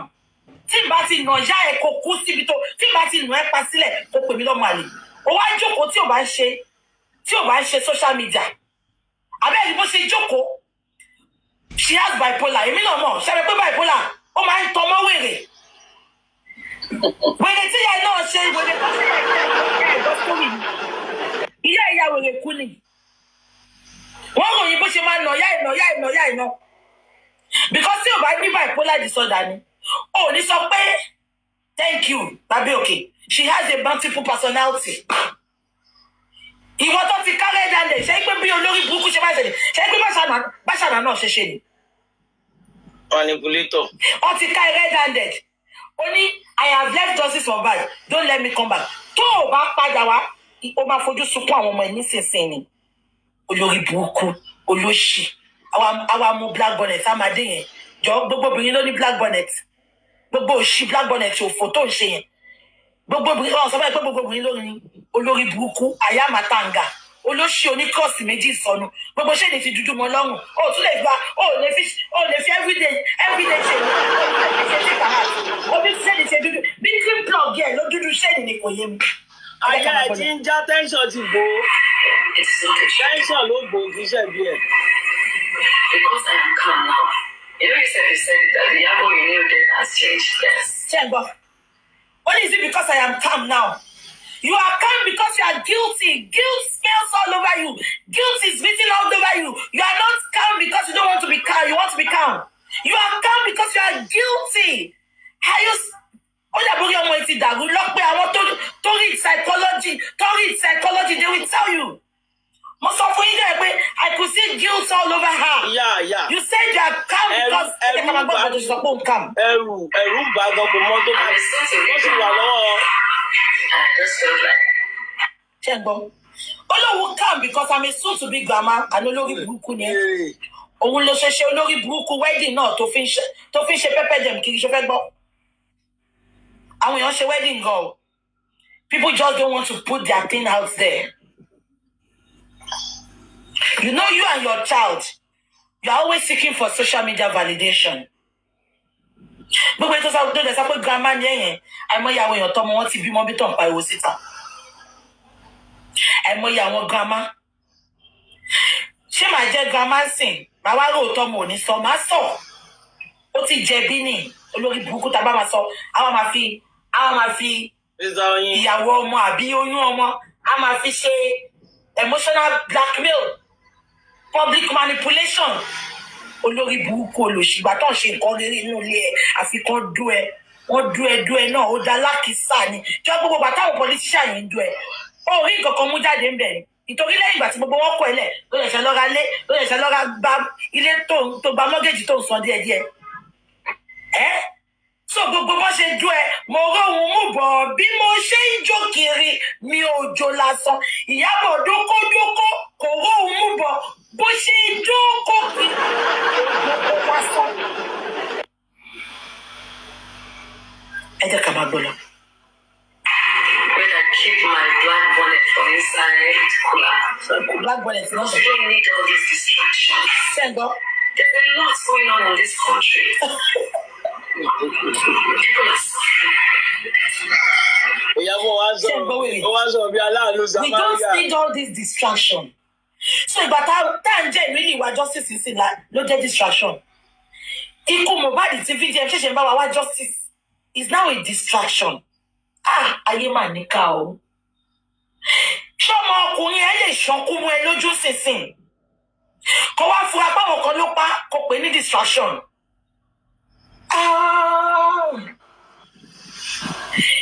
Ṣé ti gbogbo yín ṣé ti lady ẹ̀yin kan tẹ́ follow lady ṣé tẹ́ follow ni? Ṣé káwọ́dì ilẹ̀ follow?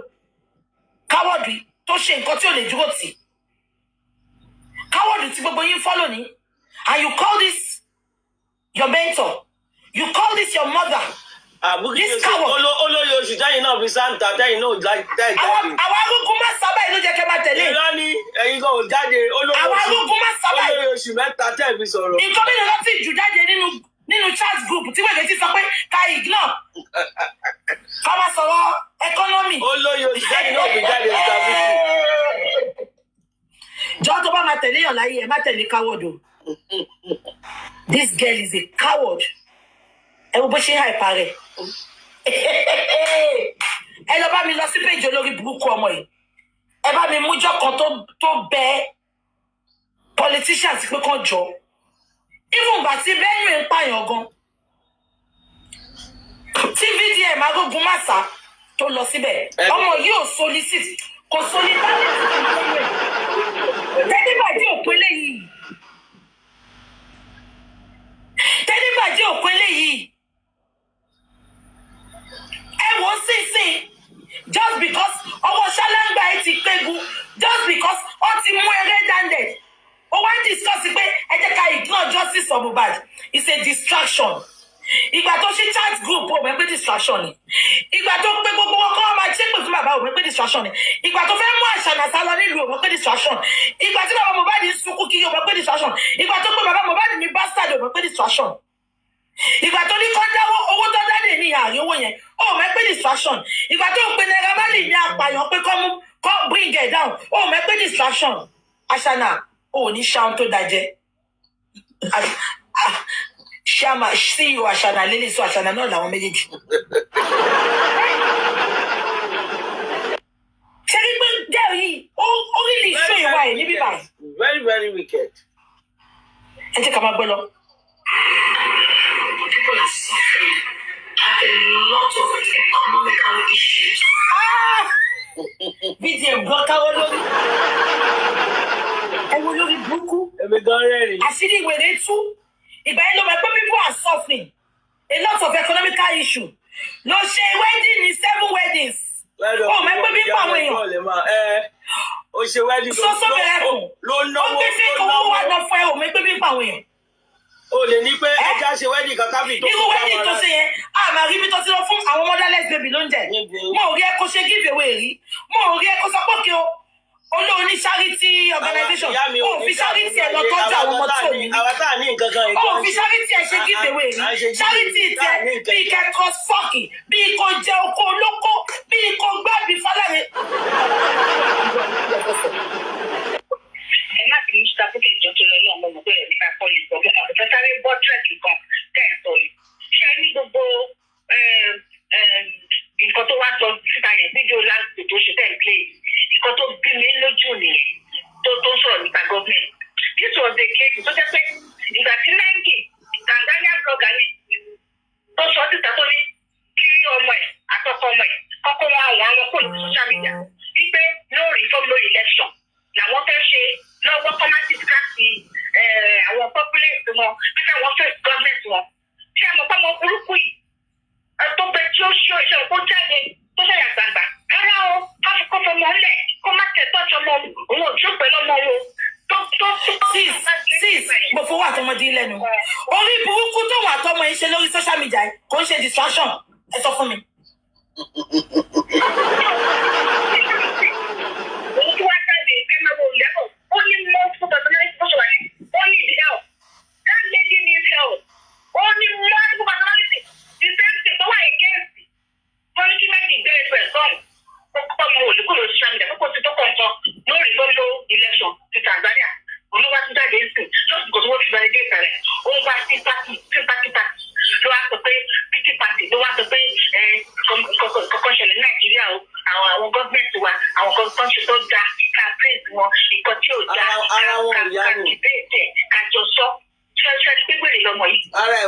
ara ẹ̀ kò yá. Ìkọ́ tí Májì sọ tí wọ́n wá èdè ìpè wọ́n náà wá. Gbogbo ara tó dá nínú òkú ìlérí Olúwa, Ọlọ́run máa fi ẹ̀ṣẹ̀ sí ni. God bless you. Sis mi, nǹkan tó bá ti suit ẹ̀ ló máa ń ṣe. Kò think of her followers, kò think of her lovers. Ìkọ́ tí mo kàn fẹ́ sáré kẹ́kẹ́ mo fẹ́ yàn lẹ́ẹ̀kún nínú ìyẹn wèrè kiri ní kẹ́ ó need help. She's pathetic, ó need help. Ẹ ṣe ìtàbíjì, ẹ máa bẹ́ tó lọ. Ẹ ṣe ìyá wa. Ìtẹ́yìn yẹn wá sọ yẹn náà à ní ìdí ẹ̀. Mo ń bọ̀. The same video ni ibo ló tún drop ẹ̀ sí. Mo ń bọ̀. Hold on, wọ́n ní video ẹ̀ tún ti drop video. The same one ni. Stop confusing me, please. The same one ni, I'm here. Ibo ló drop ẹ̀ sí. Ibo òun ni. The same one ni, àbí? Tó gbé voice Mohbad jáde. Which another one? I'm asking you, which one? Tó gbé voice Mohbad jáde, àbí? Yes, now. Now tell me, ẹ jẹ́ ká padà lọ. Ẹ jẹ́ ká máa gbọ́ nǹkan tó sọ̀rọ̀.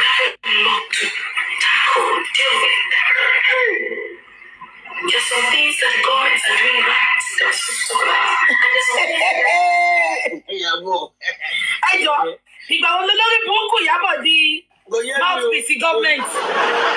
Àbúrò ṣe government yìí ló wà yìí. Ọwọ́ ti bá màmá. Ṣé ẹ̀ka ló ṣe lọ fẹ́ bàbá jẹ́gẹ́jẹ́gẹ́? Ọwọ́ ti gbà yá wọn. Ìyábọ̀ Òjó wá sọ pé there is something the government are doing right lórí pé ṣé o wà nínú gúùpù kí lẹ kọ sínú gúùpù? Abẹ́ ẹ̀gbọ́n mi ni. Èmi ò wo dé gbogbo bíbá yìí. Ẹbí jẹ́ ń bí mi. Ṣé bí bá ti kórìíra èèyàn kò sí nǹkan tó lè ṣe tí máa wò ẹ́?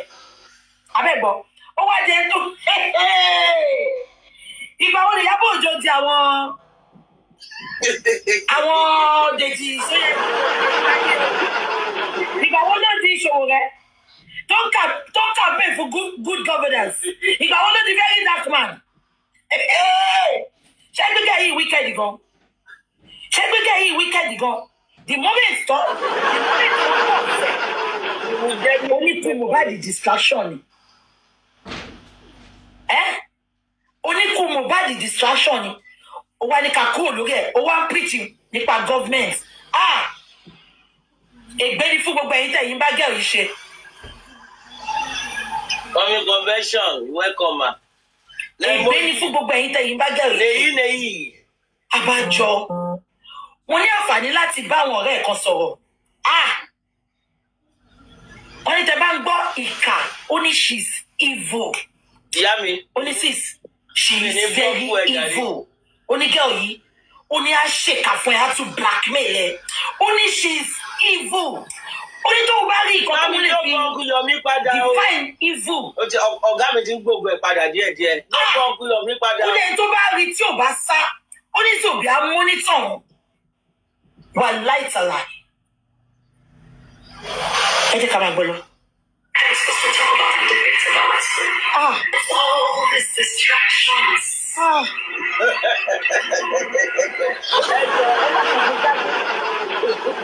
Àbọ̀ nǹkan ló bọ́ta. Ẹ̀jẹ̀ abẹ́rẹ́ ìyàbọ̀ bóyá ń sọ̀rọ̀ ni. Naimoli, ìròyìn ìyàbọ̀ sí àṣìlè talk. Like person wey motor drop for bus stop wey no get transportation. My God. Odidi queen mother. Lẹ́wọ̀n sọ̀rọ̀ bí ẹni tẹ́bi ń pa èyà, it is well. It is well, it is well, it is well. Neyi, this one enter my body o. I swear, this one enter my body. Their queen mother come dey talk like person wey motor don drop for bus stop.